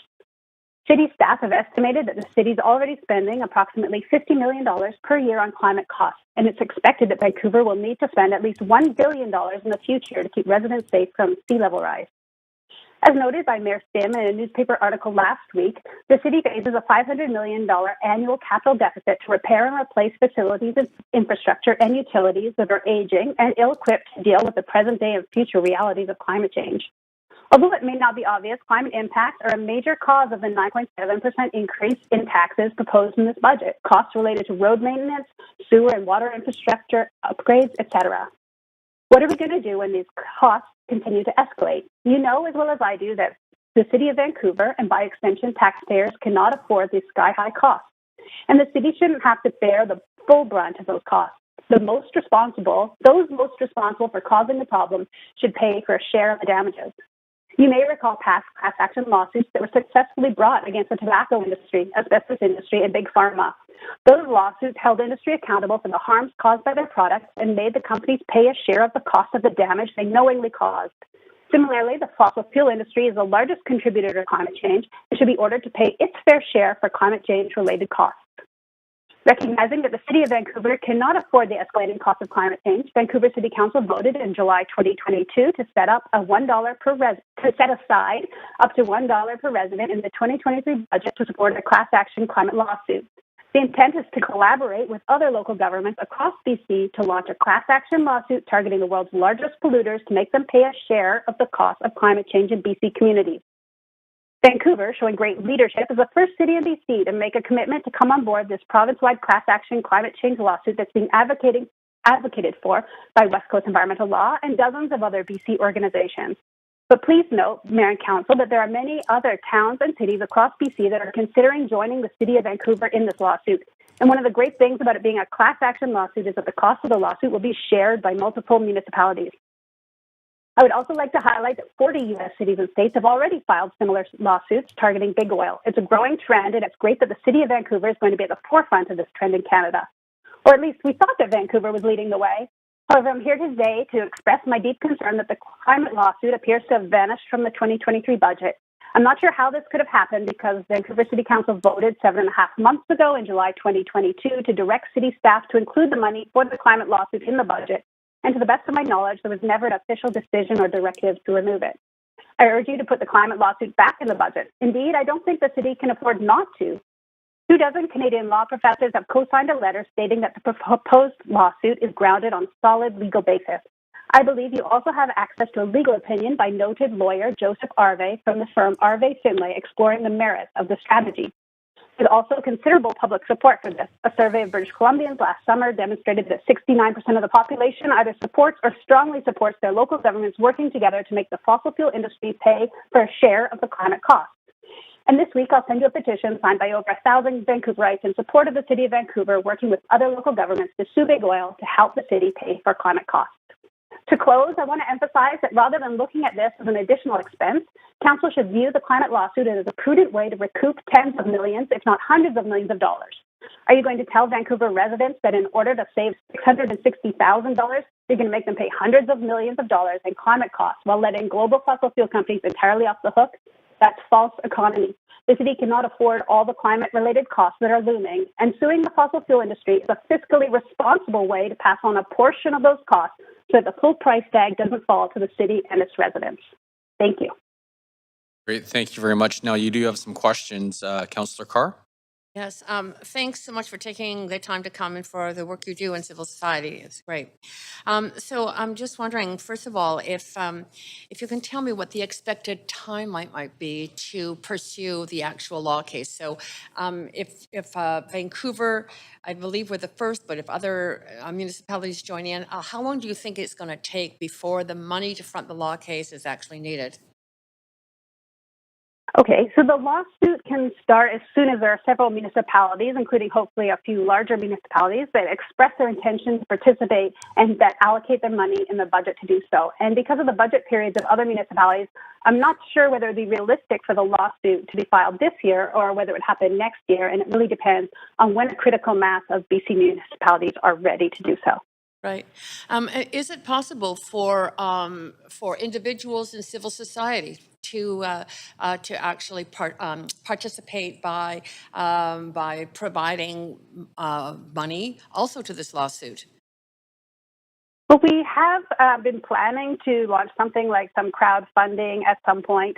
There is a lot of interest by individuals who would certainly be glad to support this, but we haven't launched that part of the campaign yet. We would also be approaching other private funders, foundations, and et cetera. And you say that I think that once this lawsuit is also launched, then there will be or once there's more people joining it, there will be more attention to it and more desire to get involved, and people won't want to be, or other municipalities won't want to be left out. Right. I'm assuming that you have talked to some other municipalities. How important is it to them that Vancouver maintain our involvement in a joint action lawsuit of municipalities? I've been speaking with many municipalities, and they are definitely looking to Vancouver. They all want to know who else is in, who else is joining. It's very important that Vancouver demonstrates leadership here by standing by its commitment to work with other local governments towards this climate lawsuit. Okay. You mentioned that in the United States that there are some municipalities that have also taken up this in terms of a joint action lawsuit. Is there any advantage to this being a BC-based lawsuit for municipalities? Yes, there is. So I mean, firstly, we're partly doing this in BC because BC is particularly hard hit by climate change. But there's also another interesting reason, which is that the class action laws for BC stipulate that if the plaintiffs were to lose, the plaintiffs, that is the local governments, would not have to cover a share, would not have to cover at all the defendant's legal fees. And so BC is the only province in Canada where that is the case. And so that's a unique thing about BC. Great, thank you. I think I'm out of time, but thanks again. And sorry, Fiona, you have one more counselor asking questions for you. Counselor Joe. Yeah, thanks, Mayor. Thanks, Fiona. So, other than using taxpayers' money for the lawsuit, any other particular roles municipality can play with in the lawsuit? Yes, I think municipalities would be able to speak with each other to explore, the terms of the lawsuit. This is the local government's own lawsuit. They would work with their own legal team to define it. We are proposing, targeting, for example, the 5 largest polluters, so we have suggestions, but it would really be those local governments who want to take a leadership role in defining the lawsuit could do so. Okay, the other follow-up question is going to be the same question as the previous speakers. Without using the public's money, without their permission, if there is, well-organized fundraising by a nonprofit organization for the lawsuit, are you able to contribute? Yes, of course. And are you willing to contribute more than $1? Yes, of course. And do you think that would receive more than $700,000 if we have a successful campaign for fundraising? Sorry, did you say, do you think we could fundraise more than 600,000? Yeah, so if we have a well-organized fundraising event campaign across the city, do you think we should raise more than $700,000? I wouldn't be able to say, but we're intending to have contributions from local governments as well as this other kind of fundraising from private funders, crowdsourcing, et cetera. So the idea was both. Okay, thanks, Fiona. That's my question. Great. Councillor Meisner. Thank you, Mayor. Thanks, Fiona, for calling in. Just a couple clarifying questions. Has a BC judge certified a class action lawsuit to sue Big Oil? No, there is no lawsuit yet. We're just advocating for one. We're suggesting that there should be one to help cities and communities afford climate costs. So there is no lawsuit yet for the judge to certify. That would be the first step once the case is launched. Okay, so I guess my question is that if you think you have such a solid case and are so confident, why haven't you proceeded to the first legal step of certifying the class action lawsuit to prove the viability of this case? Well, as I said, this lawsuit is not being brought by West Coast Environmental Law. We're just advocating for one in collaboration with dozens of other BC organizations. So we're waiting for local governments, or we're calling on local governments to do this. So the reason it hasn't been done yet is because no local governments have, stepped forward with this lawsuit yet. Okay, but you wouldn't be bringing the class action lawsuit forward. Is that correct? You wouldn't be doing that? No, we're not. We are not bringing the lawsuit forward. West Coast Environmental Law is advocating for it. We can provide support and research, but we're suggesting that local governments, hire their own, use their own. Are you suggesting that the city would hire or use their own legal counsel to bring that lawsuit forward? Is that what you're suggesting? Yes, I think class action specialists and in collaboration with the other local governments, yes, that would be determined, their legal team. And just to clarify, what is the $700,000 for then? Is it for that work or is it for your organization? Not a penny would come to my organization. It's just to set aside, just to put some skin in the game and some commitment and to set aside your money that you're going to need for a lawsuit. That other municipalities will also do the same, and then that money will be the money that's used for the lawsuit. And we would also be happy to help with some fundraising as well, but we would also need some commitment from the local government. Okay, thank you. Thank you very much. Thank you. Councillor Boyle. Thanks. I'm just wondering, following on those questions, if you can give us a sense of what the criteria would be for certification of a class action? I think I would have to ask. I'm not a lawyer, and I would just encourage maybe the city councilors to meet with my colleague, who is our staff lawyer, and would be able to discuss that from a legal perspective. Okay, totally fair. I guess I have been hearing that other cases are going forward in other places, and that piece about proving that oil companies knew they caused damages seemed to be one piece of certifying or seeing cases move forward. So I was wondering if that's a piece of it in this case as well. I think it could likely be if the companies were being sued because they knew all along. They have known for decades. But I think the terms of the lawsuit, like whether that still remains to be seen, I guess. Because, for example, the dozens of cases in the U.S., they have, some of them have different legal basis. So I think it depends exactly on the nature of this lawsuit, which is yet to be determined. Thanks. Fair enough. I'll leave it there. Thanks. Great. Thank you very much. Thank you, Fiona, for all of your time. The next person we have on the speakers list is Leslie Reed. Leslie, are you on the phone? Yes, I'm here. Good afternoon, Council. I'm Leslie Reed, and I speak only for myself, and I'm a longtime Vancouver resident. My comments here have nothing to do with politics. My problem is with the formatting of Appendix A. That's where the actual operating budget numbers are presented. Sorry, Leslie, I sort of interrupt. Are you able to get a little closer to your mic? Some of us are having a hard time hearing you. Louder? Yeah, maybe a little louder then. Louder than that? That's actually perfect now. Okay, I'll start again. So, good afternoon, Council. I'm Leslie Reed, and I speak only for myself.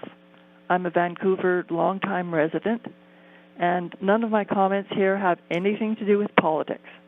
My problem is with the formatting of Appendix A. That's the operating budget numbers. Using the numbers provided, there is no way to evaluate whether this current budget is reasonable or not.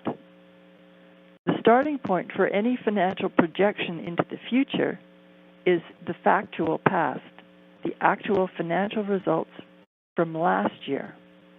Those results are available. I have no doubt that they have been sitting on management's desk for a month now. So where are they? Why are they not used in this report? I'm thinking that staff may have a few excuses. Maybe they say, but the budget process started back in December before the full year's financials were available. And I say, but they do have them now for this report. And back in last December, most organizations would have used the year-to-date November actual results with a best estimate for December added on. Maybe staff are thinking that it's illegal to report actual financials without an audit opinion. But there's no need for an opinion here, and they're free to label them as preliminary if they like. Maybe staff think that their column called restated budget is a good enough proxy for actual results. But why use a proxy when you have the real thing? And I really question exactly how similar they two are. Which brings me to the second column of data missing from this statement, the original budget for last year. Normal organizations compare last year's budget to actual results and get management's explanations for the differences. Was it poor budgeting? Was it poor management or good management? Was it one-off events that won't repeat? Was it efficiency savings that should continue? Was it changing social norms that make predictions hard? It's only when you have that understanding that you can budget for the future. especially in times of turmoil like COVID. We need the original budget numbers. So at this stage in your process this year of budgeting, we are beyond the point of doing this budgeting properly.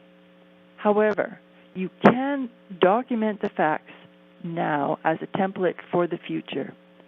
I ask that you send Appendix A back to staff, have them remove the column called Restated Budget, have them replace it with two columns, one for the original 2022 budget from a year ago, and a second for the actual 2022 financial results.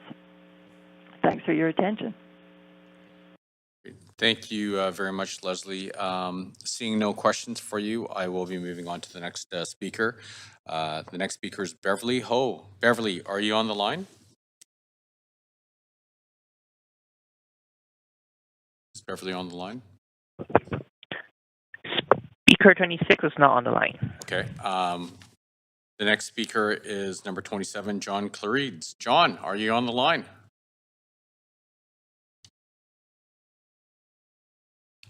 Speaker 27 is not on the line. Okay. Number 28, Christopher Lawrence. Christopher, are you there?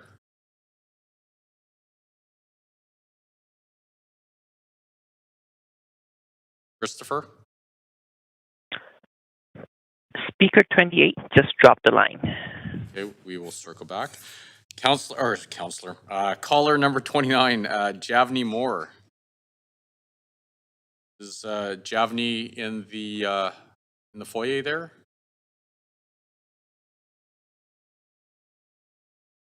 Nope. All right, we're just ripping through this. Speaker number 30, Steve Canaferri. Steve, are you on the line? Speaker 30 is not on the line. Okay. Speaker number 31, Lorraine Lowe. Lorraine, are you there? Speaker 31 is not on the line. All right, well, I know speaker number 32 is here. Oh, very excited. Yeah, take your time.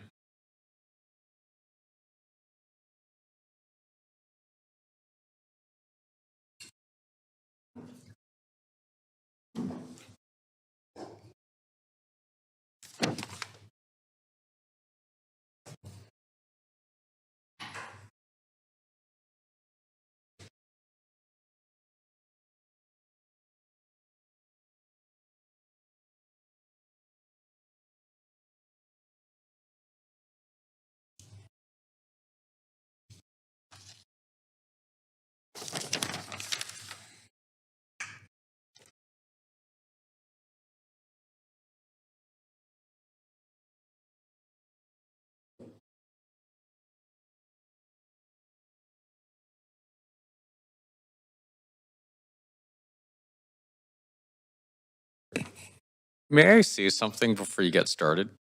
I do want to, and we do this every single day, but I do want to recognize that we are on the unceded territories of the Musqueam, Squamish, and Tsleil-Waututh First Nations, and we are so honored to be able to, live, work, and play and hold these council meetings here on your unceded territories. And the care and the love that you share or you show this land is phenomenal. And it's an honor to welcome you into this chamber here, and couldn't be more excited. Haichka Siem, Haichka Mayor. Asiem Nesiea and the Mary Point, Tenitanach Vomathquium. Ia te I, Humamkin. Ia te I, Ayalmuch, Sunak, Kalakan, Mali, Humathquium. I'm so pleased to be here and name some of the place names here in this area where we're standing. And I want to say again, I Tanashqualawan Kwanzi Kotsnala. My heart is full to be standing here with my sisters and with all of you who I've had the pleasure to meet and speak with and share and discuss. I'm here today with my sisters because I actually sit on the Murdered and Missing Indigenous Advisory Committee with these sisters and others. And my hands go up to Rachel Watene, who works here at the city, and Chloe for all the work that they do tracking all of our advice. And I do want to say also that these ladies that stand behind me have been spending decades trying to raise the importance of our sisters who have been lost here in this area. And they are willing to provide advice to the granular level. And I've certainly sat in meetings where they have come up with answers to every query. We're here today because we noted that the work that we have done is listed as an option in the budget and not an actual budget line. And that worries me and it worries us because we do believe in your capabilities and your commitment. We witnessed your dedication to the United Nations Declaration on the Rights of Indigenous Peoples. We are aware this is the city of reconciliation, and we want to raise that importance. And I think, and I don't know how the budget line became an option, although I did see a tweet from a member of the media here saying that it was going through, but I didn't, none of the staff know that. So some of that budget of the option of 216 is for their salaries. And so I just wanted to be sure that we say that we come and we ask, is it important? And what are the short and long-term deliverables from this brilliant group of people as you think about the story that you want to tell at the end of the day, when you think about the legacy that this council will leave and the commitments to our children, to our women, to our environment, to our human rights, to our safety. What is it that you will do in the short and long term? I know you've made a lot of promises and you have delivered on lots so far in your first 100 days. And we really, really hold up high hopes for what lays ahead and hope that this won't be just an option. I don't know where I am in my 5 minutes, so I'm going to just hand, if that's okay, over to my sisters to speak next. And do we have someone on the line as well, Viola and Anita? I don't know what numbers they are. Is Viola on the line? I don't know, but what I can tell you, Mary, is we actually have questions for you, and everyone else is a speaker on the list, so you have a lot of time. All right, great. Don't feel rushed, please. Okay. Do we want to go, are there any, Mary, are there any comments that you wanted to make personally? Because we do have a list of counselors and myself who want to ask you questions. We have lots of comments, but so no, from a personal level, there isn't any one of us here that hasn't been affected specifically. We haven't lost someone. Every single one of us has. And I would say you don't have to look too far in Indigenous country to connect with someone who has lost someone in this city. As well as others. So it is really close to my heart that we are counting on this council for your good work, and that we move this item from optional to a commitment. The other thing I did want to say, I do have one more comment. Rachel works in social policy, and I know you have a new director of Indigenous Relations and a new manager of Indigenous Relations. And you know, I'm not in charge, but I would say that would be a good house for her to go sit in, where she's among friends and doesn't have to do the level of education that is needed, and they could share the load. That's the end of my comments. Haichka, haitsepka. Councillor Boyle. Thank you for being here and all the work you do. I'm wondering if there are councillors who haven't read the report out of the National Inquiry or the Red Women Rising report, if you might be able to provide some examples of what actions, what implementation looks like in terms of improving safety for Indigenous women and girls in the city?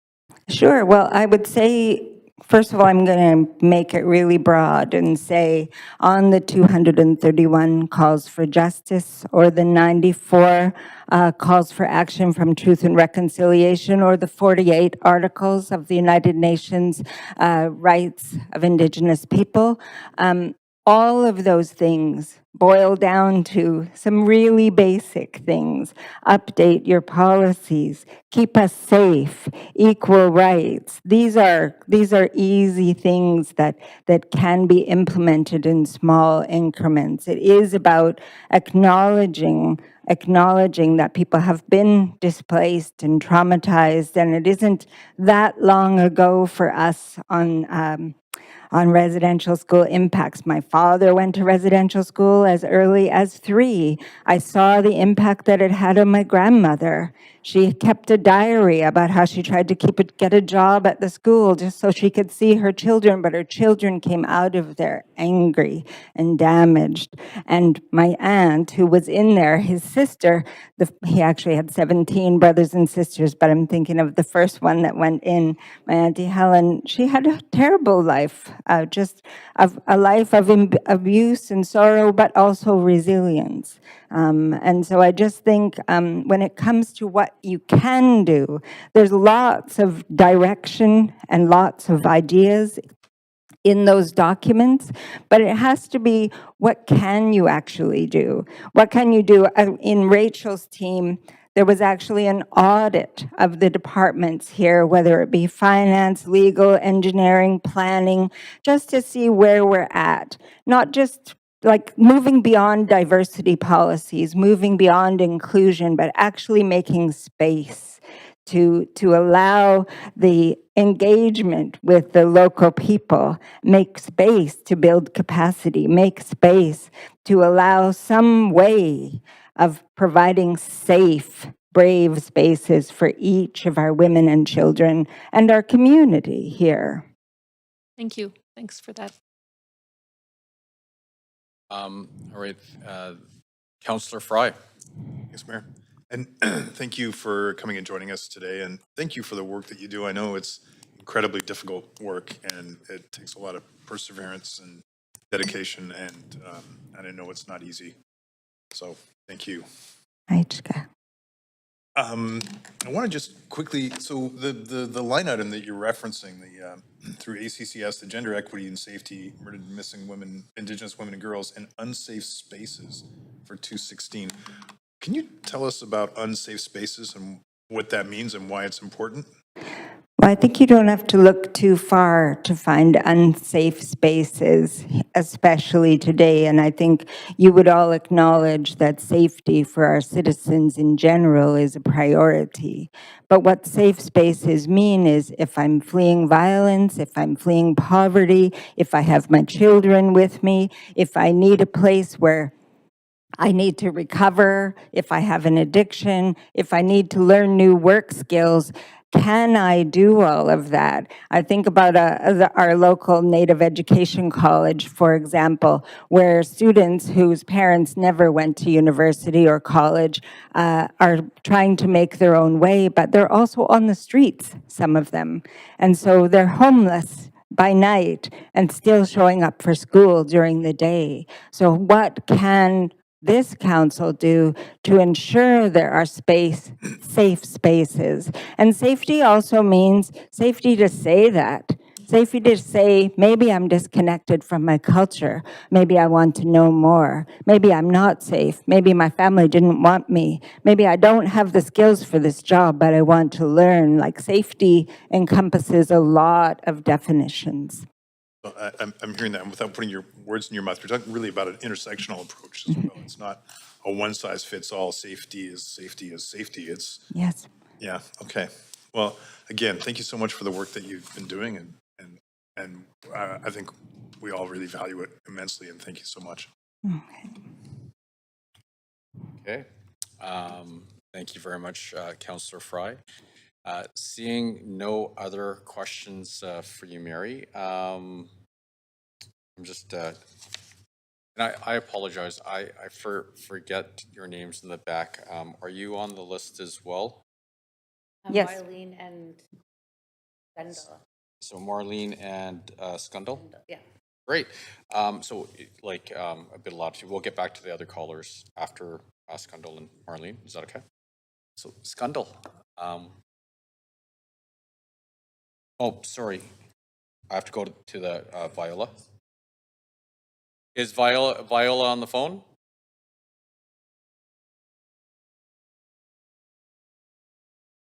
Hello? Hi. Oh, hi. Can you hear me okay? We can hear you great, Viola. Okay. Mr. Mayor and councillor members, I appreciate the opportunity to share my reflections. I want to echo the comments from my dear sister there, Mary Point, with regard to her opening remarks on the work of the Murdered and Missing Indigenous Women's Two-Spirit Advisory Committee.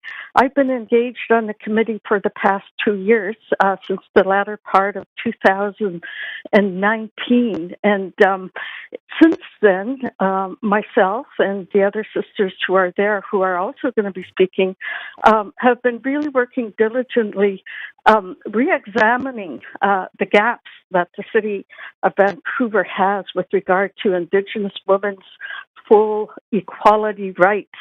And I was so thrilled and excited that the city had embraced UNDRIP and was one of the first cities in the country to fully embrace UNDRIP.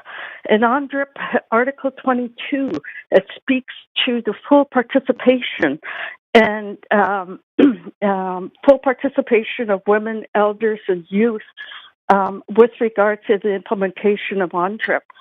The First Nations communities, Squamish, Tsleil-Waututh, and the local governing nations endorsed the report, which also the City of Vancouver adopted last year prior to the new leadership being brought on board with the City of Vancouver.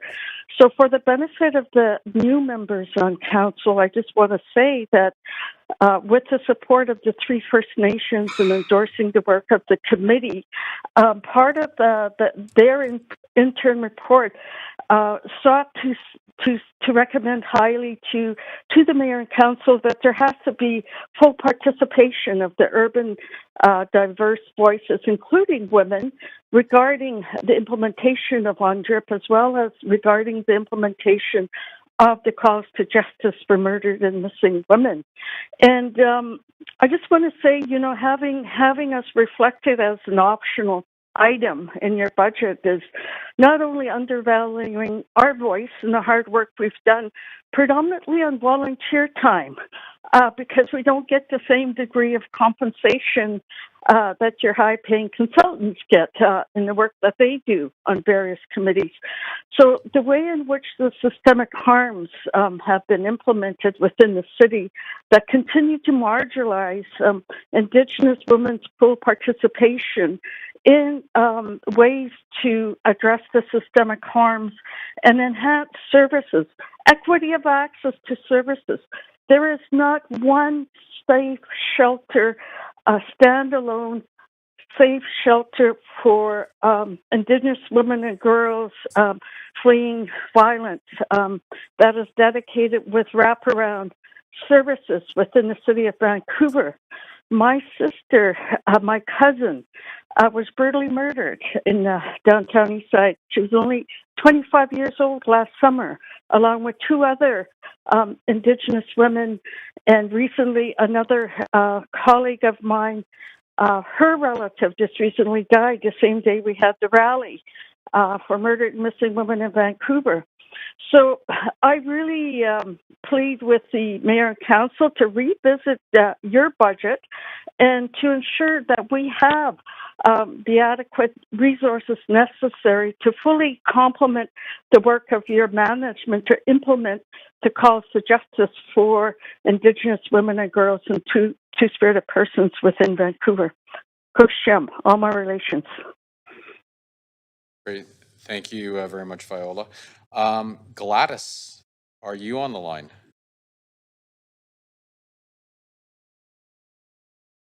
No? Yes. Hey, Gladys, how are you? Not too bad. How are you? Doing great, thank you.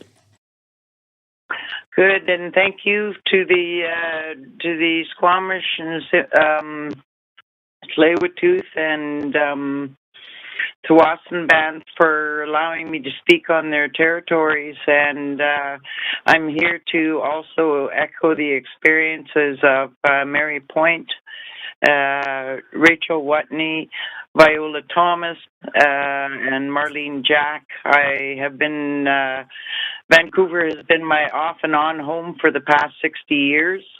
And I have witnessed a lot throughout the years, and I'm really trying to figure out and trying to understand how it is that these all these calls to justice and UNDRIP and all these agreements that have been signed on to protect everybody's human rights. I'm trying to figure out how we fit into the budget so that these things can be implemented. And now when I'm speaking about that, I'm going to tell you a little story about how the first victim in my family came from back as far as 1959, where I had an auntie that was killed by a fellow that acted very much like the barbershop killer, where they were forcing our Aboriginal women and girls to drink alcohol until they died. That's how my auntie died in 1959 in Vancouver on Hastings Street. Now, coming back up to 2023, when my sister was found dead on Hastings Street in Maine, she was 69 years old, and just 2 weeks before that, I brought my cousin home in a pine box. How many of these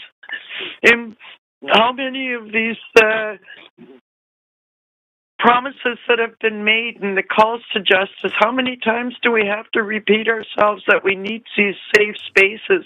And I hear your counselors asking, what does a safe space look like? And she didn't understand. Well, you know what? Your streets are killing us.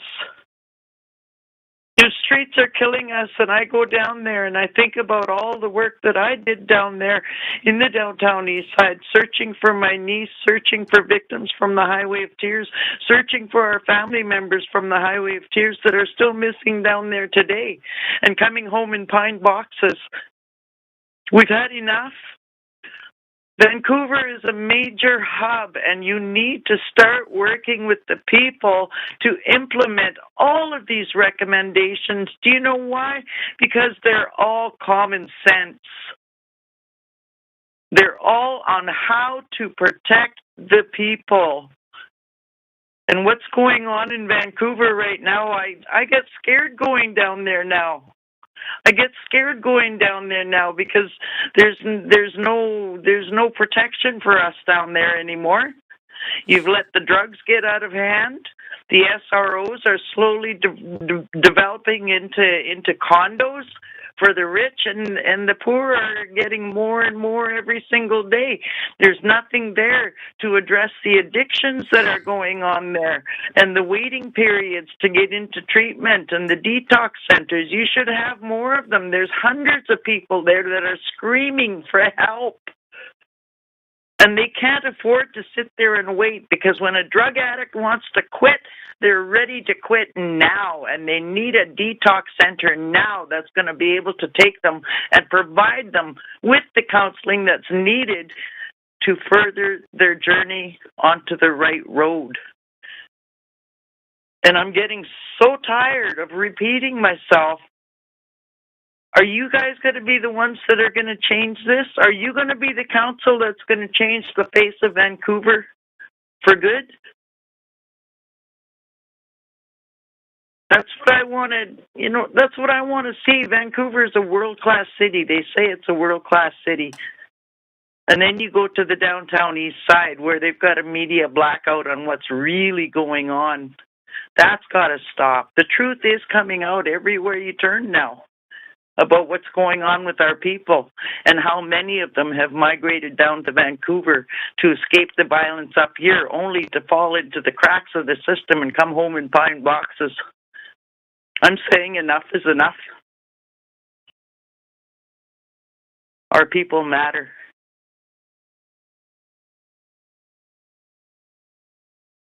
Gladys? I'm saying start honoring the work of this group that you have working and support them in every way you can. This isn't about money anymore. This is about lives. The reason we don't fight for a budget is because we don't have one. You need to start acknowledging that and appreciating this group and the people that choose to work with this group to make things change for the better. Acknowledge your grassroots women that are out on the streets every day feeding thousands of people. Nobody ever pays attention to that. Help them out during your budget too. You know? There's so much more that can be done. We need our programs resourced, and we need them resourced permanently. Not just fit into a budget on a yearly basis. We need ongoing assistance. We need health, healing, and wellness centers in the downtown east side, in the city of Vancouver. Don't let NIMBY take over. This is everybody's issue. It's not just ours. Gladys? Thank you. Gladys, thank you very much. So from the bottom of our hearts, we are so sorry for your losses, and not just yours, your community's losses. And thank you for those bold words. I just want to say how to my Auntie Mary and to the three host nations, Squamish, Tsleil-Waututh, and Musqueam. My traditional name is Gulkit Jad. I am Haida. I am Gulkit Jad is my grandmother's name, which means golden spruce woman. I am the direct descendant of that beautiful tree in Haida. My father is from Nuchanlit, a Hausa area. My colonial name is Bernie Williams. And I want to say congratulations to you, first of all, Mr. Mayor, and to the new faces here of the City Council. There's many faces here that I recognize who have actually really have done the work with us in that. And I also wanted to acknowledge our sister here, Rachel, for the incredible hard work that Shabna and is Mary Claire, Zach, and Clara have been really working diligently and hard with us. I'm also part of the National Family Survivors Circle of Canada. I'm one of 8 women that have been appointed by the federal and by 4 of the commissioners. We act as senior advisors to the Secretariat to Minister Mark Miller and the previous minister, Carolyn Bennett. I'm also one of the 3 senior advisors to Senator Michelle Odette.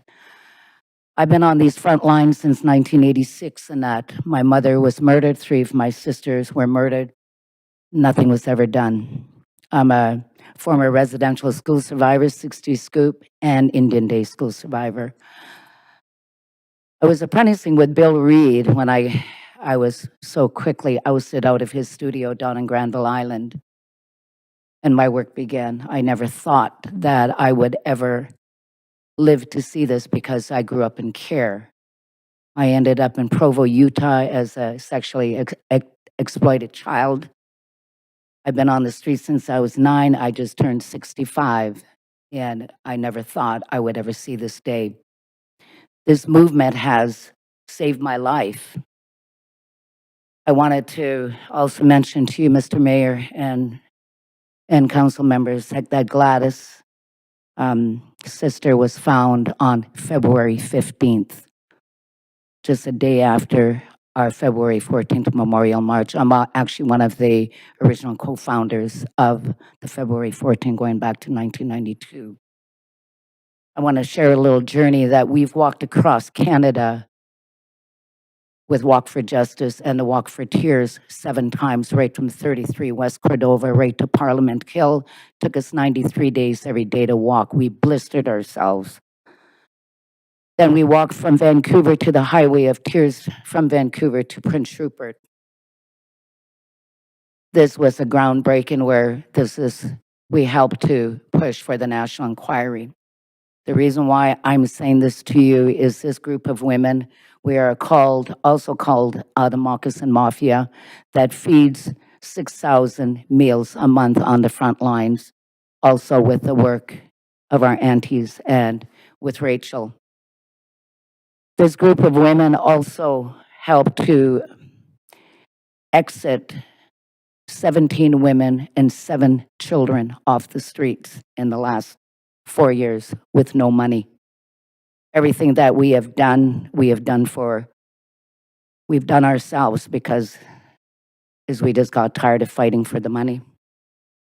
The work that Rachel and this group of amazing women, and with the support of our host aunties here and the elders behind us, is we are able to do this. I'm not begging you guys. I'm not asking. I'm really morally asking just one thing from me. In my family alone from Hadigwai and my friends, we have buried 106 in the last 4 years. Fentanyl has been the root of it. And of course, COVID. I really challenge every one of you guys and women to please look at the calls for justice. That should be implemented. And the other thing, I would like to see a red alert out here when our women go missing. We're on those front lines. It's very scary, but it's very necessary. When all the shops closed, when COVID hit, and it was through Erica Grant, Fiona York, Kathleen Shimuzu, and myself, we went on the front lines. We risked everything. We should not have to do this. It's necessary that these safe spaces, we've been fighting for land-based healing for over 30 years, and that we're talking about our elders, going into areas away from the downtown east side. We have our own spiritual people come in. Our people have been over-medicated and under-medicated. We watch our children on the streets. We're on the front lines every day. We feed the people 6 days a week. And just the one thing that they've asked for, just proper housing. And I understand that you were there, Mr. Mayor, that you and as Premier Eby had mentioned about the 90 modular homes, I think it was, and that I'm a proud First Nations woman. And when I go into these shelters, our people should have been prioritized. Our people should have been right out there, with proper homes and that. We work with some of the women that have lost their children, and they fall through the cracks downtown. Women are dying faster now than I was part of the national inquiry. I was a senior advisor to Senator Odette when she was a commissioner. In the 3 years that we were there, over 200 women had either gone missing or murdered. And this is while the national inquiry started. Every day we are seeing posters. Every day we are hearing families. And if it wasn't for this group, that we all, get a hold of one another right away, we're on those front lines. And why I'm mentioning this is to you, these group of women are very amazing. We hold other jobs just to make our own rent and to take care of our own families. We have suggested, with like the previous mayorships that were here, I'm going all the way back to Senator Larry Campbell. And I'm just praying to my creator that this mayorship and council would be the one that's going to really shift it for us, because I'm really tired of sitting at tables. I'm really tired of saying the same things over and over. I don't want to walk across Canada again, because it's really was emotionally hard on all of us, because we are all family members and survivors. And I think we can do better, but I think we need to do it together.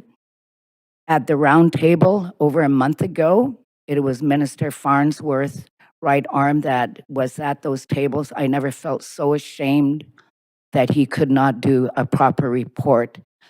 And I really pray that the city will do better. And I'm hoping that we have a meeting coming up with Premier Eby, because when we looked at what Mr. Farnsworth is assistance, when he spoke, is that we could maybe shift them too, because BC, this is where the movement started, downtown East Side, back in the late 80s, where there was 69 women. Our group of women were the ones to help to put Robert Willie Pickton where he is today. Out of those 26 women that he was charged with, I knew 20 of them. They were either my clients at the Downtown East Side Women's Center, or they were my fellow comrades on those streets and that. And I really don't want to see, we are tired of burying, people. Every week we have a funeral. I've challenged some of you when the previous mayor was here, and not one of you showed up downtown East Side to do the walk with us. We wanted to bring you through. And it was this group, again, with Mary Claire, that we were able to rescue a young girl who was human trafficked right through the Hazelwood. And this is how important our work is. We know there's human trafficking. Everybody just kind of puts their blinders on. Unless it directly happens to you or your family, you will never know the impact or what we go through and what we live every day. And all we're trying to do is save another lives and the children that are on these streets and that. I've never seen this. I never thought I would ever see. And we also hold our own leadership accountable too for this, all three levels of government, because we could do better.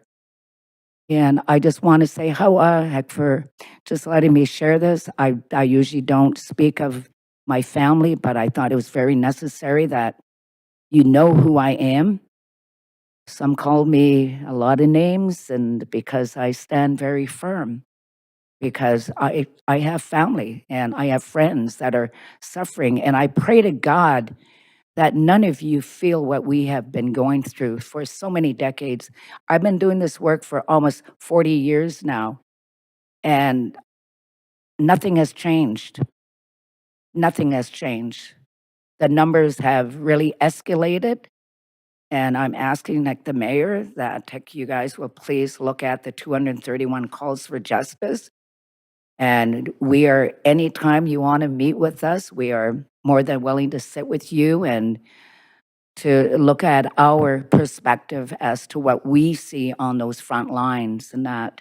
And we are missing a really big thing, that we've got a huge gap from 11 o'clock at night to 8 in the morning.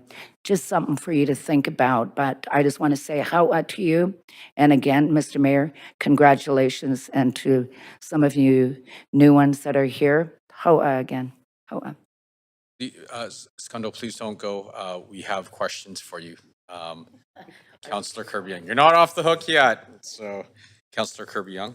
Yeah, hi, I'm over here. I just have one question, and it's a simple one. And you had referenced, you did a walkthrough with the previous mayor. I don't recall that invite. If I missed it, I'm sorry. I'm not sure if I missed it or it went to the mayor's office. Would you be willing to do that? Absolutely, anytime.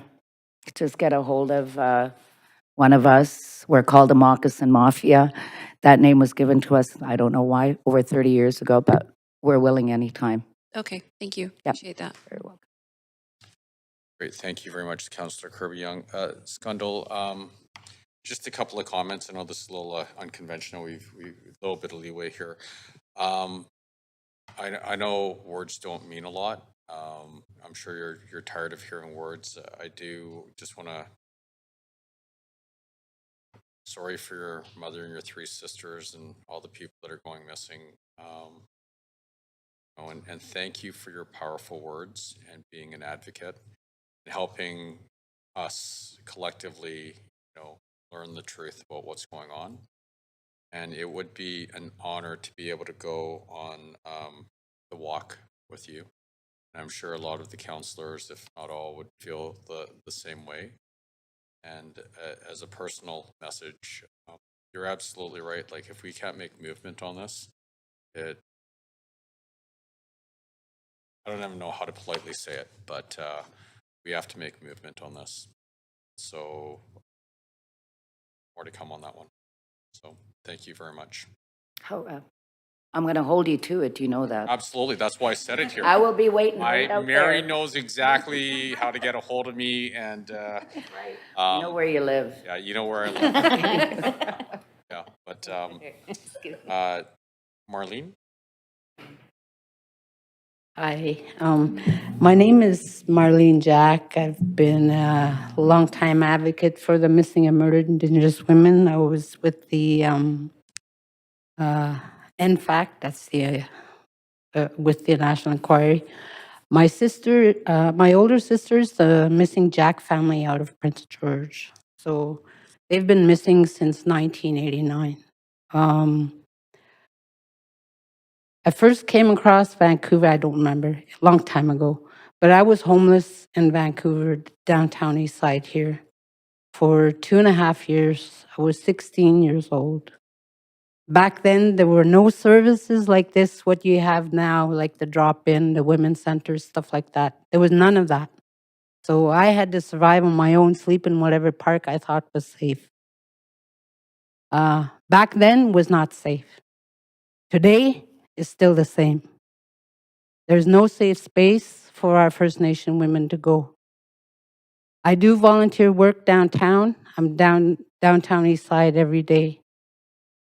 I know a lot of First Nation women, they do need the help that they are seeking to be safe. And there is no resources, no nothing for them. So where do they go? They have to go back where they came from, where they started to try and flee for safety. Be it homeless, domestic violence, or home. Like, to get an education, you have to move away to a city where it's easy accessible. When they get here, it's a city with violence a majority of the time. You can't even go to a restaurant and think you feel safe. You get bad treatment there too. There's no safe space. How many women that we had to turn away where I volunteer because there was no place we could send them or take them in. I phoned every resource I could think of, and there was no safe space for them. The safe space, I think, with the work we do with Rachel here and my sisters, we've been working very hard, and our main concern is the action plan, the implementation to the calls for justice with the National Inquiry and the Red Woman Rising. Our First Nation women are not safe. You can see in the news almost every day there's something, Our work, I feel, is very important.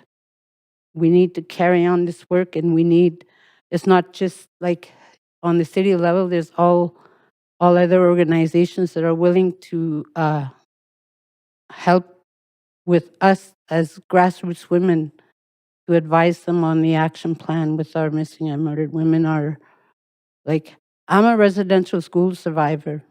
I'm also, I never went home. I've been on my own since I was 5. I was never taught to love or care or anything like that. I'm an angry person. You get me mad, don't be here. So I that's how I was taught. I was never like that before that. My grandma was with me. I never knew English when I went to res school. I had to learn fast for the first year. I couldn't speak because it's all I could speak was my language. So if I spoke my language, I get a good beat up. That's where I get angry. And then I learned to be racist. So this is not our people. We're not that. I can go on for a lot of things, and I just know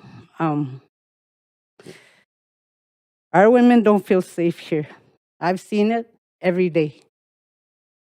Our work is important for us to carry on to make sure these implementations and these calls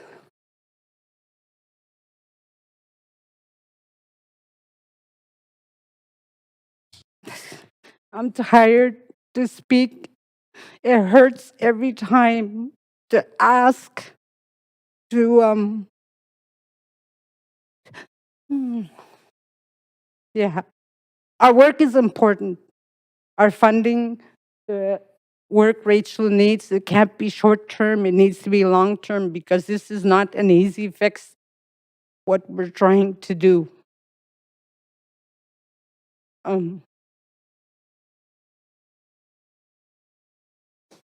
Yeah, I'm done. Thanks.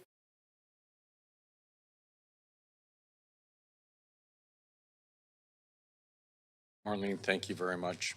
Um,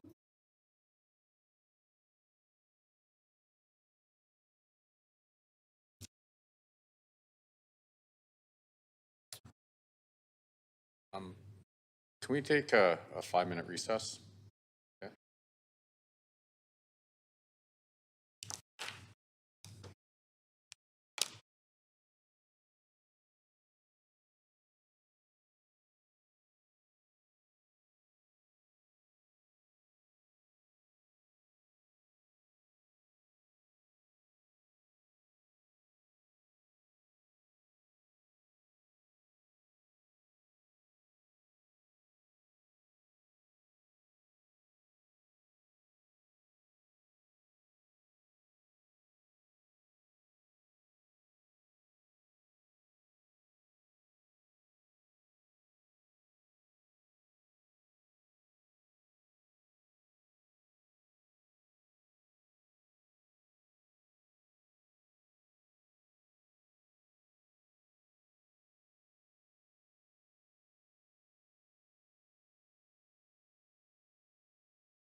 Oh, sorry, Mike.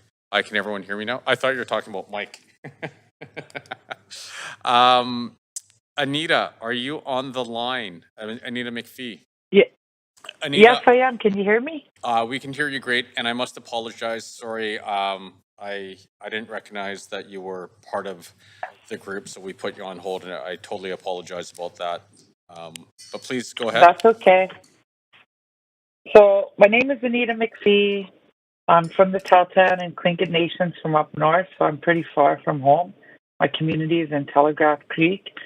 I'm a survivor of all forms of violence and intergenerational trauma. This is why I became an advocate, is because I've had many painful, violent experiences myself. My late mom was stolen and taken to residential school, as well as her 5 brothers. My grandmother was taken from her family to residential school.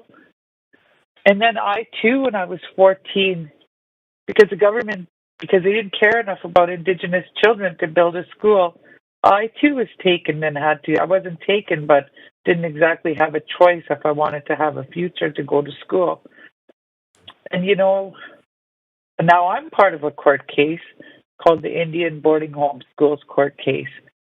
So you can see for healing, I want to say that I haven't had the best access to help to overcome a lot of this trauma that I've experienced. I'm 51 years old, and this trauma or this healing, it's been sporadic and mostly not trauma informed or culturally informed. To access counseling, I've had to join waiting lists, a very long waiting list. During crisis, when I was I could say, as a young kid, during being suicidal, I had to wait for days before being attended to. And most of the programs that I attended were not Indigenous led, and they actually resulted in more harm than good to myself.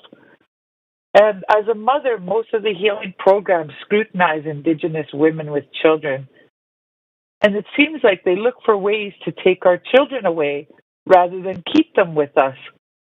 So, this is what had happened to me. And that resulted in more harm than good and made me very paranoid of the system.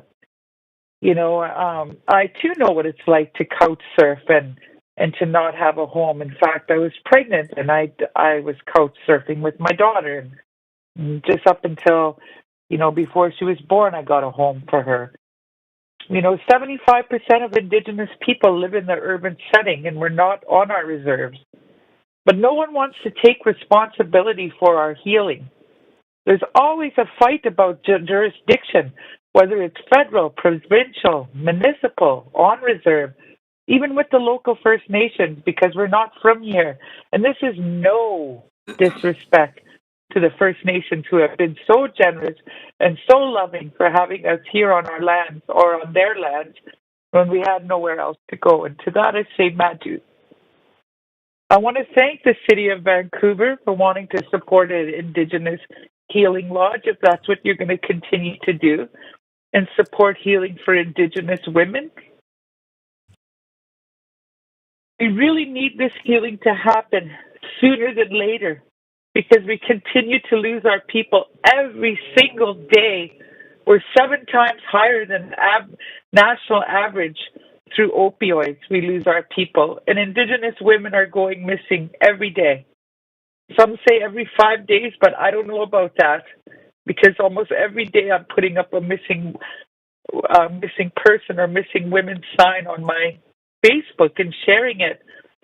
So we don't want this society to become numb, or ourselves to become numb to the pain we're feeling, or to numb the violence that continues to happen, or that we're finding our children. We don't want to become numb to finding children in graves at residential school sites, which seems to be happening. People are becoming numb. We want to be able to heal from this and not be numb. I choose, as my regular job, I choose to teach about lateral violence and the impacts of colonization and Indigenous people, because I see and I live the impacts every day. So, now that you've heard my story, you wouldn't know I'm educated with a law degree, a social work degree, I've gone to school to be an international human rights advocate at the United Nations. You wouldn't have known that. Because you know why? Because my pain is the same as all the Indigenous people who spoke before me. And this is why I chose to become an advocate to stop violence against Indigenous women. Because pain is the equalizer of all humans. You know, my pain almost took my life many times because of the high risk choices that I made in my life. Because I didn't think I was worth anything. I didn't think I was valuable. I can certainly tell you right now that I don't want that for my daughter or Indigenous girls or Indigenous women. I want all Indigenous girls to have a supportive, loving home with security and safety and not to think they're less than anyone else in this society. To be treated like a human being and to be loved. This is what I want to see in Vancouver. I want to see our women successful, thriving, not unsafe, dying and missing like so many of us before us. And I just, want to say thank you for listening to us. And I want to thank all the amazing women here. And if I forget any names, I just want to say, please forgive me. But I thank Skundal and Gladys and Rachel and Mary, Shabna and Marlene for all the important work that you've been doing. And I thank you, Mr. Mayor, for hearing us out today in the City Council. And I think we can make a difference. So thank you, Madhu. Anita, thank you very much.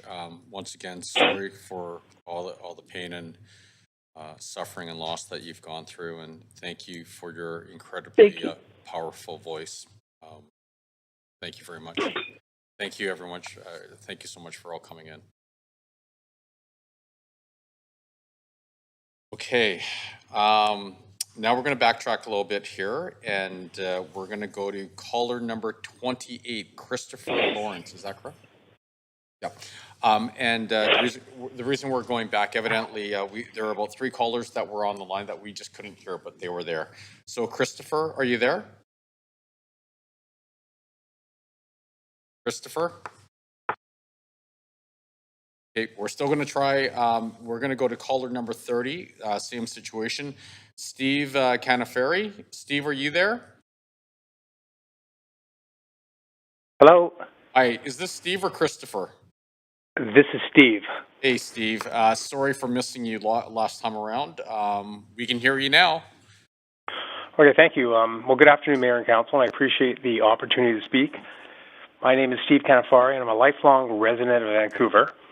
I'm not affiliated with any nonprofit nor am I a professional activist. I'm just a struggling taxpayer trying to raise a family in this increasingly unaffordable city. Now, I want to start by thanking all of you, Mayor and Council, for your service. I've been listening all day. Obviously, you've been here all day, and it takes a lot of work and effort on your part to run a city, and I applaud you. For the record, I'm not in favor of the overall budget increase tabled for 2023, especially 10%. But to be clear, I have no issue at all with the police funding component in the budget. Now, I spoke back in 2021 on the budget as a concerned citizen. What compelled me to speak then was, I guess, my concern that the former mayor seemed to lack an urgency or care in addressing the increased crime facing Vancouverites. Now, from my perspective, public safety was a huge issue, as was vandalism affecting small business. I was also concerned about the poor overall sanitation of the city and the sheer scale of graffiti. The city was a mess coming out of the pandemic. And I want to state, far down my list of concerns was environmental issues. My family's day-to-day safety was at stake, and that was my main concern. So, based on the results of the last election in the fall, I think it's pretty clear that most citizens agreed with my position as voters were seeking a change. So my motivation to speak this year is really my belief that, many, including the media, assume that a new council and mayor may magically have started to already solve a lot of the issues that were impacting me 2 years ago. And I don't think anything could be further from the truth. My experience, and more importantly, that of the more vulnerable people in my life, continues to show a city getting dramatically worse. A day doesn't go by without another hate crime or serious assault hitting the news. And I think this impacts everyone. It doesn't matter who you are, what gender you are, what ethnicity, what age, what demographic, where you live. It doesn't matter. We're all impacted. In my particular case, my family continues to experience instances in the last few months where they feel threatened. In particular, my vulnerable older mother, my wife, my sister, and my daughter. They have all at various times recently voiced their concern about not feeling safe as they travel around the city, walk in their neighborhood, and sleep in their home at night. Now, a couple of examples just to make this real. Something as simple as walking the dog is no longer a stress release for my wife and daughter, but it's something that requires planning and walking in pairs, especially at night. This is crazy in a city like Vancouver. Shopping downtown, similar challenge. It's no longer enjoyable. It's really not worth the risk. Try to find a parking spot. Try to avoid having your vehicle broken into. Try to avoid being threatened by individuals panhandling or simply seeing the vandalized stores. It's not an enjoyable experience, and they don't choose to shop in Vancouver. And riding the bus is an adventure. Yelling, screaming, open drug use, and threats are not just a random thing, but a daily occurrence. And for those who truly want to make a difference for the environment and may choose to want to take the bus and not take their car, how could you blame them for choosing the vehicle, at least for their own safety?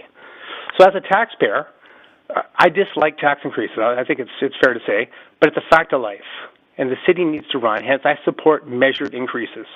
But what I expect in exchange for my hard-earned tax dollar is transparency and accountability for every single dollar spent, especially in these financially turbulent times.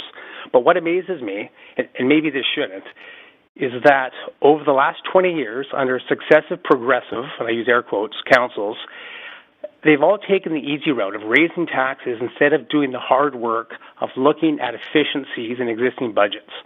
My family and many families in the city, especially now, have to tighten their budgets and look for savings. And my question is, why not the city? Now, remarkably, in spite of significant growth in the city budget, I believe we're forecast to hit $2 billion if the increase goes through. And myself personally, having endured record property taxes over the last 20 years, I feel I receive worse service now than at any time I've been a homeowner. And I think that's reflected in our parks, in our streets, my garbage collection being reduced to twice a month, if not once a month. It's horrendous. And I'd like to state that the reality is that we tend to focus less on core services now, less on core services and more on pet projects, including what I've heard earlier about climate lawsuit or suing big oil, which, in my view, add questionable value, especially as we come up on a pending recession. So my question is, this means looking for efficiencies in the city budget before asking taxpayers. Steve, sorry, Yep. we're at time, so I apologize for that, but I'm going to have to cut you off there. But thank you for calling in, and thank you for being a very concerned citizen of Vancouver. The next person we have on the line is Lorraine Lowe. Lorraine, are you there? Yes, I'm here. Sorry for missing you last Can you time. hear me? We can hear you now. That's okay. Oh, excellent. Okay, Lorraine Lowe, Executive Director of the Dr. Sun Yat-sen Classical Chinese Garden. I'm calling in today to express the general support for this budget. And it should be noted that the increase is not a huge surprise. I think I recall hearing about the 9 to 10% increase back in like November of 2021. And, you got to take into consideration the deferrals, the adjustments to the fixed cost, inflation due to the pandemic. So, yes, I generally support this budget. We're so grateful for the Uplift Chinatown measures, attention to the immediate and concrete needs that need to be addressed, like engineering and sanitation, the delivery of core services, maintaining the infrastructure. And also, the last several years, we need to start building that fiscal responsibility and that stability back into the city funds post-COVID. So, I support it. And, I also do support and appreciate the acknowledgement that this council is going to value public safety, and increases to the fire and police budget is a bit of a no-brainer because I'm hoping to see some of that allocation actually go towards not just boots on the ground, but, truth and reconciliation, missing and murdered Indigenous women initiatives, and restorative justice programs. So I think it's important also to stress that there are other cities out there across the nation that are now dealing with issues of having increases to their current police budgets. There's widespread reports of departments now being understaffed, struggling with low morale, facing tough recruitment processes. And, having that support from the city for our frontline workers will also help bolster morale and have a better positive relationship with the public. So having said that, I need to also echo the last speaker's comments on examining the efficiencies of the budget. So I do look forward to seeing some numbers and data on the measures of success and reports of real positive outcomes on the spending. And it's not limited just to like the policing, the fire department, the engineering, but, the community-led initiatives. I know that there is money that is with the Uplift Chinatown measures. There's community-led organizations that are receiving funds. And as you heard from the various heartfelt speakers today, there's a dire need for additional supports to the vulnerable women of the downtown east side. And these leaders, these elders who are doing the real work and making a difference. And, Indigenous women, they should have safe and healing centers. There needs to be housing for women who can be with their children. And all I'm seeing and hearing are a lot of these SROs that aren't safe and they're not designed for families. And we've seen what has not worked. So if we're going to keep doubling down and throwing more money at the same initiatives and having dismal results, that we're wasting resources again. So, the whole key thing is accountability. And, I'm hoping with all these increases that there's also an increase in the oversight on the spending. That's all. Awesome. Thank you very much, Lorraine. Great hearing your voice. Now, seeing no questions for you, I'm going to move on to the next speaker. I'm actually going to circle back. Is it okay to circle back on Christopher Lawrence, just because I know he was on the line and we missed him? Is he there? Hi, can you hear me? Yes, we can hear you. Can you hear me? Christopher. Oh, fantastic. My apologies for my sorry line about cutting that. out. No worries. Hi, my name is Christopher Lawrence. I'm actually a union organizer with the Electrical Workers Minority Caucus. I just caught wind of this meeting last week, but I wanted to speak on a few key issues pertaining towards this budget. First and foremost, the Indigenous elders, by all means, you should be working hand in glove with them in terms of actually providing services on the ground in the downtown east side. And that also brings back to my to the fundamental question. Why would you be considering yourself with increasing the police budget to, what is it again, $35 million or something like that, when you could have been redirecting those funds towards actual fundamental housing for people in the streets? Like, you could look to any city across the entire world. Vienna is a case in point example of this, which has the lowest the actual lowest of numbers of people in the streets as we speak, because they take a humanistic approach towards people's needs. They take a practically housing for the homeless initiative above all else. Or even, it really kind of cuts, how do I say this? It's borderline fascistic to think that increasing police budgets and putting money towards police efforts is a means to actually offset any kind of social issue whatsoever. So I'm, as a person that's actually representing minority groups within my union, I have to say on their behalf that this budget is total hogwash and that you need to start from scratch. And you actually need to include Musqueam's Coalition Tsleil-Waututh in this budget process from scratch. Flat out. You want actual truth and reconciliation, that basically means that you have to have their approval for any and all developments within the city. That basically means any and all new types of construction within the city has to go through them first, and you have to listen to them. I think I'm going to yield my time to the elders that are on the phone, that are on the line right now. Thank you. Great. Thank you very much, Christopher.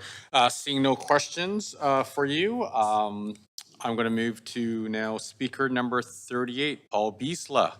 Paul, are you on the line?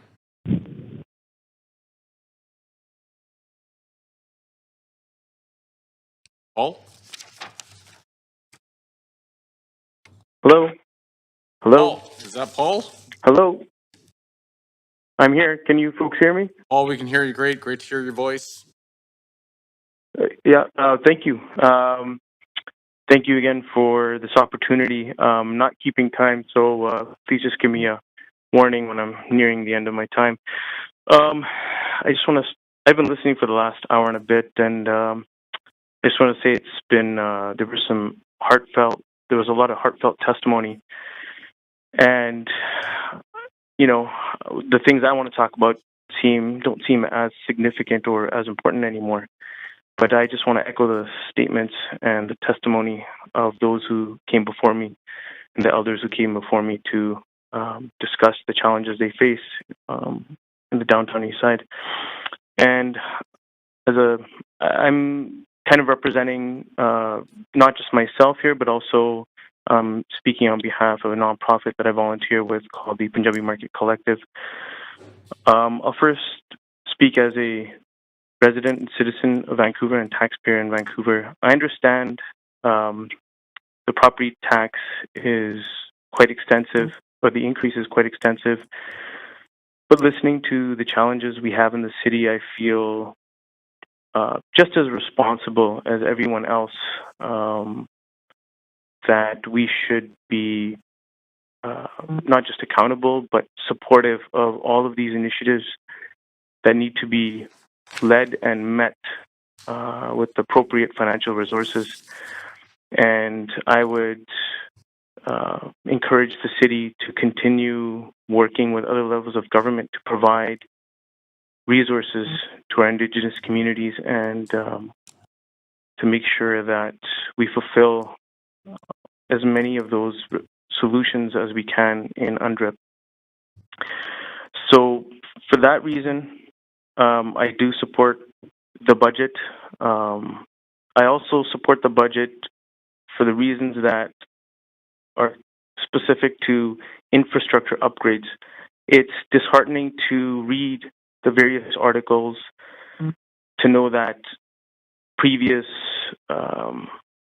administrations failed to do their part in keeping up with infrastructure. I'm hopeful that we can, the city and your administration, the mayor and council, and staff, obviously the ones who do the work, can meet those goals soon. The last point I'll make is really specific to the work I do through my nonprofit, not just me, but my colleagues as well.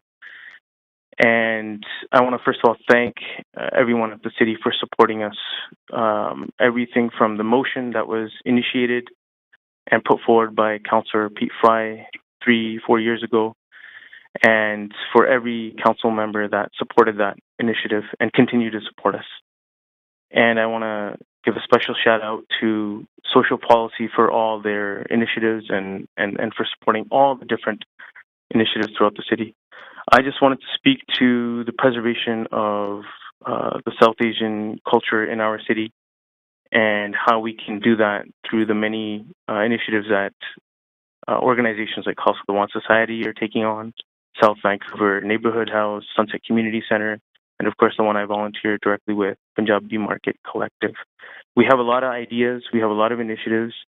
The city is aware, as Social Policy is aware, engineering is aware of a lot of them. And I just wanted to take a moment and say thank you for your support, and we look forward to continue receiving that support. Thank you for your time. Great. Thanks, Paul. Please don't hang up because you have questions. Councillor Boyle. Okay. Thanks so much for calling in. I just was interested to hear a bit more about the work you're doing. I know this budget actually doesn't include funding to continue the work around the revitalization of the Punjabi market and the and addressing historical discrimination against the South Asian community, and that whole bucket of intangible cultural asset work, I think there will be an effort to add it back in, but I wondered if you could speak specifically to why that work is so important and should be added back in. The funding should be added back to this budget. Thank you, Councillor Boyle, for asking that question. We've spoken to this before through other motions. Intangible heritage is something that I learned about through the good work that Heritage Vancouver Society is doing and Vancouver Heritage Foundation as well. There are aspects to culture and heritage and history that aren't just in textbooks. They're lived experiences, they're through language, they're through food and food assets. And if preserving culture, regardless of whose cultural background it is and whichever institution it is, whether it's the Dr. Sun Yat-sen Park or Punjabi Market, and any one of these very important geographical and cultural spaces, we need to preserve them to ensure that future generations from our respective communities can learn about their cultural identity, their ancestry, but also be equally as Canadian. And the worst thing we could do is lose any of these important assets that we have throughout the city. I would say it would just make it a very homogenous landscape, a very homogenous city in the sense of it wouldn't be what it is today in where and how we celebrate folks from different backgrounds. But a part of that, a lot of those motions, a lot of those policies will have to be born from important research that is being conducted, which was actually halted last year due to lack of funding. And we only received an interim report on the historical discrimination against South Asians, and I believe there were some promises made that would ensure that we could get funding to finish that work this year. So I would say that would be one of the most important aspects. Sir, Yeah, Paul, sorry. I apologize. I have to cut you off. We're at time. Thanks, Paul. Okay, no problem. Right. Thank you, Councillor Boyle. Thanks, Paul. It was great hearing your voice again. All right. We have 4 minutes to 5. I was just going to, Mayor, I'd like to move that we continue past the 5 o'clock break and finish the speakers. Okay. Is there a seconder? Second. All in favor, say aye. Sure. Yes, I guess it's debatable.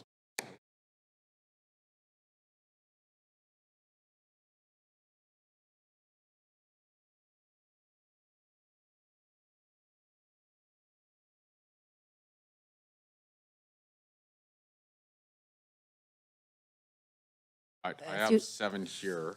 Then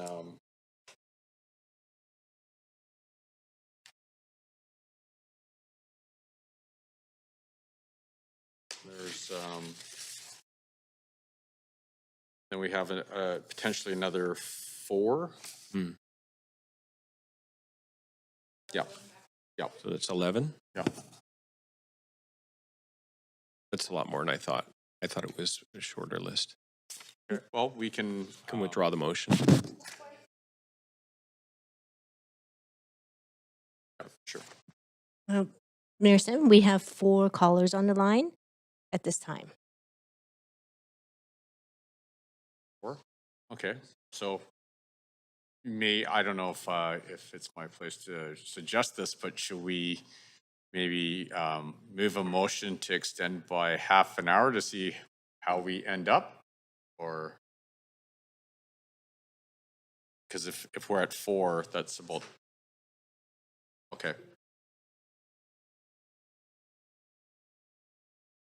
So we have to vote. If there's no debate on Councillor Klassen's motion, then we vote that unless you withdraw it, and then we do another motion for 5:30. Is that what you're saying, Clerk? Okay. So I can withdraw the motion. Okay, awesome. So And, that's part one. Well, if along that line of thought, then if someone would, I don't know, so happen to move a motion to extend to 5:30. I'd like to move that we go to 5:30. Oh, all right. Well, there you go. Point of procedure. Okay, so we all those in favor of withdrawing the first motion by Councillor Klassen say aye. Aye. All opposed, nay. Great. The motion carries. And then is there a second? I'd like to move it that we continue to the speakers to 5:30. Great. Is there a seconder? Is there any debate on this one? No? Okay. Oh, sorry. Councillor Fry. I put myself on the list. I'm curious because I know we have some pretty significant amendments that were supposed to be tabled and germane to this. And obviously, if we hear all the speakers, then we're going to jump right into business in hand. And I'm wondering when we can expect those amendments that were circulated in the press release this morning. Okay. Have the amendments not been circulated yet? Okay. If we can, I'll look into getting those circulated as soon as possible. And then, so Councillor Klassen, is your suggestion we just go to 5:30 just to hear speakers? Correct. And then any other business we finish after, like after a break? Yeah. Okay. So is that the debate? Or does that clear everything up? Councillor Fry? Yeah, I mean, I was hoping we could see some of that so we could have questions of speakers, but yeah, that's fine. If it's not ready, it seems we're... Okay, so everyone feels good about that? So then sorry.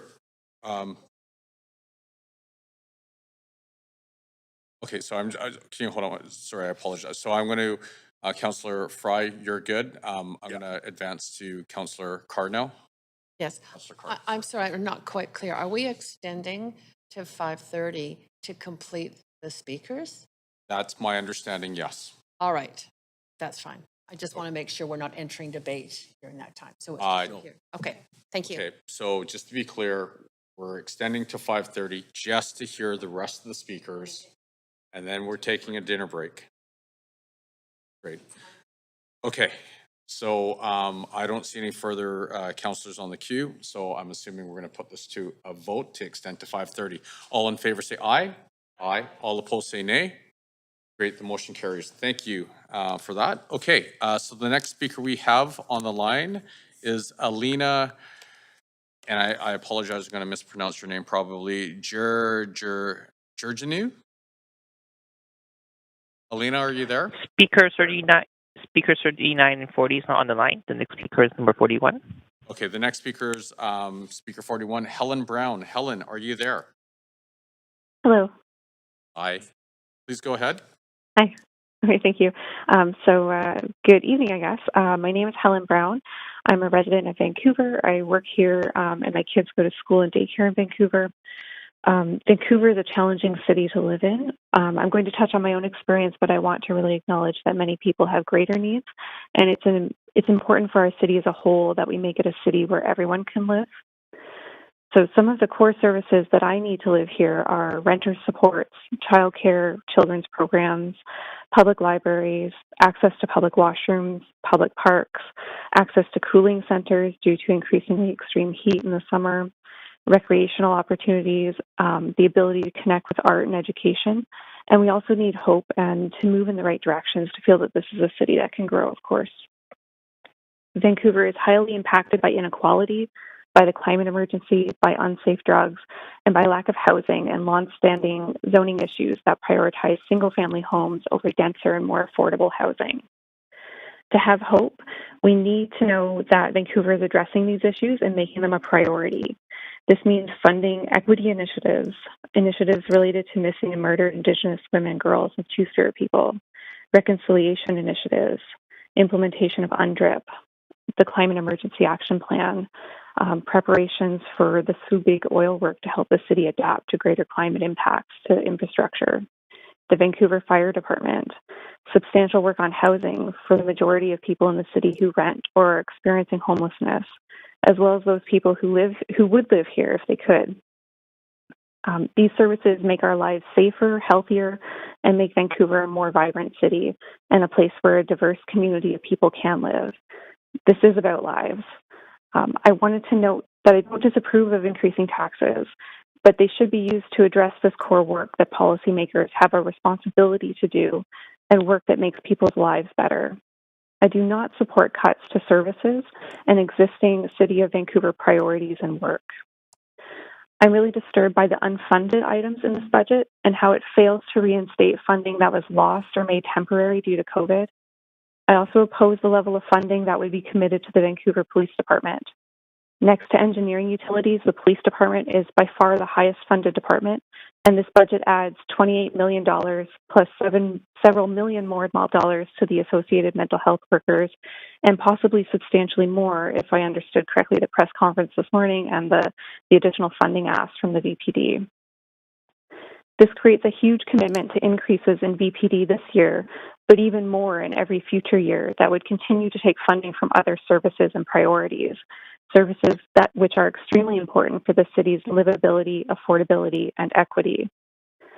The best budgets address larger, very essential needs, usually things like seismic upgrades to bridges and emergencies like COVID, but mostly spread funding across all services, with a focus on increases to areas that are underfunded or where smaller investments would make a significant difference.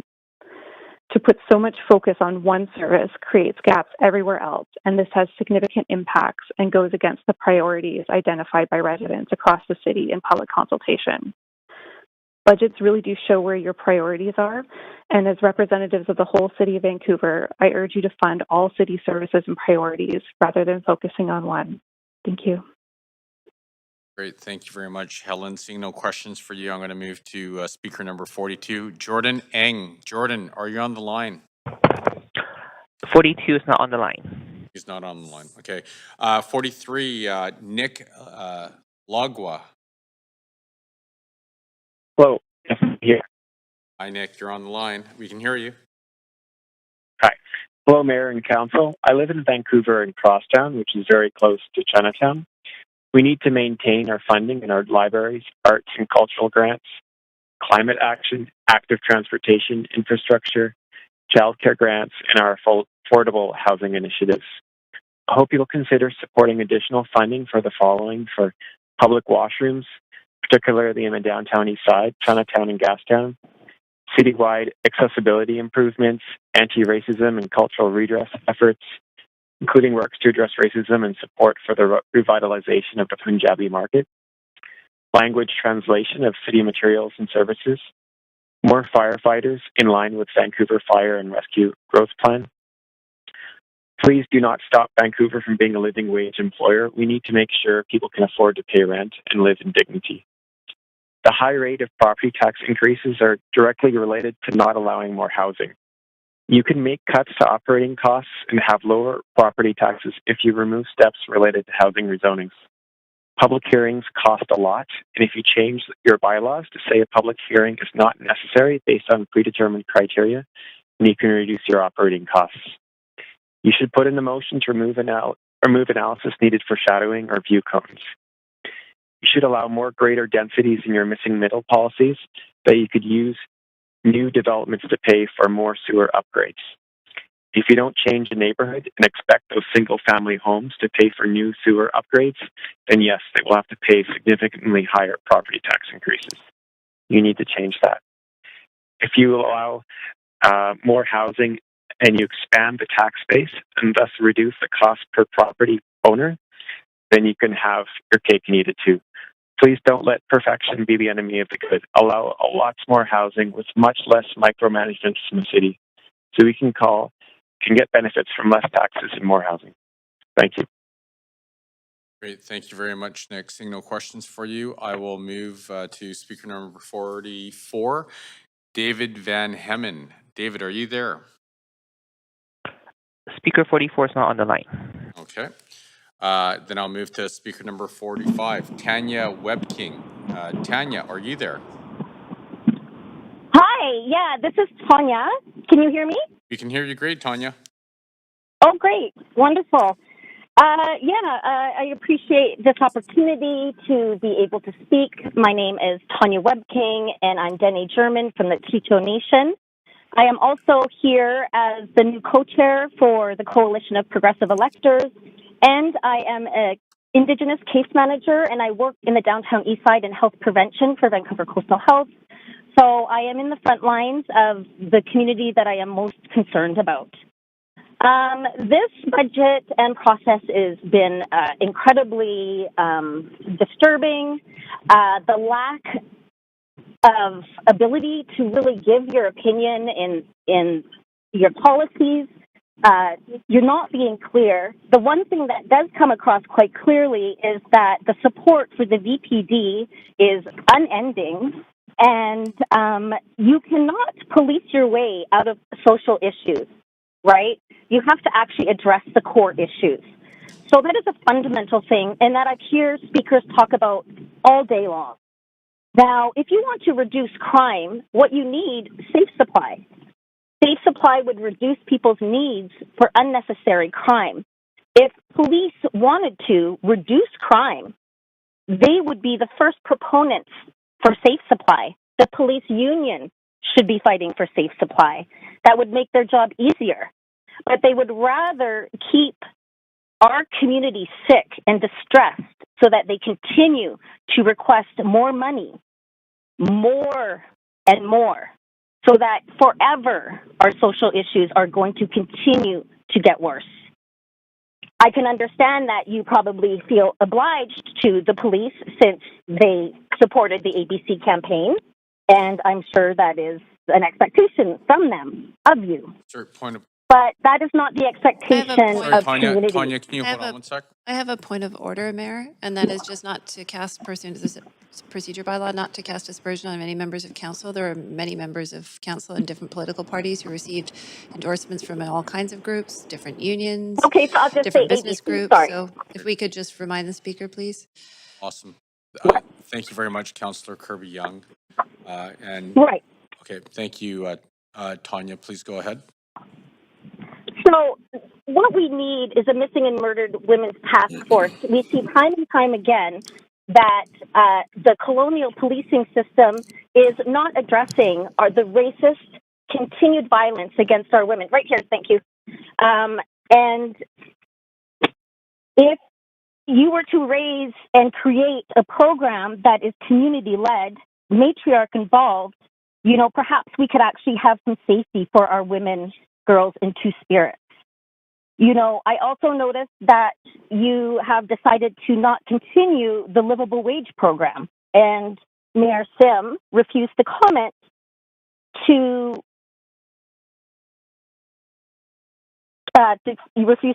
on that. So we do have a problem with unaffordable housing. The affordability index should be based on the lowest livable wage in the city and not on the median income, because that just creates elitism in housing, which is what we have right now, which we need to stop. We cannot continue to also put all of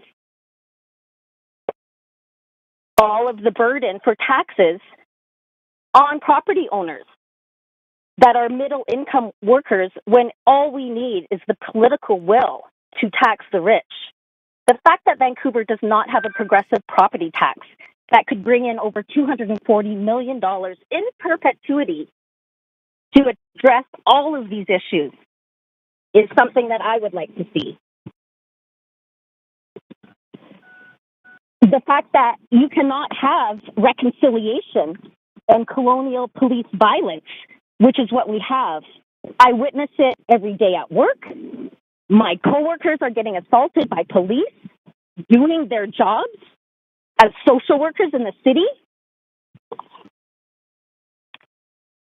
Unbelievable that if you want to show the people who you are, this is your chance. This is your chance to be with community. I mean, if all you want is swag and elitism. Point of then order, okay. Mayor. I wonder if we should continue with this speaker, because apparently police are now assaulting social workers and you only want swag. So I think we're definitely in the territory of denigrating character of council and persons. Yep. So noted. And on that note, actually, Tanya, you are out of time now. So thank you. Seeing no comments, I'm going to circle back to the individuals that that weren't on calls on this list. So I'm going to go back to caller number 3, Ashton Garay. Ashton, are you there? Speaker 3 is not on the line. Okay. Speaker number 14, Jen Peterson. Yes, hello. Hi, Jen. How are you? Hi, I'm fine, thanks. Appreciate the time that all of you have spent today listening to presentations and speaker comments. I don't envy your position, but I have a deeper appreciation for it because I've been streaming for most of the day. I'm a U.S. citizen. I relocated to Vancouver for work at a Canadian company in 2019 for what I assumed would be a 2-year stay only. Well, I moved to Vancouver as a single woman, and lo and behold, just shy of my 1-year anniversary, I met and fell in love with a lifelong Vancouverite named Dean. And fast forward to our 10-month anniversary, which was October 2020, moved into a home we purchased together in East Vancouver. Since then, all of our costs have increased dramatically. I know we're not alone at this, most especially our mortgage payments. When we purchased the home, our payments were just under $3,000 a month. And today we're paying nearly $6,000 a month because we didn't move fast enough to convert to a fixed rate mortgage while we could. Again, we know we're not alone in this circumstance. I just want to fast forward to the point because so many important things have been said today.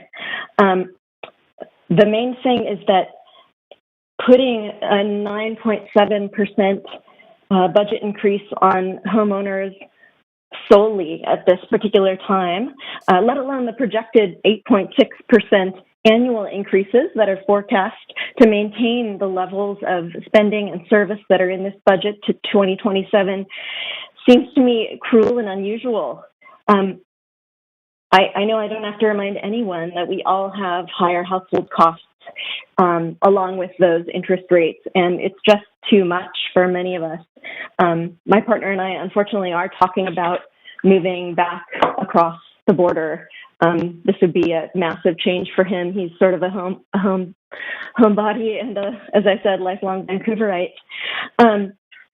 So there are a ton of nuances about this budget that I don't understand, but I think I absorbed a few things that were of concern to me.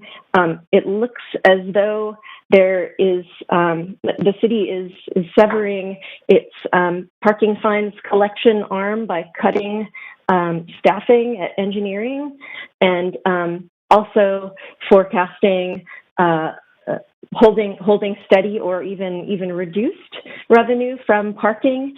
And I don't, maybe I've got it wrong, but I just don't, we don't ever hear anyone say what's fabulous about London and Paris and Venice and New York City is how easy and fast it is to get around in a car and how cheap and free parking is. You can see all the sites without even touching down on a sidewalk.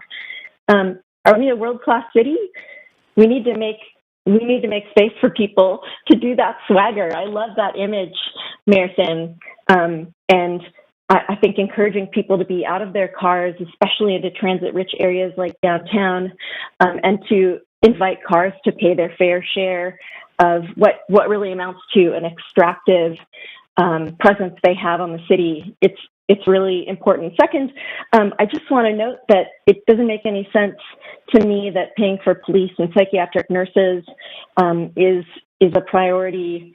It didn't seem to me that came up in the less than 0.5% of Vancouverites who responded to the city's survey about their budget priorities. So I don't understand why we're getting into the public health grant-making business vis-a-vis our local health authority. I suggest that in lieu of making homeowners the silent partners underwriting this inappropriately localized approach to the addiction, social isolation, homelessness crisis, that we, in fact, take your campaign promise to Premier Eby and to your Liberal and NDP allies in the Legislative Assembly and offer to partner with them in the rapid prototyping of a scalable set of solutions, offering Vancouver as a pilot testing microsite. You could offer to invest some of the record budget surplus they need to deal with in in a very high-profile social and public health interventionary project. Seeking provincial partnership for this grant making would not only bring needed accountability for your proposed psychiatric nursing street outreach program, it would give you the excuse to transparently specify performance goals, metrics, and progress evaluation along the way, and give you a prominent platform from which to proudly and loudly trumpet your successes. I urge you, please ask your staff to go back to the drawing board and get creative with respect to revenue sources. Vancouver households can't take on anymore. Thanks so much for the time to speak today. Thank you very much, Jen. Seeing no questions, I'm going to go to speaker number 26, Beverly Ho. Beverly, are you on the line? There's no speaker 26 and 27. Okay. Speaker number 27, John Clarides. No. Okay. No speaker 27. Speaker number 29, Javni Moore. No 29. Okay. Speaker number 39, Alina Georginu. No speaker 39. Speaker number 40, Ryan Matthew Campbell.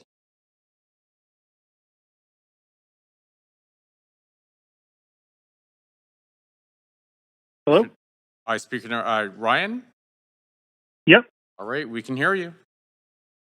Perfect. So I just wanted to say, you know, maybe start with the bad and end with the good. That what I don't like about this budget is the emphasis on policing. I understand that was a campaign promise and people are going to want to fulfill it. So I'm not going to light my hair on fire over it. I'm not that opposed to policing in general, but you know, we are the most policed per capita city in Canada. If more police made us safer, you would think we would be the safest city in Canada, and we're not. So it seems to me that there's gaps in our social safety net and gaps in our justice system that are actually the real culprit to the situation the city's in. So I'm not happy about that. I mean, let's be truthful. That's the largest single reason for, along with inflation, for these tax increases. I'm not that happy that the part of that promise that I did support, which was the additional nursing staff, I think only 14 nurses have been funded so far. It's more like 50 if you count others healthcare professionals, but that wasn't really the promise. So I'd like to see that actually get funded, but that's an additional cost, of course. What I did like about this is that it didn't come with a bunch of cuts to services to try to pay for it. I think that would have been a mistake, a real mistake. We've been underinvesting in services and infrastructure for too long. So I appreciate the press conference this morning and the direction that seemed to be going. I just ask you not balance this budget on the backs of getting rid of a living wage.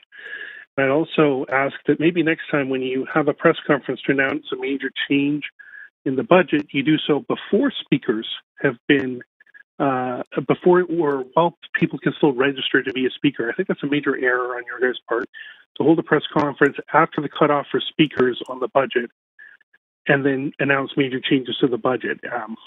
I would assume that was just an oversight, but a cynical person could see that as an attempt to avoid democratic engagement. Thanks. Thank you very much, Ryan. Seeing no questions, I'm going to go to speaker number 44, Jordan Eng. Jordan, are you there? No speaker 44. And then that was speaker 42, Jordan Eng. Speaker 44, David Van Hemmen. No speaker 44 and 42. Okay, that wraps up the speakers. I would like to thank everyone for taking the time to speak to council. That concludes the special council meeting. Now, unless what? No. Yeah, no. Oh, I was getting there. Let me finish. Okay, so that concludes the special council meeting unless council would like to move a motion to debate and make a decision today on the 2023 operating budget. If that happens, then we can pause, go for dinner, and come back and do that. So, does that make sense? because we've gone through the sorry. Oh, Councillor Boyle, I keep forgetting to look at that when I'm trying to. No problem. You're always juggling a lot. I wonder, based on what you said, if I can move the recommendations from staff on the budget, and then we can recess to have dinner, and then come back. I have a point of procedure, Mayor, is that we only decided to continue to 5:30 to hear speakers, not to do any other business. Yeah, Clerk, I need a little bit of help with this one here, because I'm trying to blend two concepts together. Yeah, that's right. Yeah. Okay, so I'm gonna be a little louder on this one so I can get some guidance here as well. So we've agreed to extend to 5:30 just to hear the speakers. And then I think Clerk, correct me if I'm wrong here, like we're gonna go for dinner regardless, but the question is whether or not we come back. And if we come back, it's do we come back to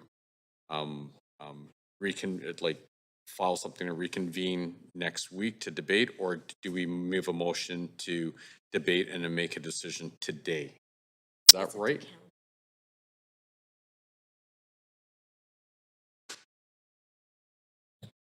Mayor Sim, the council voted to finish speakers by 5:30, so we've done that.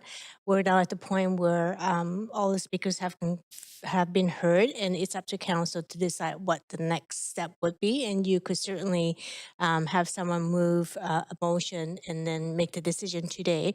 But given the time, I think we can come back and make that decision Come back after dinner? after dinner. Yeah. So we would recess for dinner from 5:30 to 6:30. Okay, so we're gonna recess for dinner from 5:30 to 6:30, then we're gonna come back. This whole time. Oops, sorry. That's okay. We'll just come back We'll come back at speakers 6:30. list. Okay. Does that make sense? Yeah. That's probably, okay. Sorry, now there's other people on the list here, so Councillor Boyle. Well, I think we're not having more discussion. We're recessing because that's what we decided, and then the Okay. speakers list is for after. So, and I do see 3 other people on this list as well. So No, we're done. we're all done? Councillor Dominato, we're done? Councillor Carr, we're done. Okay, so we're recessing till 6:30. Thank you very much. This is City Moderator. The meeting has been completed. Hearing speakers.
Close enough?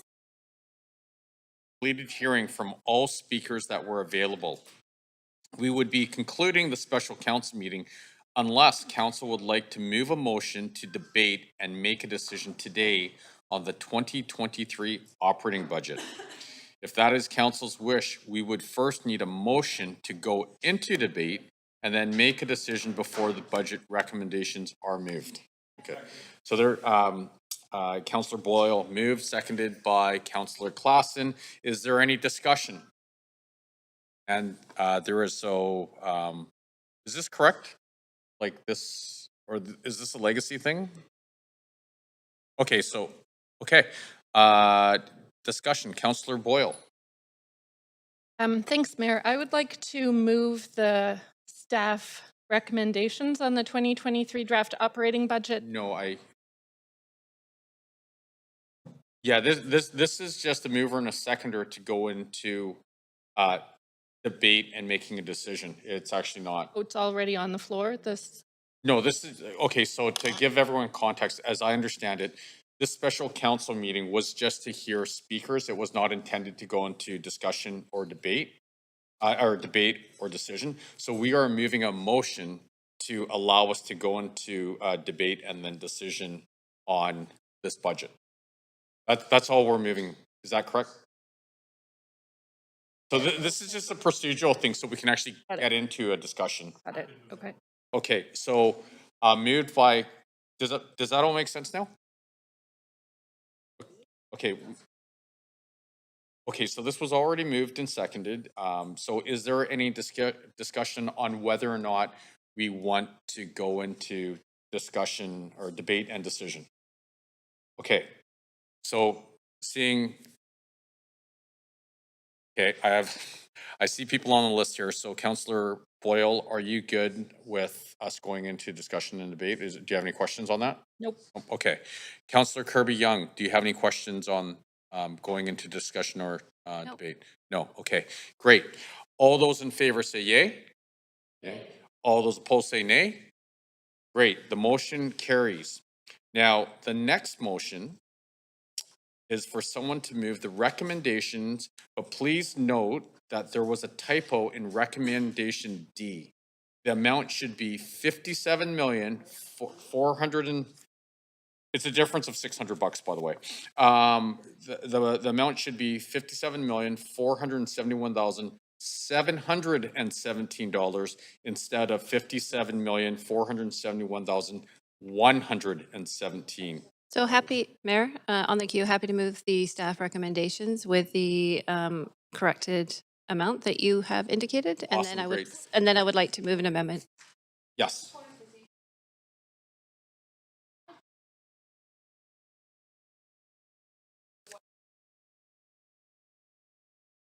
I'm not sure what document anybody's looking at. I'm looking at what we received as our 2023 draft operating budget, dated report date February 14th, meeting date February 28th, and I look down to that amount and I see 57,471 and 717. I'm not sure what you're referring to, Mayor.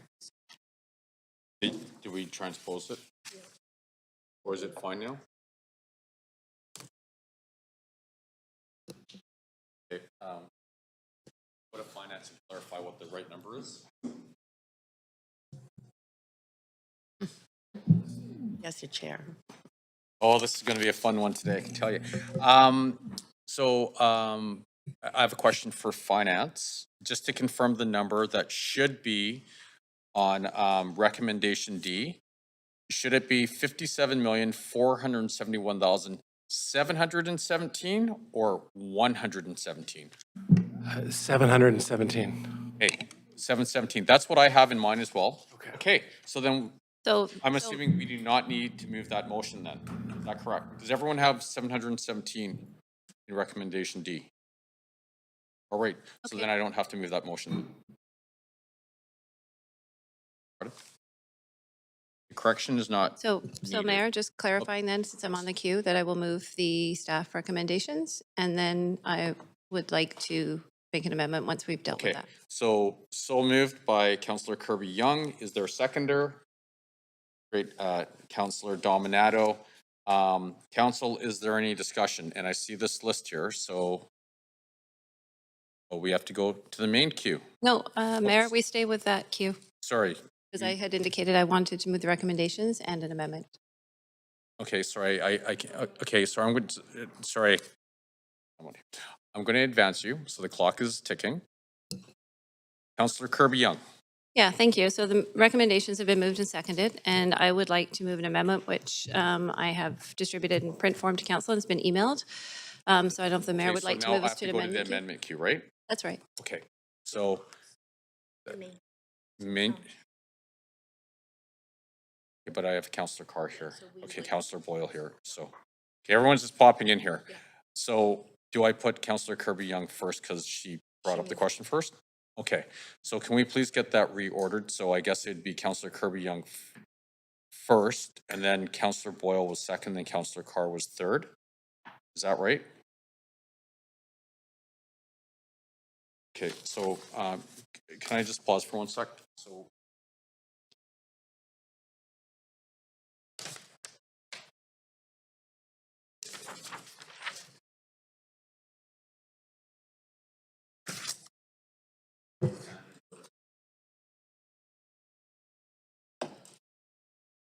Clerk, can you stop my time, please? I think I was at about 50, So, I think I was at about 12 seconds. so you're moving, sorry, Councillor Kirby-Young, you're moving an amendment. Can I please have a seconder for that moving of that? Councillor Klassen, so now do we bring that to discussion or do we just move it straight to the amendment queue? Okay, great. So now I'm going to go to the amendment queue and then Councillor Kirby-Young, I believe you put your name there. Thank you. Okay, hold on. Let me just stop the timer here. There's a hard copy on your desk and it should be on your email, Councillor Joe. Should be. It went to council meeting amendments. You should have it there, but I can send it to you directly. Can we stop my clock while we do this? Yeah, sorry, I thought I stopped your clock. Can we please restart that? I'm going to stop it. Can we please restart the time? And thank you for bearing with me. This is a little confusing. There's a lot of moving parts here. I've Okay, and emailed. then do we have the, do we have the amendment on screen? Can I start? On screen. Oh.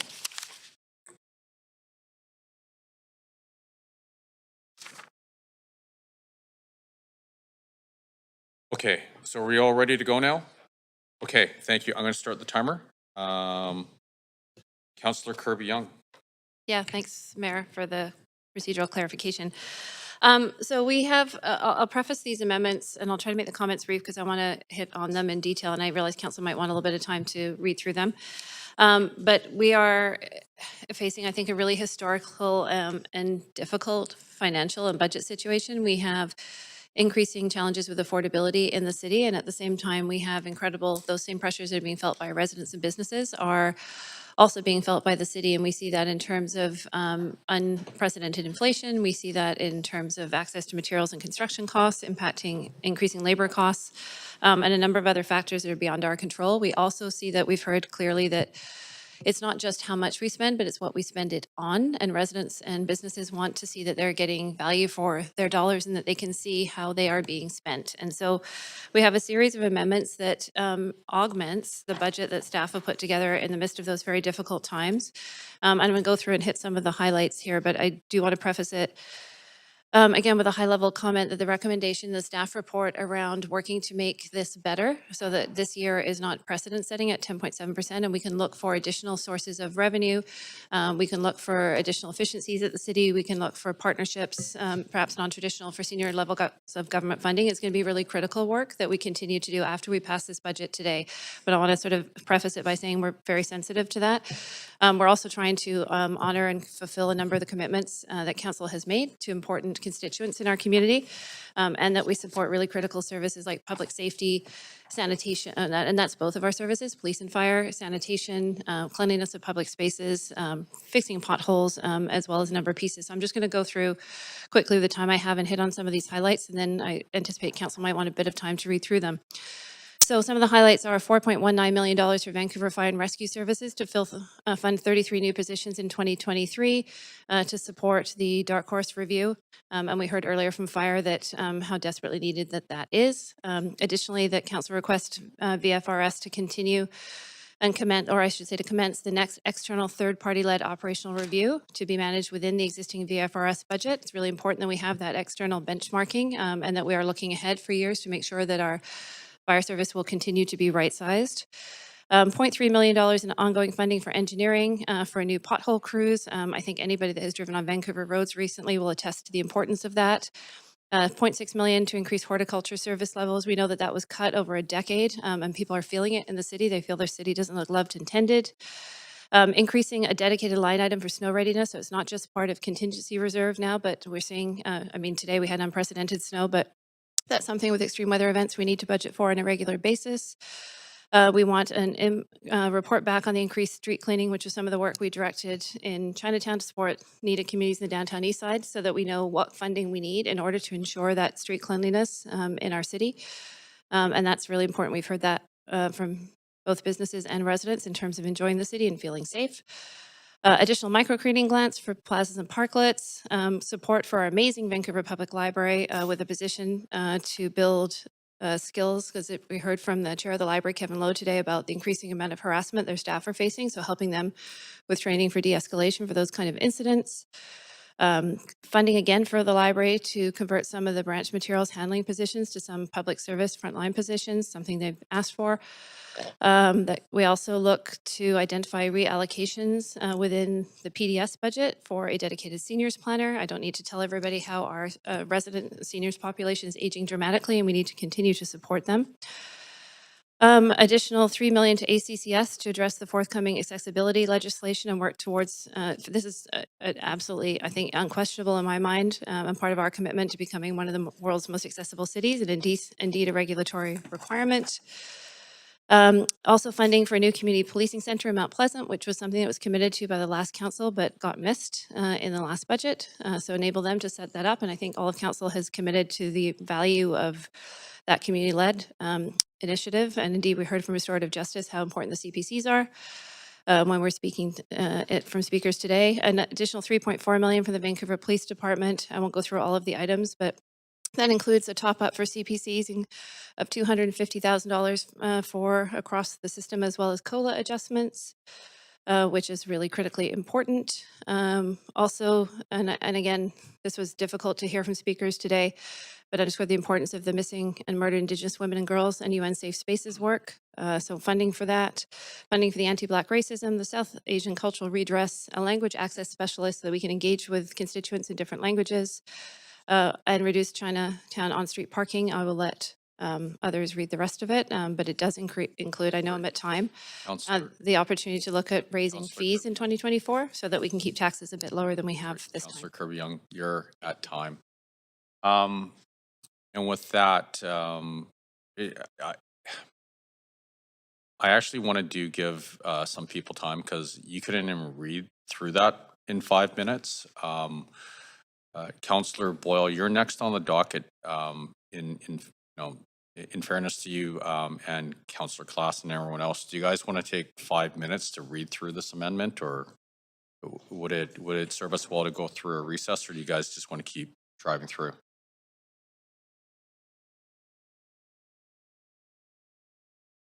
Okay, yeah, sure. Okay, great. So we'll advance the queue. Councillor Boyle. Thanks. I also have an amendment to the amendment, so I'm just going to keep an eye on my time on that. But my first question to staff is around the two reallocation items in ACCS. Item 10 is a reallocation of 0.2 million. Oh no, sorry, that's PDS. The reallocation in ACCS is number 15 on this sheet. The language here doesn't say where it would be reallocated from. I asked about this earlier, but just wondering if and when council would hear from staff about what the impacts are of that reallocation. Thank you, Councillor Sandra Singh, General Manager, Arts, Culture and Community Services.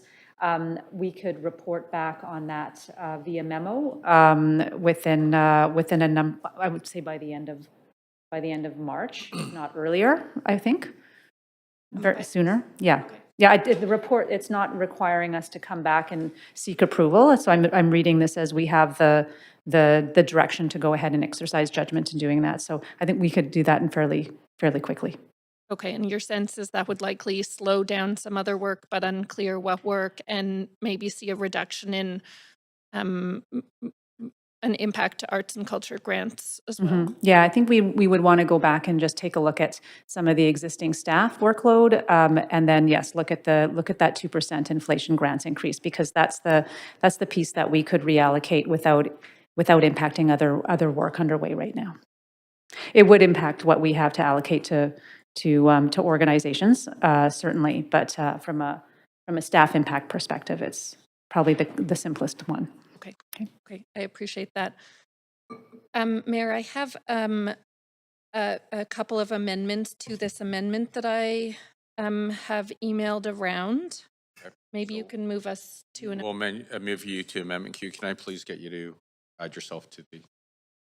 Thank you, Councillor Boyle. Thanks. So, I will say I'm happy to support much of this. I'm really glad to see it.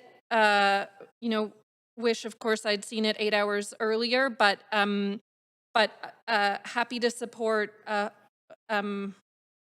whole bunch of these things, and really do appreciate them being added in. I think it's a really important recognition of the huge range of services that we as a local government provide, that our residents count on us for, that are impactful in terms of the health and safety of our city and our neighbors in all sorts of ways. I just have two amendments, 2 or 3, I guess, depending on how you want to count them. I'll move them at the same time. So the top 2 are around the Vancouver Public Library funding. The ask from the Vancouver Public Library is what I've added in here. The ask from them was 3 new positions supporting crisis prevention, intervention, harassment, mental health. A lot of the really important frontline work that our library staff are doing related to the mental health challenges that residents are facing in the city. I think this is really important work, and while I appreciate the amendment from Councillor Kirby-Yung to create 1 position, we've heard pretty clearly about the scale of this crisis, and being able to have that position in a few key libraries throughout the inner city, I think is really important. I can imagine that if it's just 1 position, the impact will be a lot lighter, and the library board's request was 3. I think they have a very good sense of that need, and so I'm amending to move that request from the library board. And the second piece is about increasing branch hours on Sundays and Mondays. Again, we heard from the library board the importance of these hours for all sorts of reasons, again, including I was really struck by how having library branches open longer actually is one of our more cost-effective ways of increasing public washroom access in a number of neighborhoods. This is a space where people can go to access, of course, books, but computers and the job skills and job applications and all that come with that, as well as a warm or clean space and public washrooms and whatnot. So I think that $250 million for increasing branch hours is, again, an important investment in residents and health and safety. And then the third amendment here is in the spirit of what was put forward around funding the important anti-Black racism and South Asian cultural redress work in the budget, but not funding it through reallocation. I am concerned we already are behind, significantly behind budget. I think $1.6 million behind budget on our arts and culture investments through Culture Shift. Further reallocating arts and culture funding for this important anti-racism work would likely have an impact on arts and culture grants and other impacts on other work we actually don't know yet. And I worry about getting that motion or getting that report back from staff on what had to be slowed down. I guess I should say I worry about a reallocation not knowing the impacts. And I worry about the impact on arts and culture grants. We know, because we've, as a council, sat through this already, that when our arts and culture grants come up for approval, there already are way more requests than we are funding. And so to reduce those grants would have real impacts as well. So again, I really appreciate the amendments that were moved by Councillor Kirby-Young, and I think these are reasonable and in the scope of the city budget, pretty minimal impacts that make sure we're not reallocated in ways we regret down the road and really serve the needs of residents. Thanks. Great, thank you very much. Now, we do need a seconder for, great. Is there any discussion? And I think there is. Councillor Meisner. Yeah, thank you, Mayor. I think given the fiscal situation that we're in, that we've outlined pretty clearly today, the amendments proposed by Councillor Kirby-Young are really a meet in the middle for the library, for VPL. I'm on the library board and the council liaison, and based on the discussions this morning and the press conference, Mayor, that you held this morning, the CEO of the library sent out an email to all the board members saying that they had some excellent preliminary outcomes of their advocacy at council, referring to the internal-facing social worker and the conversion of the materials handling staff to frontline positions. And that's what's outlined in Councillor Kirby-Young's motion. So I feel quite good about what we're proposing here, given the fiscal situation that the city is in. And looking at these amendments from Councillor Boyle, they do add up to about $1.2 million. Also with the ACCS additional funding that Councillor Boyle is proposing, we've had reassurances from staff that they could reallocate some of that work, and I think you just heard that from Sandra Singh a few minutes ago. So I'll be voting against these amendments. I feel confident that our direction is the right way forward. Thank you very much, Councillor. Councillor Fry. Yeah, I'm gonna support these amendments. I think we heard loud and clear from Kevin Lowe earlier that these library investments were quite critical and really important, and I think it reflects some of the issues we see ongoing with the struggle at the library. And just to echo some of Councillor Boyle's concerns around the arts and culture, the culture shift budget, it is a $1.6 million funding gap that we're looking at right now. And that includes some really critical investments in things like supporting artist spaces, and we know with the work at the East Side Arts District and alike that we have a real shortage of arts supported spaces and grants, and I think that with the notion that the reallocation is not coming from anywhere specific, it's highly likely that we'll see further erosion of a lot of that supporting work for the community, and I worry that we're already shortchanging on the arts and culture grants as it is with the $1.6 million. A further reallocation of $500,000 can't be good for the ACCS department-wide. So I think this is a reasonable kind of approach to the work that's already been put forward by the ABC Council, and I think that this sort of supports a lot of those intentions while giving a little bit more specific clarity to where the funding will or won't come from. Thank you very much, Councillor Fry. Councillor Carr. Yes, I will also be supporting these amendments, and really feel that that Councillor Boyle has identified, I think, some very important public needs. I'm particularly struck by the fact that we don't have some of our branches open on days that are really important for the local community. So being open on Sundays and Mondays, recognizing that that we have busy branches that are not open on those days, and this is a really, in a time where a lot of people are really struggling with their incomes and where they're going to spend their time and with their families and their kids. I think this is a really solid move that supports equity and families within the city. And So, yeah, thank you, Councillor Boyle, for putting this forward. Thank you very much. Councillor Kirby-Young. Yeah, thanks. A couple of points I thought I would add some additional perspective that hasn't been shared as I'm listening to some of the comments. And one is with respects to notion around the libraries and washrooms. I really appreciated that conversation earlier on the possibility. I was listening to it intently. And I also note that we have a washroom strategy that's due back to council to look at. But I think that sort of suggesting just opening the libraries will solve the washroom issue may not necessarily be as simple because some of those branches may not necessarily be in the high need areas for where we see some of the biggest needs for washrooms.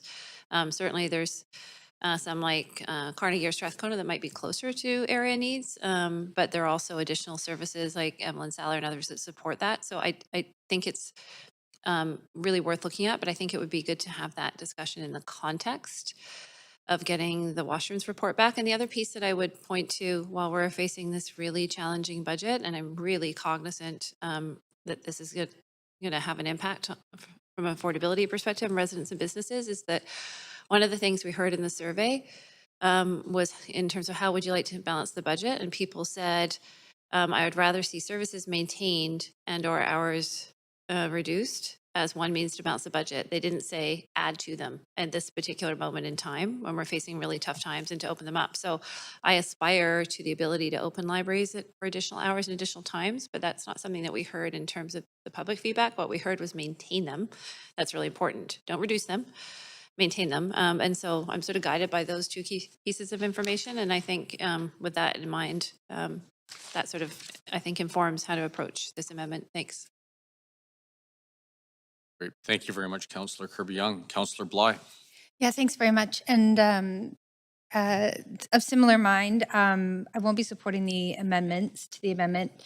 And I think largely around the library discussion we heard today from staff and sort of my takeaways, of course, this is sort of, budgets are interesting. They come with a full ask, and then there's a meet in the middle. And I think that's exactly what we've done here is we've met in the middle, and particularly around starting a new position like a social worker outreach, internal capacity training. Like there's a lot to learn from that process. And I think it's a really great start to honor that need by staffing that particular skill set as a first step to addressing what ultimately are challenges that we find are consistently downloaded from other levels of government. We know that everybody's working together, shoulder to shoulder, to really address some of these challenges.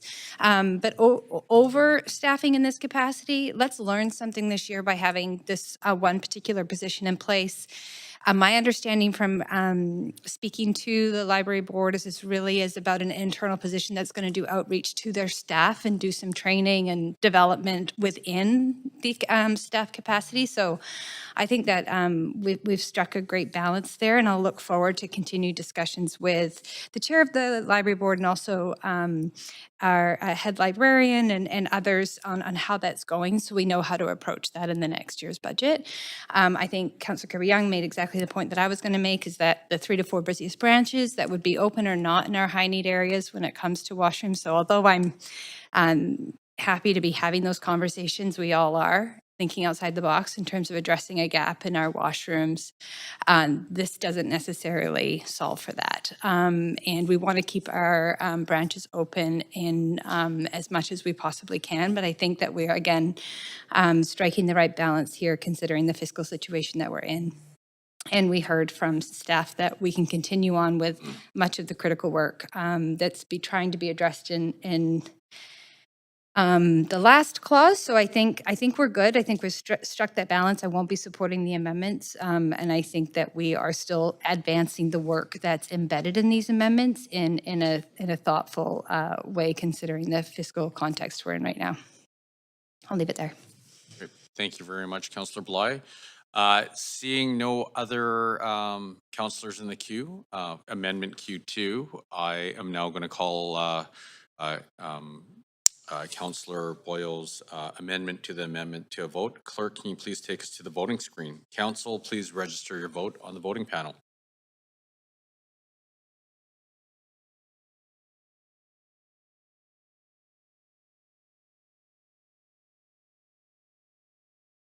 Okay, so the amendment to the amendment fails with Mayor Sim, Councillor Kirby Young, Councillor Dominato, Councillor Bly, Councillor Montague, Councillor Klassen, Councillor Meisner, and Councillor Joe in opposition. Okay, so now I will take us to the amendment queue, and Councillor Boyle, you have the floor. Thanks, Mayor. I have another question for staff through you. Wondering on item 5, the reallocation of 1.8 million within engineering for snow readiness and response. Again, just hoping to understand what the impact of that might be. What else wouldn't happen within engineering? $1.8 million worth. Yes, I can answer that question. There is right now within the engineering budget, there is funding for weather readiness. And what we have done is we have kept the response, the snow response budget separately in a reserve so that so engineering does their regular readiness, which is most of what they do. And then when there is a large storm, the funding is in the reserve.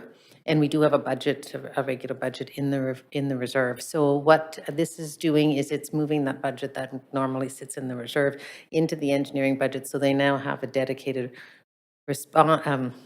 preparation and response in their budget so that that's more visible. They had access to it, but it's just, I think it's a visibility opportunity to see it there and for them to manage it within their budget. So kind So of it doesn't change the in what- total at all. Where we added in the budget, not functionally a pulling of funds from elsewhere. No, it's just moving it from one line to the next, so there's no net impact. Great. Okay. I appreciate hearing that.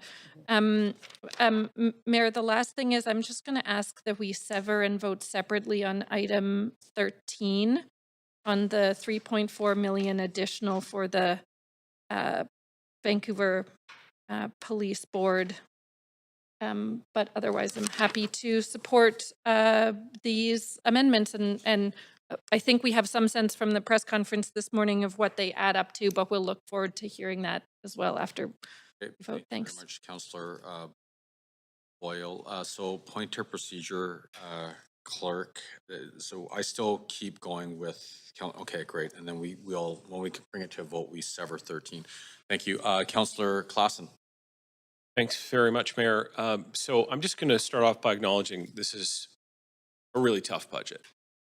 There's no other way to talk about that. It's a tough budget, and for the people who are running businesses and the people and the residents of the city, they're going to be asking some questions of what we're trying to do here. So I want to try and talk to this amendment in the sense that I think it brings forward things that we've been looking for a long time. I won't go through the list. It's a long list. But to see the fact that we are talking about restoring that budget that was taken away 10 years ago for horticultural services. And, I've talked about this often.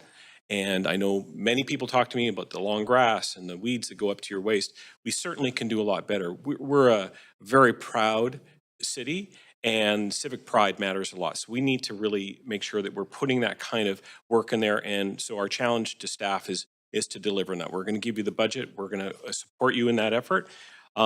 We also have, we've talked at some length about the library changes, but I think that, again, we've sort of hit that meat in the middle. I think it's really important. We talked to members of the library board who came to us, and it was very clear that one of their top priorities was that social worker position. So I'm really glad that we're supporting that, and finding ways of making up to 22 staff be able to work laterally within the organization by providing funding for training there. One that's very dear to my heart is the seniors planner position. This was something that was brought forward by the past Seniors Advisory Committee.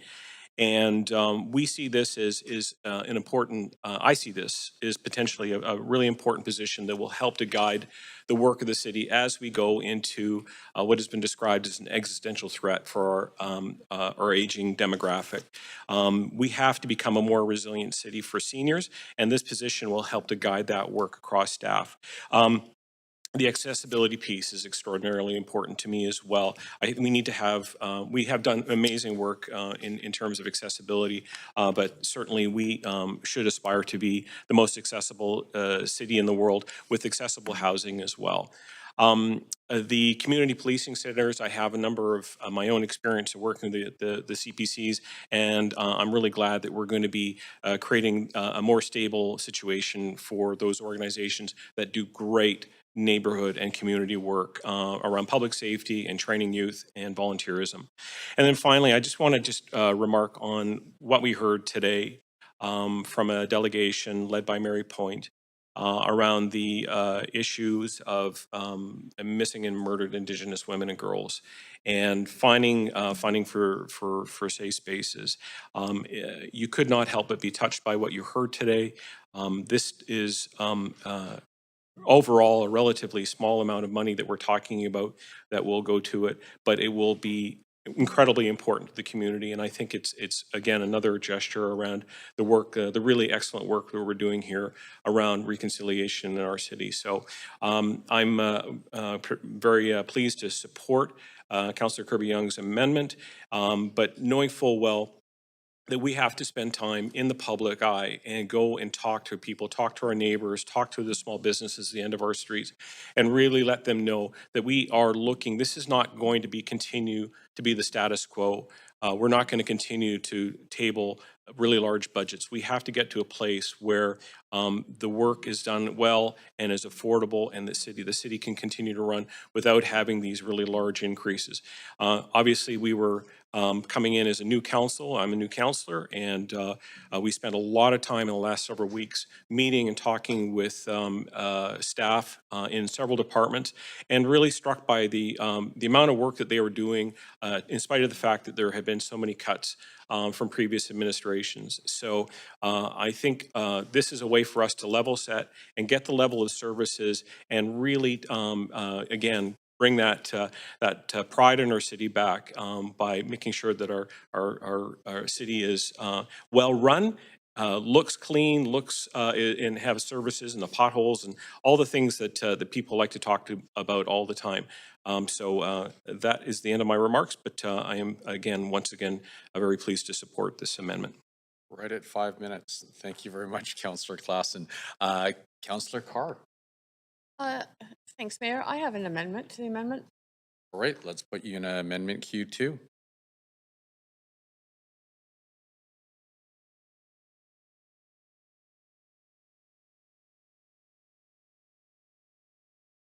For clarification to the clerks, it was the one I just sent that is. Okay, so yes.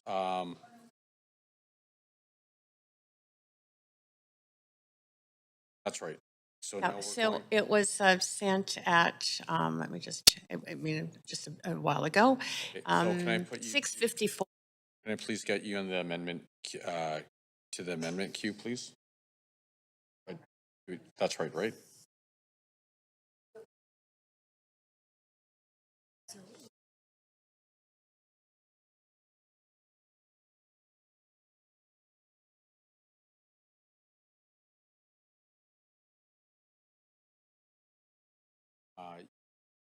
Sorry, can we take a pause here for 1 minute?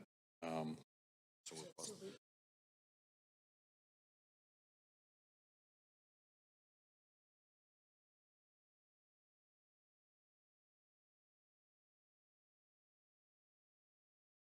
Was part of that.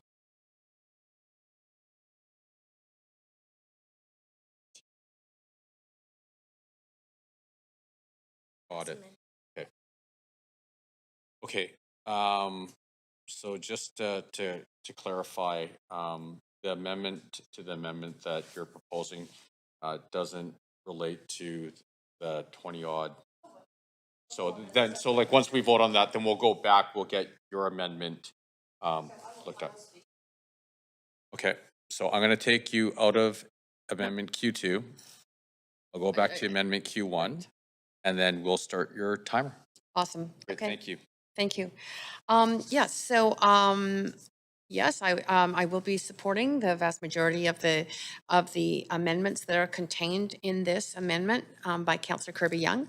I had, I think, as people know, forwarded motions over the last number of years, if you've been on previous councils, around the fire service. So I'm completely thrilled to continue to support the fire service needs. In terms of my original motion in the previous term was to look at implementing the Dark Horse report. I'm happy to see that affirmed here. I'm also happy to see, and I had circulated an earlier amendment, so it's fine. The point is the amendment is going to pass.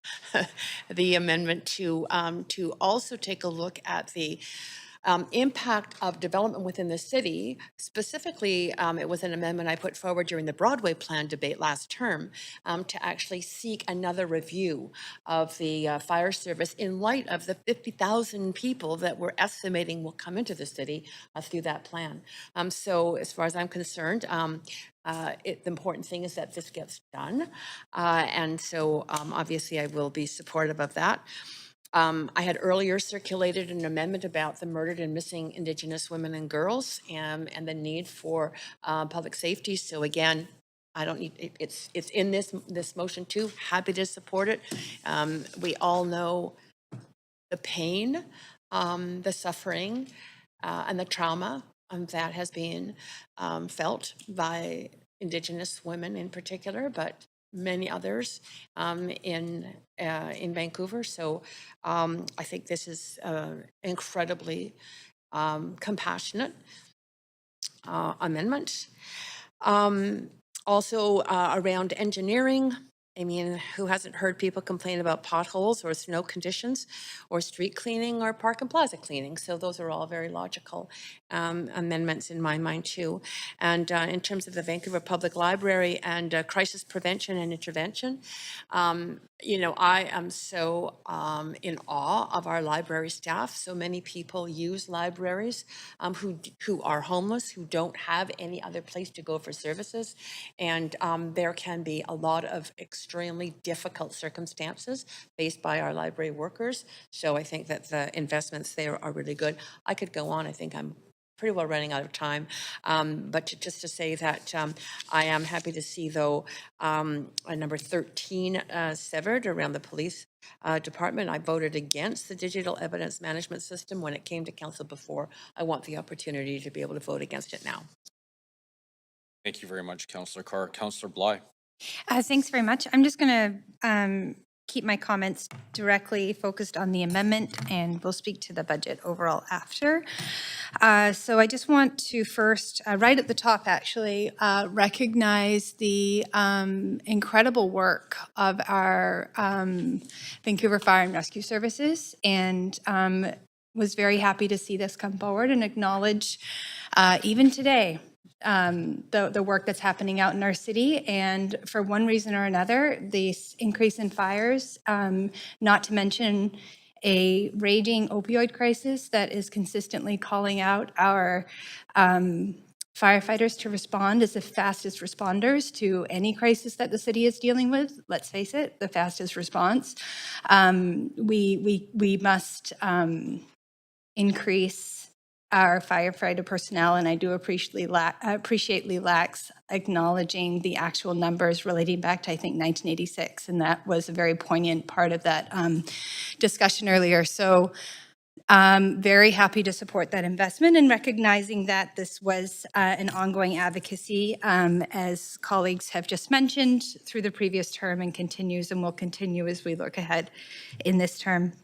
I also just want to point out the importance around the snow readiness as a direct line item. I think that that's actually something that we've been talking about for some time, and I'm really happy to see that here, so that we can start to look at ways in which we can invest in our equipment, look at the different needs that we have across the city and making sure that we're ready for extreme weather events that we know are coming every single year, and not reducing, of course. So I think that's really important. I also just want to acknowledge the good work of Mark White, who sat on our Seniors Advisory Committee and I think finally retired this year, but he has been a staunch advocate for a seniors planner, a dedicated seniors planner. We see neighboring municipalities like Richmond and others that have that and can really benefit. We know that's the fastest growing demographic when it comes to homelessness is seniors. And so we really need to make sure that we are planning for a city that can care for our seniors ongoing. So I'm really happy to see that here as well. It goes without saying that the funding around cleaning, core services, our engineering budget, very, very good to see as well. Incredibly important piece to what we hear from residents and businesses across the city. And then, of course, the funding. And you know, I know our staff did very, very good work in preparing this budget. We had a number of motions over the last term in the hundreds and hundreds that was unfunded work. And the missing and murdered Indigenous women and girls work and safe spaces work will be funded through this amendment. And I take the point from our speakers that it needed to have been funded. And that's not pointing the finger at all. That's just setting the tone for how we prioritize work related to reconciliation overall, and particularly a city that's safe for some of our most vulnerable residents that are seen and supported in this work. So finally, I'll just say that noting that the washroom strategy is here and bumping up the date Q2 2023 to get that report back, I think is a very important piece. So I'll leave it there. Happy to see these amendments and will of course be supporting those. Great, thank you very much. Councillor Fry. Thanks, Mayor. Echoing some of the others, really happy to see this additional investment in fire rescue. We've heard loud and clear that our fire rescue are stretched way too thin and that this is long overdue investment. I will be asking to also separate out number 4. I've not heard a big ask for over $500,000 in more horticultural services on engineering. Certainly, we've got a $4.6 million increase for parks maintenance. And when I look at what we're going to be shortchanging the arts and culture shift, I have a hard time with throwing 0.6 towards horticultural services, presumably on meridians and islands. So I'll be asking for that to sever out. I wish we were fully funding some of the public library ask, but I get that this is a lot of additional funding that we're adding on. And I also appreciate the ask to sever out item 13. And I'll leave it at that and just speak to the budget on the whole later. Great, thank you very much. Sorry if I get you right. So we're severing 13 and we're severing 4. Did I miss one? That was it, right? Great, thank you. Councillor Montague. Thanks, Mayor. I too am going to support all these amendments put forward by Councillor Kirby-Yung. I think for the most part, this is a good compromise given the situation we're in. I think the only thing I wanted to add was that it's unfortunate that we're seeing 13 being severed. Obviously, it appears as though there's a few councillors that are going to vote in opposition of number 13. It's unfortunate that there are some on council who only support a third of the first responders in our city, employees of the city of Vancouver. Some of the asks that are listed here, digital evidence management system, this is something that's being imposed on the department through the provincial government. Pilot for body-worn cameras. This is, again, something council has asked over and over again. They want to see accountability in policing, but they don't want to pay for it, apparently. Community policing centers. Again, something that council has talked and raved about how important community policing centers are, but again, don't want to pay for it. Contract awards, $100,000. It's a pretty small amount. I believe that's for body armor to protect our first responders. Again, unfortunately, it looks as though we'll have council members that are going to vote against. I will be voting for. Those are my comments. Thank you. Great. Thank you very much. Okay, so seeing no additional or any other speakers or councillors in queue for Amendment 1. Oh, Councillor Carr. Thank you, Mayor. Actually, if you could sever out, when you sever out 13, I wonder if you could sever out specifically D and E for separate votes. Sorry, just give me 1 second. I'm trying to Oh, sorry, D, E, and F. I'm sorry. sever. Okay, so 13, D, E, and F. Yeah. So you're I would like to vote separately on D, E, and F. now clarifying question here. Vote separately on each one of those. No, you can lump them. You can lump them. Yes. So what you're saying is you're sorry to I feel like I'm being a little slow here. You want to sever 13, D, E, and F and have that as a separate vote, but you want to keep A, B, and C. I just want to be able to vote separately on D, E, and F from A, B, C, G, and H. Okay. Clerk, you'll make that happen? Okay. We'll vote on it. Oh, sorry, I got the wrong one. Sorry, it was D and F that I wanted. So I'm sorry. Okay, sorry, Clerk, can I just ask a point of procedure? So can we just get clarity as to what we're doing when we're voting? So we're gonna sever 13 and we're gonna sever 4. We're gonna put those to separate votes, right? So 4 is easy. We just vote on that. Whoops, sorry, I better stop the timer here. Okay, we're voting on 4 separately. Whatever. Then 13, we are D and F. That's what we're severing. That's one vote. And then 13, everything else is a separate vote. And then the whole amendment after that. Okay. Thank you. Now I have Councillor Meisner in the queue. Sorry, Councillor Carr, was that it? Yep, thank you. Thank you. Councillor Meisner. Yeah, I just want to add on to what Councillor Montague was saying about some of these items in number 13 that some of my colleagues have asked to sever. The digital evidence management system, that is a requirement of the provincial government, so we really have no choice there.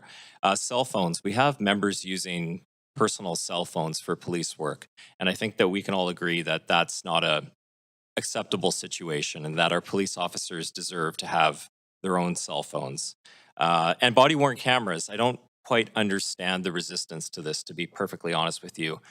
We hear all the time about the need for greater transparency in policing, and that's exactly what this motion around body-worn cameras is meant to accomplish, and that's what this funding is for. And on the severing that was just requested, very glad to see that we aren't severing D, E, and F together, because I think it's very important that our members are able to celebrate or actually reflect rather on Truth and Reconciliation Day. It's an important new holiday, and all of our members should be able to have time to reflect on that. Great. Thank you very much, Councillor Meisner. All right. So here comes the tricky part. Clerk, can we please, I guess the first thing we will be voting on is number 4. Great.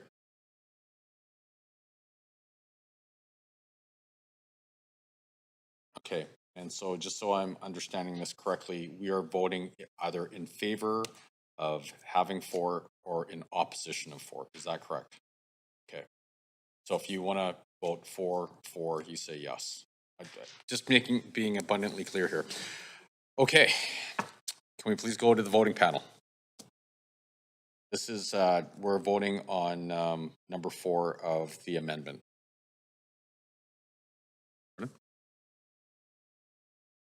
Oh, awesome. That's right. Okay. All right. So,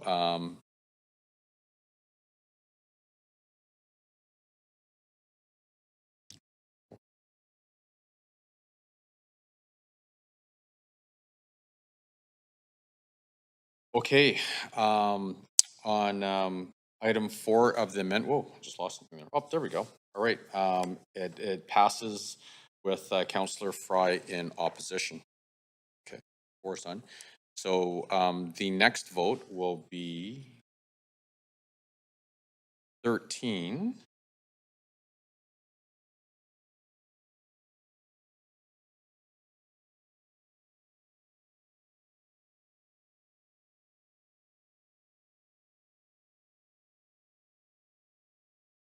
So we're voting on 13D and F. So just to be clear again, if you want to keep that in, you vote yes, and if you don't, you vote no. So can we please go to a vote? We're voting on D and F of number 13.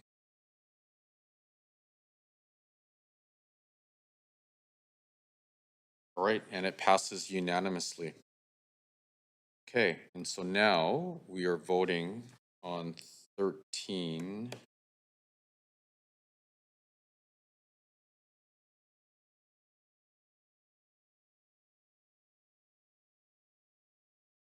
A, B, C, E, G, and H. And so if you want it, please vote yes, and if you don't want it, please vote no.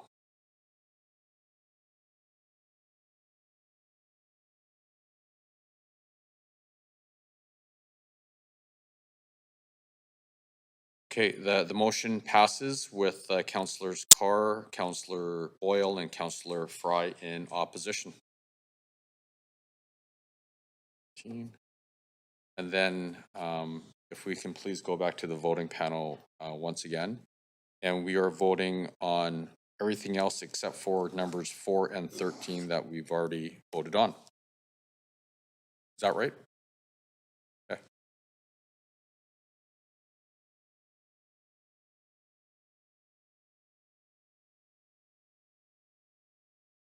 And so the amendment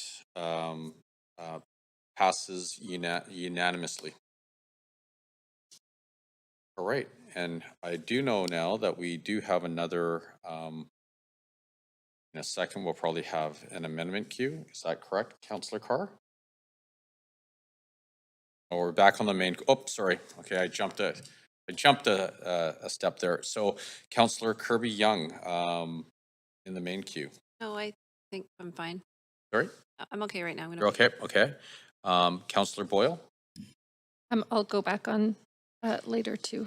Okay, so I'll skip. Councillor Carr?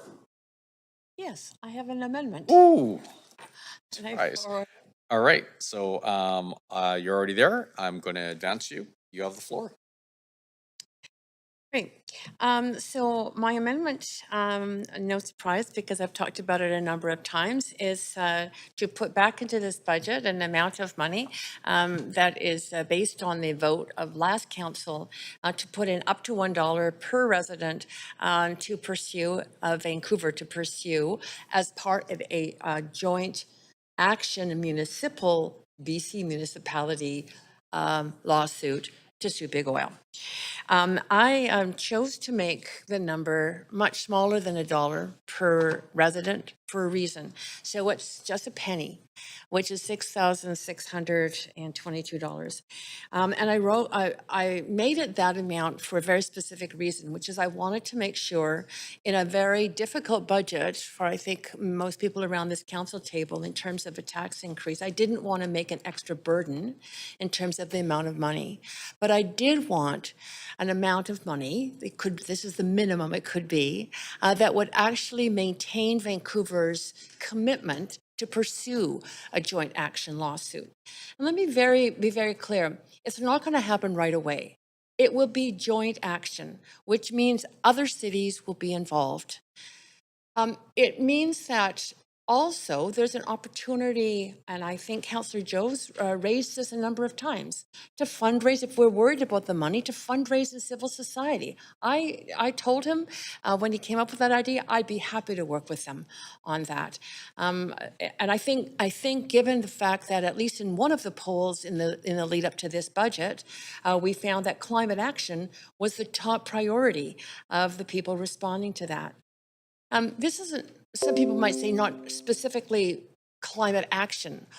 What it is, though, is supporting the idea of climate action because the result of such a class action lawsuit if successful, could be the recouping of literally hundreds of millions of dollars to Vancouver, this city, and Vancouver taxpayers for the amount that we are currently and have spent and will have to spend on climate action. And by climate action, I mean mitigation, doing our part to bring down GHGs.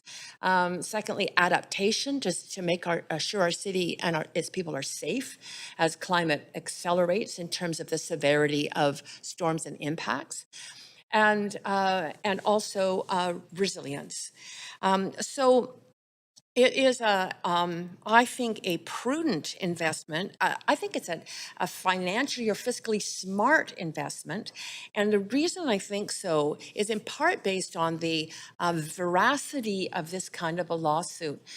In other places, in other countries, there are lawsuits. Some have been successful in Europe. There are others that are pursuing them as well. But the real point of the lawsuit is, understanding its success, is that based on other joint action lawsuits, such as against Big Pharma or the tobacco companies, there has to be, number one, a verification that the companies which have created the damage knew that they could be creating the damage. And it's very clear, 45 years ago, the senior scientists at Exxon told the company that this product could create climate change. Fossil fuels, the burning of them, could create climate change with disastrous impacts. There were other scientists that made the same statements, as I say, 45 years ago. So they knew about it. Instead of changing their tactics, moving to be an integrated resource, renewable energy companies, for example, but anyway, they didn't do that. They instead obfuscated the information and spread disinformation campaigns, so thus not slowing down the use of the product. And finally, you have to prove that there are damages done. And let's be clear, we are faced with the damages of climate change, and they are accelerating. We saw it just in the last couple of years in terms of the atmospheric river, in terms of the incredible windstorms and the high tides, which knocked out our seawall and Kitsilano Pool. In terms of the fact that we do have to retrofit our buildings in order to be safe places of retreat. We lost 99 seniors who died in the heat dome 2 summers ago. There is veracity in the case. They knew, they suppressed the information, there's costs, and I believe there could be a really big win. It won't happen right away, but I think we would be the leader in inspiring other cities to get on board, to be able to recoup money for our taxpayers. Thank you very much, Councillor Carr. Councillor Boyle. Oh, sorry. Pause for 1 sec. I'm going to stop the timer. Can we please get a seconder for Councillor Carr's amendment? Councillor Boyle. Thank you very much. So now we have Councillor Boyle. Are we in an amendment queue or? We're in amendment queue. That was just to have the amendment. Now it's discussion. So you're. Okay. I will say I am happy to support this. I think we all are always conscious, and especially conscious through this budget process, of the significant and increasing pressures that we're facing as a local government for a number of reasons, including because of the impacts of climate change that our residents and our infrastructure are already facing. And quite frankly, we're staring down some pretty significant cost increases that we don't have the financial tools to manage. I think this is a incredibly reasonable amount to ask, to signal that we will work alongside other local governments in looking creatively at how we address those massive costs that are here and will continue to head our way. So happy to support it. Thank you very much, Councillor Boyle. Councillor Joe. Yeah, thanks, Mayor. Yeah, so at first, I would like to appreciate Councillor Carr for your dedication, commitment, and also your passion in the climate change and also sustainability. Thank you for your advocate. You have done a lot. As I said before, I think if you lead a fundraising exercise with a nonprofit organization, I'm gonna donate $500, not just $1, not just 1 cent. This is life, so you all got my word. Not only I'm gonna donate, I'm gonna ask all my friends, also people who support me, who donate to me during the election, to donate to this initiative, because I'm an environmentalist. I'm so concerned about the climate change for my baby in the future. But I think using the public's money for this lawsuit is not a good way to go. We have to work with the nonprofit organizations. We can achieve better amount. We can achieve better engagement in the community. But without permission from the taxpayers, we cannot use $1 from them, even not even 1 cent from them.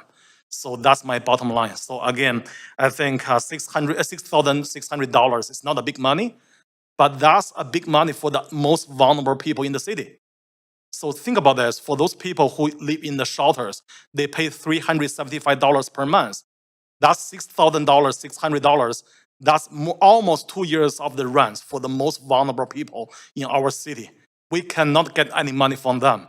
We have to work with the nonprofit organizations for the fundraising. I'm pretty sure we can raise more money, and I'm gonna make sure you will get all the credits you deserve for this lawsuit or initiative. So on that, I'm gonna vote in opposition of this motion.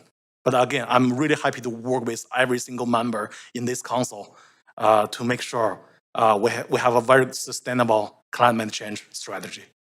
Thank you. Thank you very much, Councillor Joe. Councillor Bly. Thanks very much. And I think my colleague, Councillor Zhou, said it perfectly. This is not a debate about whether or not one cares about climate change. It's about what we have the it really does come down to how we choose to spend public money. And so it doesn't matter if it's 700,000 or 7,000 or $7. It's a question of principle. And we are not in a position to dedicate public funds to individual lawsuits, whatever the topic.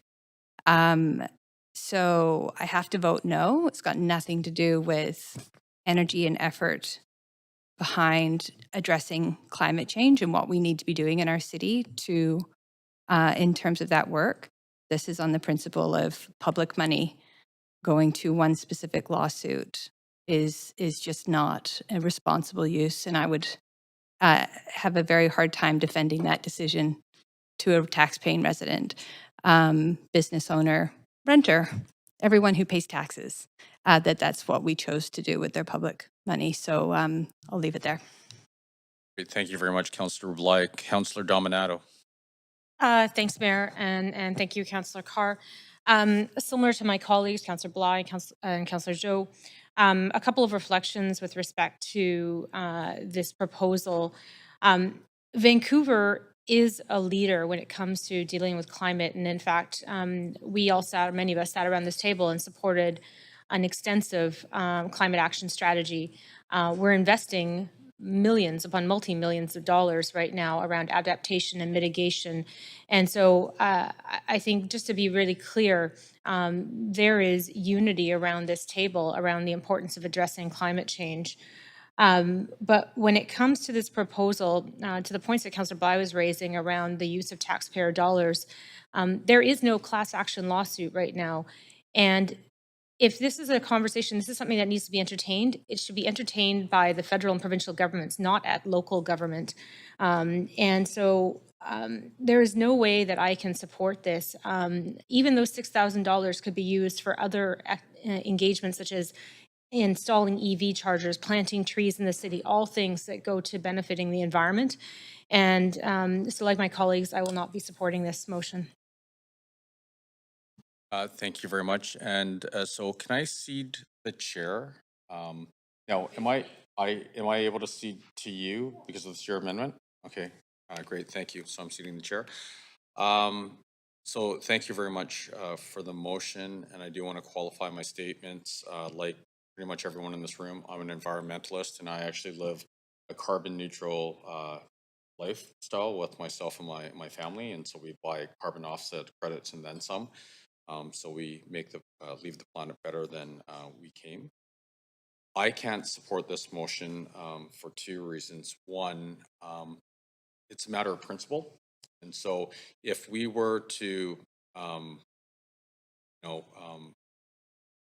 sue an organization or an industry, I think the right thing would be to not use those products. And so I can confidently say that the City of Vancouver and a lot of people in the City of Vancouver and work at the City of Vancouver will still be using products made out of petroleum during this suit. Every single car, doesn't matter if it's gas powered or electric powered, use petroleum. Flights, every house built and lived in this city, medical products, every time we go to a hospital, there will be petroleum products.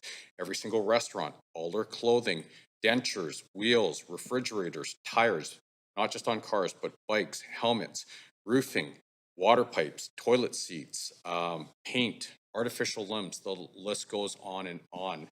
And so while I have the same concerns as the vast majority of us who truly want to improve the environment and stop the rate and reverse the rate of climate change on our planet.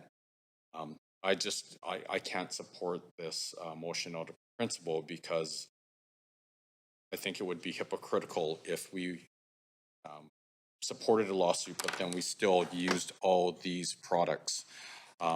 The second reason I can't support this is even if we did all this stuff, I feel that we would have almost a 0% chance of ever winning a lawsuit. And that's now just being pragmatic. And, if you are willing to fight a lawsuit, you should have some kind of expectation to win. And so for those two reasons, while I support initiatives that improve our environment and reduce the rate of climate change or reverses it, I can't support this amendment. Okay, I take it back to Chair. Thank you very much. Seeing no other people in the queue, can we please put Councillor Carr's amendment to a vote?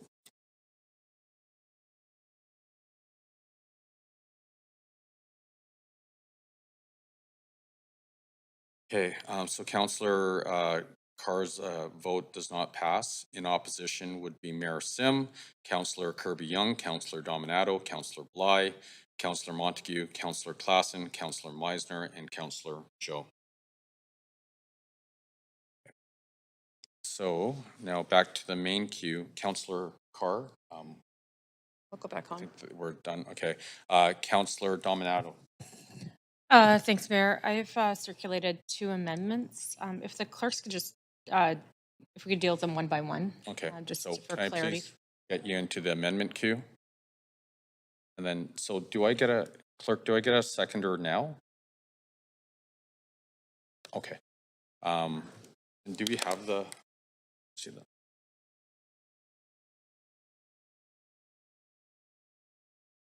Okay. So Councillor Dominato, can I please get you in the amendment queue? Okay. And then can I please get a seconder for Councillor Dominato's? Great, thank you. Councillor Dominato. Thanks, Mayor. We heard from a number of speakers today with respect to the budget, Dr. Evelyn Zeller and others about the benefits of restorative justice and approaches. And Evelyn expanded at length about the collective that she's formed. I know a number of us from the previous term participated in some of those sessions, which involves members of various different governmental agencies and nonprofits that are doing work in this space. And I believe from conversations we've had with provincial officials and federal officials that there is a move in this direction, and they're certainly looking for support. I know that they'll be delivering a restorative justice framework to the city later this year. And in the hopes and aspiration of supporting those efforts, we're asking that, Mayor, you write a letter to the provincial government and encouraging support for restorative justice initiatives here in Vancouver, as well as across Metro Vancouver. I know from research that I've done and conversations I've been part of, there are immense benefits, and I think it is a missing piece to the justice continuum. And I think Evelyn acknowledged that they're not quite at that tipping point where they've fully gotten the attention of the provincial and federal governments, where really those are the key responsibilities is justice. But I would like to see them supported, and I think members of this council do. And so this is an advocacy effort, and I think there'll be some other tables where we can continue that advocacy through our different roles, through Metro Vancouver, UBCM, FCM, and through other discussions we have with provincial and federal ministers. But hoping that we can get support for a letter to be sent. Thank you very much. Councillor Kirby-Young. Yeah, thanks. I'll be brief and appreciate this amendment from Councillor Dominato. I know when we heard from Evelyn and some of the restorative justice folks that they indicated this afternoon that it would be definitely be helpful to have Mayor and Council's advocacy and support to the provincial government. And I think that's a role that we can play. And the other point I wanted to note, I had the chance to sit in on a number of sessions, and it was really, I was going to say, impressive how many different partners from across the spectrum they had brought together, from downtown Eastside NGOs to VPD representatives, to just a really diverse breadth of people who have found common ground around some value in the restorative justice piece. I do think the funding appropriately comes from the province, but I also just wanted to quickly mention that in this budget, the amendments that looks that council is supporting, and I'm appreciative of, we're shoring up the capacity of the CPCs or the community policing centers. And I really think that they can be incredibly strong partners in actually helping to, what's the word? Activate restorative justice programs if we can get that dedicated ongoing funding that the collective is seeking. And we saw that in terms of the expertise of leveraging. They have volunteers, they have networks, they have offices. We saw the involvement, I think, was incredibly important from Norm Leach with the Aboriginal CPC looking to take on a broader role here. And I think the Indigenous sort of informing the approach and participation is really important. So I actually think that they've done some great work. I want to acknowledge it, but I think that what we can do is try to help elevate that ask so that they can have an ongoing sustaining funding mechanism. Thanks. Great, thank you very much. Councillor Boyle. Thanks. I also just wanted to speak in support of this and similarly to recognize the really powerful stories and work that we heard from speakers on this particular item. We heard really clearly from the Strathcona BIA, from a whole range of folks involved in this work about the important role that it does play and the expanded role that it could play. And so appreciate this request for us to be part of helping them find the sustainable funding that will allow it to grow and impact. Thank you very much.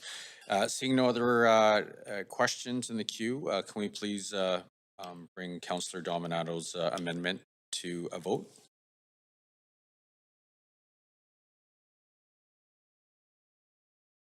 All right, Councillor Dominato's amendment passes unanimously, and I believe there might be a second amendment. So Councillor Dominato, you still have the floor.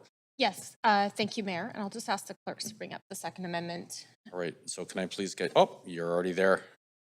Councillor Dominato, can I get someone to second the amendment? Thank you very great. Councillor Blythe, thank you very much. Please continue. Yeah. Thank you, Mayor. And just a reflection is that some of you will recall that Councillor Fry and I brought forward a motion last spring, almost summer, I believe, reaffirming our intention to support planning and renewal around the central waterfront, central downtown waterfront. And part of that request was to have staff report back with necessary budget and resourcing to commence a comprehensive planning program for the Central Waterfront District in the 2023 budget. In conversations with staff, I understand we have quite a number of planning programs underway. And so what this proposes is to give some direction for the 2024 budget, to have staff report back with a planning program and some investment in budget in that operating budget for 2024, recognizing that this year we have quite a number of planning exercises underway. And so seeking council support for this initiative. There is, I have to note, really growing momentum around this, not just from the neighborhood, but from the key partners. Most of the land in that area is privately held. But we also have partners there, the Port of Vancouver, the rail yards, TransLink, others. In December and January, there were charrettes that were held, led by, I think, Larry Beasley and other members of the community. But there is a lot of excitement and momentum around this. But the key thing is that the city really needs to be at the table, and in fact, really needs to be a convener to all the parties in order to advance this work. And there's some great connections to the planning happening around Gastown and around Chinatown because of the east-west connections, and enormous benefits from an economic standpoint, from a tourism standpoint, in terms of First Nations, because of the historical nature of the area, as well as supporting active living in terms of cycling and pedestrians in this area. So for a numerous range of reasons, I'm seeking council support in pushing this forward for 2024. Great, thank you very much. Seeing no questions, can we please put Councillor Dominato's second amendment to a vote? Great, and your second, or sorry, Councillor Dominato's second amendment passes unanimously. Okay, so now we'll go back to the main queue. Councillor Dominato, what, you still have the floor, is that it? That's it for amendments. Come back on in a minute. Thank you. Councillor Boyle, you have the floor. Thanks, Mayor. Sensing there aren't further amendments, I wonder if now's an appropriate time to recess and let City Finance staff add everything up and make sure the numbers are right, and have council be able to get printed copies of the full report. Yeah, sure. Do I have to, is that a motion? It will move, I don't know how much time we need. Second one, we need a seconder, right? Oh, okay. Yes. Move for a 15-minute recess, 5-minute recess? 5-minute recess? Yes, I will determine that it should be 6 minutes and 29 seconds as a recess. Just in case 5 minutes isn't enough. Awesome. Thank you very much. Thank you.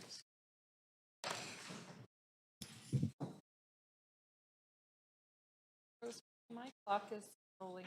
Roll it back a little. Oh, sorry. Okay. Stop time. Yeah,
My timer's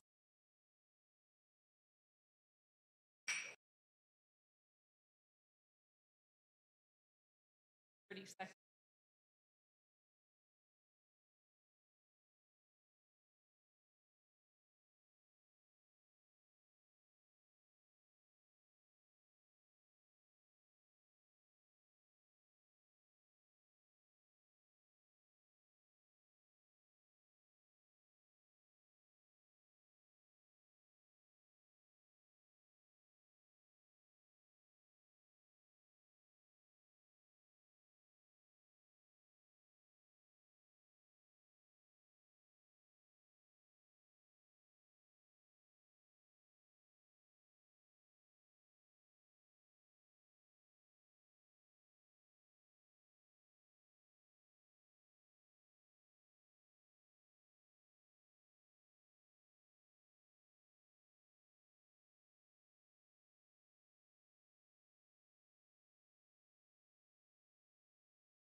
ask that we sever out big A from the rest of the vote, and I understand Councillor Carr is going to ask to also sever out big A and little a. The first line of it is a separate item, if that makes sense, to vote on. But maybe we'll come back to that and I'll give my closing comments. I'd just like big A separate from all the other big letters. Great.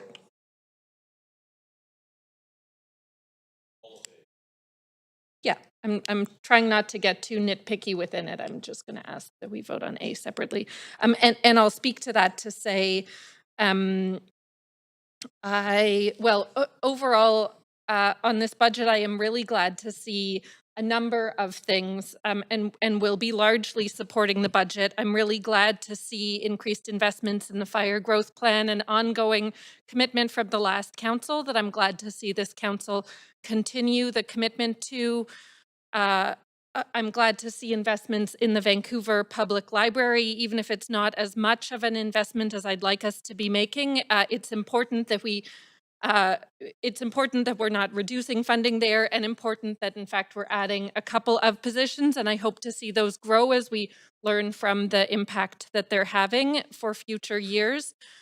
I'm really glad to see investments in accessibility and a seniors planner, work on gender equity and missing and murdered Indigenous women and girls, and language access. These are all things that I have long advocated for. Many of them were one-time investments during the last term because the impact COVID had on our budget made it hard for them to be ongoing operating budget investments over the last couple of years. And so the important work of this council in this budget, and one of my key focuses had been regularizing those investments.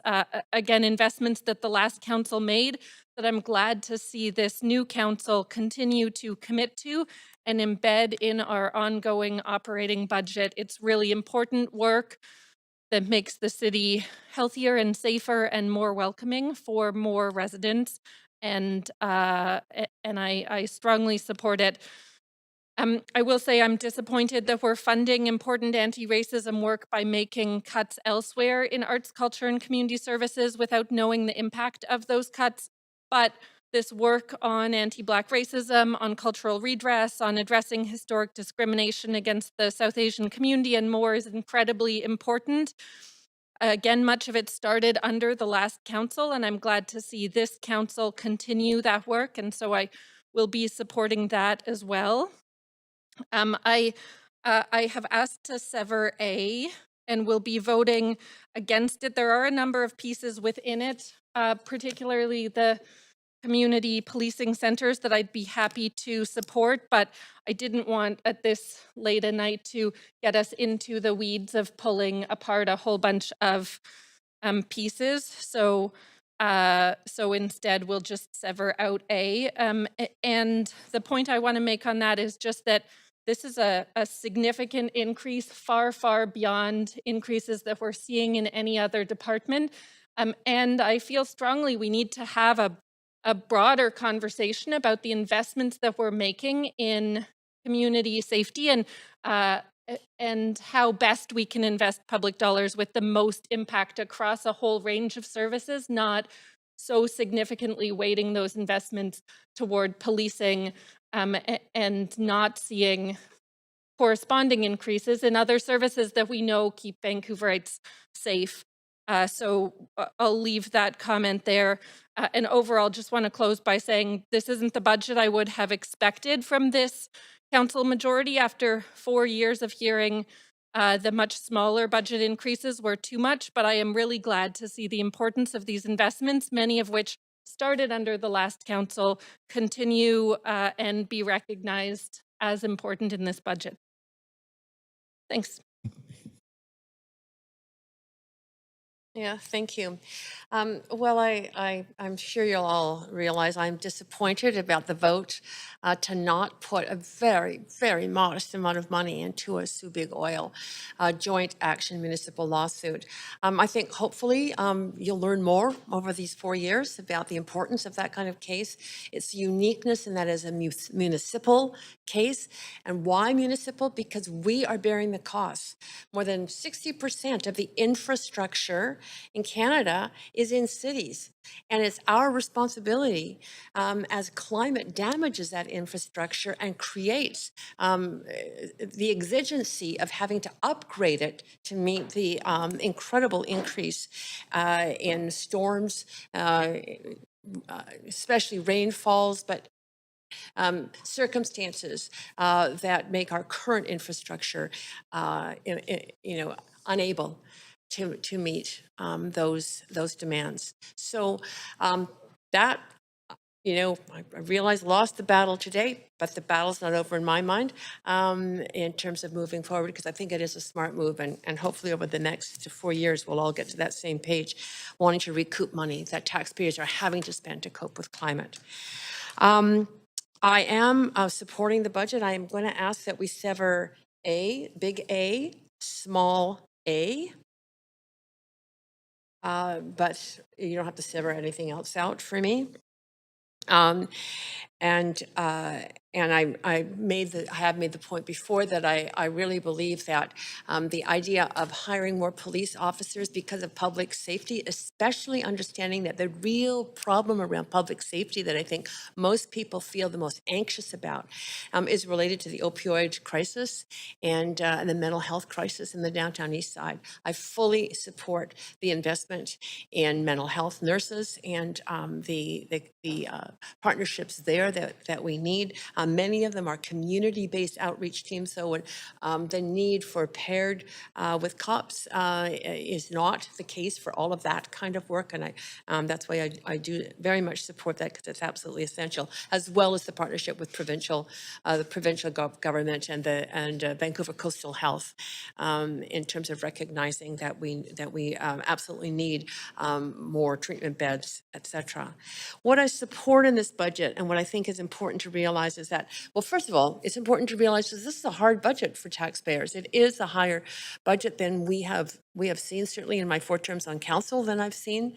And it's there for a reason, and our staff explained it well. I thank staff for their incredible work on this budget and really struggling to get, all the services in there paid for that we need to. It's hard because there has been investment in our infrastructure, and that infrastructure is under a much greater demand because of climate extreme events. So it's, this is a big cost, big ticket item, but we know that the underinvestment is coming home to roost. And this is the council that's going to have to pick up the ball and say it is our responsibility to make up for the underinvestment in previous years, because we have actually no choice. Love the investment in our fire service, the heroes who go out under incredible circumstances to be first responders under many more demanding calls these days, as well as many more fires. Love the investment in public amenities that really make our city more livable, the libraries, the parks, the recreation services. Disappointed we don't have as much in arts and culture, because I think that's what also makes a city livable and lively. And really, really support the funding into equity measures, murdered, missing Indigenous women and girls support. So we really are looking towards a more equitable and safer city. So those are my comments, Mr. Mayor.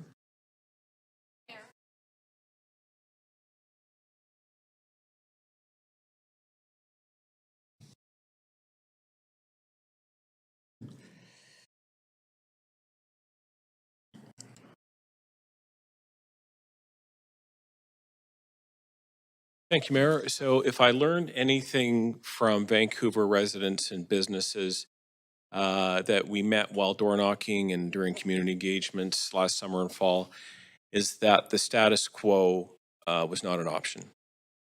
People have been frustrated by the perception that service levels have been slipping, evidenced by litter, the buildup of graffiti, and the deprioritization of the maintenance of our streets and boulevards. What we know after 114 days since we've been sworn in here, that many of our city departments have been doing the best they can in the face of major budget cuts. As the mayor said, when the roof starts to leak, you have a choice to ignore it, let it get worse, or you can fix it. So with this budget, we're going to fix the roof. I'm going to say that again. We're going to fix the roof. We're going to bring back our budget levels to where important services that were slashed by previous councils are restored.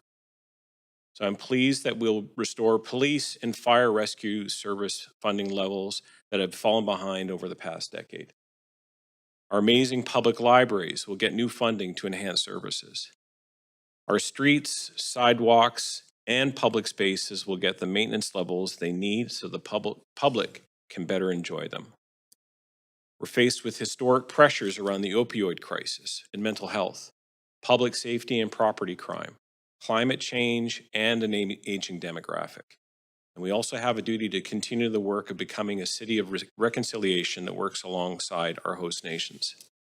I know that for many households and small businesses, this increase will come as a shock. It will feel as though that we're piling on during a time of historic levels of inflation. But by increasing service levels, we will respond to the frustration that I heard during the campaign. We're making a critical investment in Vancouver, and this is our city and our home. We must continue to work to make our city run as efficiently as possible and never have an increase like this one going forward. So I'm very grateful to our staff, and I hope my fellow councillors will go back to our community starting tomorrow and let them know that we hear them, that getting Vancouver on the right track will take more time, and that I hope all of us will feel a strong sense of civic pride in the months and years ahead. So I will be supporting this budget. Thank you. Councillor Dominato. Thank you, Mayor, and it's an honor to speak to the draft operating budget this evening. I'm going to reflect and echo a few things that Councillor Clausen touched on, but first of all, I'm going to start by acknowledging, as many have said, that this may be a tough budget, but in fact, we've inherited a financial challenge that dates back to several administrations, and in fact, we've inherited a structural deficit, we've inherited an infrastructure deficit, which includes attempts at dealing with climate resilience, and downloading from other levels of government. And in many cases, and I think this is where the challenge lies, is this was forecasted going back to 2015. The City of Vancouver's financial outlook foreshadowed that increased costs related to first responders would put significant pressure on the city's budget. These cost increases would need to be offset by increased revenues through fees or property tax or by reduced expenditures or staffing levels. And then it went on, the report from staff said there was a potential for a significant gap between the growth in expenses and the growth in revenues. And unfortunately, there was no course correction over those years when there was an opportunity. And so now today, as a council, we find ourselves in the current circumstances, which is we're rebuilding post-pandemic. There's extraordinary inflationary environment that we're facing. And as we've heard from our first responders, growing and more challenging circumstances and pressures on emergency services in the city, both related to public safety, related to fires, related to responding to opiate overdoses. And we heard from both police and fire this afternoon about the growing scope and breadth of the issues that they're having to respond to in the city. And so it really has come to roost and I think that it's critically important, and we did hear this from the public, they wanted a council that would step up and respond to their concerns. And we certainly heard on the doorstep concerns around public safety and broader emergency services. And so with that, I am happy to support, and I'll speak to the amendments themselves because I didn't earlier, is that many of the amendments that were added here are very much responsive to those public concerns. So I've touched on public safety, but also the issues of health and well-being and mental health and addictions in our communities. And it's not just in the downtown east side, although it's extremely pronounced there. It is across the city, which is why this budget does commit to those 100 police officers on the public safety side, but on the mental health side, having the commitment around the mental health clinicians and the framework from VCH. Also, these amendments address other basic services that, as was noted by Councillor Claassen, have slipped, where there were some reductions, so around sanitation, around horticulture, around microcleaning. And again, these are things that we heard from the public they wanted to see addressed. We have a commitment to, we have a citywide accessibility strategy, and I know our staff were very stretched to deliver that, and now they have to meet provincial regulations, and so that amendment satisfies that. We are supporting public libraries. We've heard good support for them, and it is, as people noted, a meeting of the middle. I'm extremely happy to see the commitment around the community policing offices. They have been advocating for some time to be recognized as a critical neighborhood service. They work very closely with our BIAs. They are complementary to our emergency services, both police and fire, and the type of work that they do. They do community building, and the funding there acknowledges the value that they add. And also, just touching on, it was a really emotional afternoon, hearing from members of the Musqueam, Squamish, Tsleil-Waututh about the murdered and missing women and girls. And so again, very happy to support amendments that include and consider funding to continue that work. When it comes to reconciliation, all levels of government need to step up, local government, provincial, federal. And so there is a role for this work here. And so I'm happy to see that included in the budget. And then touching on the washroom strategy, we heard today, it was reconfirmed that there is some funding for the comfort station at Main and Hastings to operate that 24/7, but we need more access to washrooms. So while there's a washroom strategy coming later in the year, I hope that we will see some short-term measures as well brought forward to see how we can action and make washrooms more accessible, whether that is through extended hours at public libraries or whether that is through other nonprofits or funding for our existing washrooms.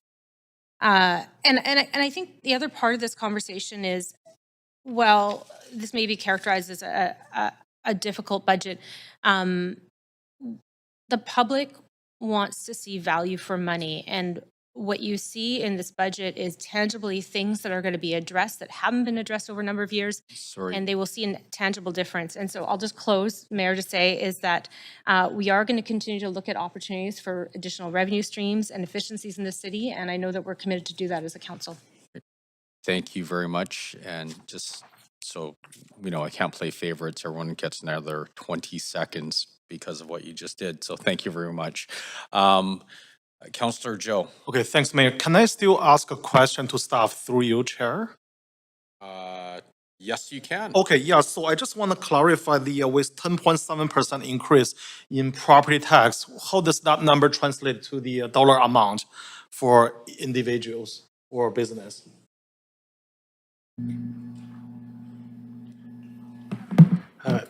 Thank you, Councillor. So I'll just quickly update the table, and we'll update this information and share it after this meeting. But at 10.7% for a median residential strata unit, annually, we'd be looking at $1,273, which works out to an increase of $124 over last year, and that's approximately $3.50 broken down per day.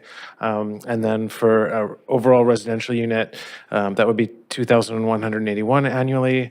And for a single-family home, $3,347 annually, and a median business property, $5,627 annually, which again is slightly increased over the numbers that were in the presentation this morning at 9.7%. So those increases are about 10% higher based on the 10.7% amount. Thank you, thank you. Okay, so that's my question. So I'm gonna also support this budget. I think you see a lot of very important social services included in this budget, like the Vancouver Public Library, like the fire department, also the very important, as we heard in this afternoon, the missing murder Indigenous women and girls. And also, I'm very happy to see the language access specialist in this amendment. I think based on the latest census, almost 50% of the people in city of Vancouver, they speak a different language, not English language at home, including myself. So really, it's good to see the language accessibility is one of the top priority for the city. And also, I want to just highlight the high inflation this year. So I actually did some study. I pull out last 15 years number in terms of our CPI, the inflation, as well as the property tax increase. So as you can see, it's a very strong correlation between these two variables. Sorry for being the technical nerdy here. The R-square value is 82%. That means we can almost use one variable to predict another variable. So really, the inflation rate is one of the big reasons we have this high percentage increase in terms of property tax. And also, I think in this package, also staff mentioned that the revenue generation opportunities, the process improvement opportunities. So I think these council members have very good ideas. Some not very good, but some good ideas how we're going to push this forward. So I'm really look forward with the city staff, with the council members, so to identify this process improvement and the actual revenue generating opportunities. So in the next years, we can probably have a better situation in terms of budget. Yeah, that's all my comments today. Thank you. Awesome. Well, thank you very much, Councillor Joe. And I never thought we'd have regression analysis brought into the council chamber here. So that was awesome. Thank you. Okay, Councillor Montague. Thanks, Mayor. I'm happy to donate my 20 seconds to Councillor Dominato. I won't need it all. I'm going to be a lot less eloquent and far more blunt than some of my colleagues. Yeah, the budget's a tough one. I'm super happy, obviously, to see the support for our first responders. It's unfortunate that that it appears that some of council, again, like I said, will only be supporting about 800 of our 2,300 first responders that call Vancouver their place of business, their home. I am fully in support of public safety to make their jobs, all 2,300 of them, easier and safer. When we were campaigning, we made a lot of promises. We're fulfilling those promises. There was no doubt that some of those promises were going to cost some money. I think when I look at 10.7% on the surface, that looks like a big number. But I think one of the things that I know I didn't predict before I sat down in this chair were just the size of the huge piles of crap that we would inherit. So here we are eating crap sandwiches. The work now just begins to try and deal with past council decisions and previous councils in 100 days just isn't realistic. And I look forward to the next several months and several years looking at ways to increase revenues, make things more efficient, and finding places where we're spending money that we shouldn't be spending money. I'm going to be supporting this budget. And like I said, 10.7 on the surface appears it's a difficult pill to swallow, but I think we're making the right decisions here. Thank you. Great, thank you very much. Do I need to seat the chair for, yes, can I please seat the chair? Awesome, thank you very much. First of all, I want to say thank you to our amazing finance team and all the different departments that contributed to all the incredibly hard work. We know it's a lot, and there's a lot of, analysis, probably a little bit of regression analysis there as well. So thank you very much. It's really appreciated. Stating the obvious, we are in unprecedented times right now, but we're not alone. Municipalities across the region are dealing with pretty much most of the same challenges that we are. We are in a highly inflationary environment of 7%. Add to that things that are unique pretty much to Vancouver. We've had a significant underinvestment in core services. We're running a $500 million per year capital deficit. We basically have a depleted reserve fund. We have significant challenges in Chinatown, Gastown, the downtown east side, and a lot of surrounding communities. And so I would definitely say that Vancouver's at a crossroads right now. And as Councillor Klassen so eloquently stole my analogy, we we are dealing with a situation. We call it the leaky roof, and we have a choice: do we fix it, or do we kick the can down the road and let someone else deal with a way bigger problem? Looking at it a different way, in essence, we're dealing with that can that's been kicked down the road for far too long, and we're choosing to deal with the situation today, and we are going to fix that roof. And I know this sucks. We're all part of Vancouver. We live here. We know a lot of local businesses that are dealing with challenges. We have an affordability crisis in our city, and we're acutely aware of that. And leadership comes down to making easy choices during easy times. Anyone can do that. We really do need leadership when we have really hard choices in a difficult environment, and making unpopular choices. But I know that if we're to lay the facts down to anyone, the prudent person would make the same choices that we are making today. And so that I know that doesn't make people feel any better, especially if you're struggling to make rent or feeding your family. And all I can say to that is we hear you, we empathize with you, and we do what we say we're going to do. And I can tell you, significant increases like this cannot and will not become the norm. And by making these hard choices today, we are setting us up to have an incredible, a way brighter future for everyone in Vancouver. This budget will help residents, it will help businesses, it will help people like our most vulnerable populations. It does work for the longer term.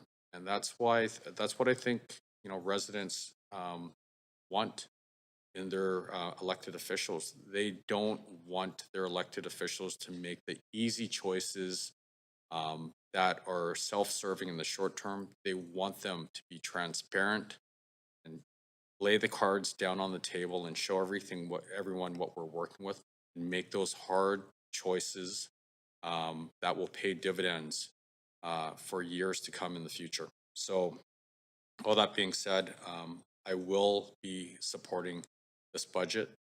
And what I can, the last thing I'll leave for the residents of Vancouver, while you are going to see a significant property tax increase this year, it's going to be coming in at about 10.7%. Don't don't forget that as a council, we are looking at other avenues to reduce financial burdens and make the city more affordable. So when you look at the cup tax, that basically is saving residents of Vancouver about $21 million, which equates to about a 2.4% property tax equivalent increase. When you look at the road tax, which was a real thing, that's between 50 and 100 million. That is roughly a 6 to 12% tax increase that we took off the table. So right there, we are saving residents of Vancouver in other places. And we will continue to diligently look at these opportunities to make Vancouver more affordable. And I'm at time, so thank you. Thank you very much. Councillor Meisner. Thank you, Mayor. I think as well articulated by my council colleagues this evening, the city's finances are more challenged than ever. And as everyone knows, we are in a time of historic inflation. We're coming out of a COVID-19 pandemic where the city's financial reserves were nearly depleted, and we have a massive infrastructure deficit in this city, among other challenges, many challenges. But I want to reassure the taxpayers of Vancouver that we did work hard to find areas of savings, but there were many more areas of the city that needed more investment as we've fallen far behind in recent years. I believe this draft operating budget reflects the priorities of the public whether that's improved public safety, resources for those in mental health crisis, a revitalized Chinatown, cleaner streets, and quality community amenities that support our population, well-funded and resourced libraries, world-class arts and culture facilities, and great community centers. We are making investments in all of them in this budget. And for this budget to be a success, we know that taxpayers will expect to see tangible improvements in their quality of life. And we will deliver, whether that's knowing that there will be new resources to respond to people in mental health distress, clean sidewalks, vibrant neighborhoods, great public spaces, but things also like potholes being filled, garbage being picked up, and other core services to help get our city back on track. And for the first time in a decade or longer, we will have properly funded police and fire services, and we'll be catching up after years of underfunding. As we heard earlier today, while our population has grown, the number of police and firefighters haven't, and they're taking on more work than ever. And that's why we're investing in our frontline responders who put their lives on the line for all of us every day. And we will continue to advance our important work around reconciliation and anti-racism and support the community organizations that are doing this work to make life in our city more equitable. And as the mayor mentioned, we've also taken steps to make life more affordable for Vancouverites, eliminating the 25-cent cup fee that was ineffective and putting a stop to road pricing. And as the mayor said, this tax increase does suck, but it's necessary to keep delivering on the services that Vancouverites want while ensuring we have a good financial footing for the future. As many are aware, other cities in our region and our province are seeing large property tax increases, and Vancouver is no exception. But what I can promise you is that this will not be the norm going forward, and we will continue to work hard to minimize the impact of the budget on taxpayers to achieve cost savings, work with senior levels of government to secure new funding for our initiatives, and identify new sources of revenue. So I'm going to be supporting this budget, knowing all the hard work that went into it, and affirm that we will continue to find ways to deliver more services more efficiently and effectively for the taxpayers of Vancouver. Thank you very much, Councillor Meisner. Councillor Bly. Thanks very much. So I will try and keep this very brief because there's been so many excellent comments around the chamber. So really just to recognize our staff's work that really cannot be recognized enough. Not only our finance team who has supported this for our entire term so far of 100 and something days. From the get-go, this is what we started getting to work on right away. And we delayed this decision so that we knew that till now, so that we knew we could do our due diligence going through every single department. We met with every single GM. We looked at every single line item, and we had really robust discussions. So any suggestion that that work didn't happen is just can't be made because it did, and that's why we've waited till now. And I just want to recognize staff showing up to every one of those conversations, very transparent, sharing of the information, letting us be educated in the decisions that were really before us and figuring out the way forward. So every department is facing budget pressures right across the board. The crises that the city is facing, including a financial crisis, has been named, doesn't need to be renamed. And we do need to recognize that at this particular moment in time, we recognize where we are, and then we take responsibility for it. And we don't look backwards. And so I challenge us to just now let the past be the past. Previous administrations made decisions. It's now ours. We knew that's what we were walking into when we all ran again to be elected. So now let's actually get the work done and look forward in terms of what those solutions can be to right-size the financial situation. And I think we've got a good footing and a good starting off point for this council to now look forward to future budgets and make sure that we are balancing those pressures with different ways to look at it. And so in closing, drawing our attention to H in the recommendations, which states that Council will direct staff to develop strategies to address cost pressures in the multi-year financial plan through new revenue opportunities, process improvements to reduce costs or increase capacity, senior government funding and partnerships that will inform the multi-year property tax increase for Council's consideration as part of the future budget processes. That's where I'm going to turn my attention to. Nobody wants promises of anything that we can't possibly predict in the future. Maybe that's because some of us went through a pandemic unexpectedly in the previous term. But the reality is that's where the work starts. So let's not promise things. Let's take action and make sure that every single decision we make going forward is thoughtful and considers the fact that every small decision we make adds up to a lot. And we saw that in the previous term with motions of close to 300 without any funding sources. And our staff were scrambling to figure out how they're going to pay to get this work done. And we have to recognize there's a responsibility that we hold in what we create there. So really being mindful in terms of the work that we are setting out to do to make sure that we can go through this process in our next budget cycle, shoulder to shoulder with our staff, and deliver a right-sized budget for the City of Vancouver residents and businesses. That's it. Thank you. Great, thank you very much. Councillor Kirby-Young. Yeah, thanks, Mayor. I'm going to try to be brief because I know I'm closing on this and a lot of it has been said, but I do want to emphasize a couple of points because it's really important that these are heard and understood, but I am also going to be pretty direct about a couple things that we heard in terms of some of the debate around the chambers. So here we go. It is a tough budget, that has been said. I just want to be really clear and emphasize, repeat what some of my colleagues said, that we do not take this lightly. It is unprecedented, and it's Vancouver's not alone.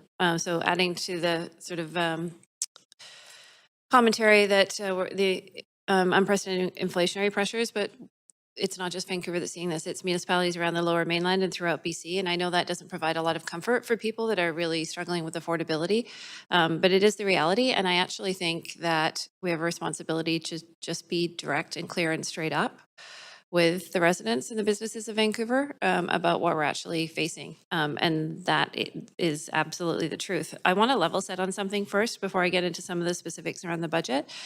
And that is around public safety. And I've said this before, and I'm going to repeat it again with this new council. I believe in both of our public safety services. I believe in our emergency personnel, whether it's in the police department or the fire department. And I think if you speak to members, sworn members, or firefighters in either of those departments, they will say that both are integral and they actually work incredibly well, and they need together and they need each other. I think that to set one up as heroes, and make no mistake about it, the fire department are heroic. They have been underfunded. To hear Lee Lax from IFF earlier say that we used to have 0 fatalities a year and now we have 10, that's 10 souls. If you spend any time with a first responder, you know the toll that it takes when somebody shows up to any kind of situation and you lose a member of the public. That is their worst nightmare. And you don't get to shake that off at the end of the day when you go home. So I think that they absolutely should be recognized as heroes. But I also, by the same token, do not think that we should diminish our other public safety service in the Vancouver Police Department and not respect the work that they do. So I have difficulty with not supporting things. And I think Councillor Montague said it earlier, like body armor and other pieces that they need to do their jobs, because we would not deny firefighters, for example, the suits that they need when going into a burning building. And it's a very similar situation if you have a sworn VPD member that's going into a dangerous situation. I also would point out too that I think it's at odds, and I'm choosing my words here, but again, I'm being direct, to vote against the 100 new police officers, but support the coastal health, because when we had the experts, and I'm just going to preface this by saying that we said as a council, and our commitment was to make evidence-based outcome decisions, and when we had the experts from coastal health that came forward and recommended what they wanted for those funds, we know that mental health is one of the big issues, absolutely, but we also know that 30 or 40% oftentimes of those mental distress calls are actually initiated and coming from social service professionals themselves who do not feel comfortable attending a call on their own, unaccompanied by a VPD member. And that's really important. And there's a role in pairing them up, even in some of those proactive programs like the AOT and the ACT that Chief Palmer mentioned earlier. And there's also, when we've identified a role for peers and other de-escalation. So I think it was a very balanced and comprehensive plan, but I just really want to emphasize, I think it's critically important that we support both of our, and celebrate both of our public safety services. We don't create division, because we have seen the impacts on the city when we don't do that. It creates division amongst residents, and it creates a lack of morale in the people that have to show up every day and do that. So that's a bit of my soapbox, but I felt it was important to say that. I will also say too that I think that in the last little bit of time I have, that the investment, it's not just what we've heard from residents of what we spend, but how we spend it. They want it to be on things that matter to them. And others have mentioned it: roads, potholes, sidewalks, snow response. I want to see where my taxes are going and feel I'm getting value for it. Infrastructure facilities, things like the aquatic center renewal, and the affordability, those public amenities like parks, libraries, great public spaces to sit, a great Chinatown to visit, things that people can do and enjoy their city that don't hit the pocketbook. We've got a brand new Mount Pleasant Community Policing Center delivered in this. We've got support for all the community policing centers. And on reconciliation, we had one speaker that suggested we weren't funding on DRIP. I just want to correct the record. That's incorrect. There is funding to capacity funding for all 3 of the MST nations in that work, as well as intergovernmental IGR staff. And the last thing I'll say is that we have daylighted the infrastructure deficit we had, and the downloading, and that transparency came from us pushing that last term. We know that we have to be the adults in the room and fix the problem, and we're doing that. We don't take it lightly, and we know that we have work ahead to reduce future increases. Thank you. Great, thank you very much, Councillor. Seeing no one else, we have is that right, the question queue? No, I didn't think so. Thank you. Thought we missed something there. Okay, so let's put this to a vote. Now, there are a couple of severings. So Councillor Boyle wanted to sever all of A, then Councillor Carr wanted to sever A small a. So clerk, how do we do that? Do we do this A small a, or do we sever all? Okay, so that's the first one we're gonna do. Okay, thank you. So if we can go to the voting queue, and do we have it up there? Okay, so we are voting on A small a. If you like it, vote in favor. If you don't, please vote opposed. Is that correct? Awesome. Makes sense?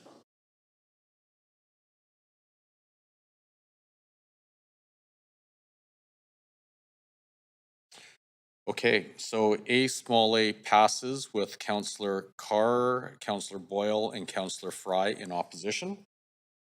Then we are going to vote on all of A except for small a. Is that correct? Thank you very much.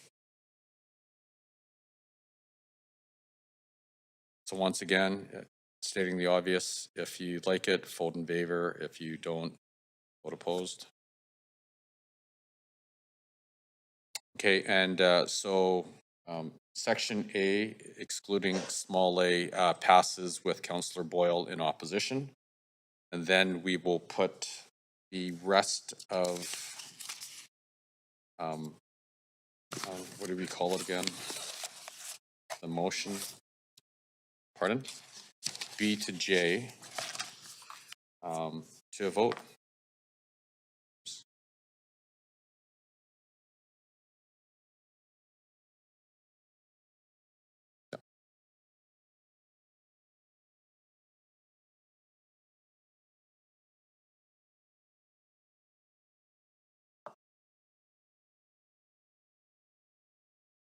Great, and so the rest passes unanimously.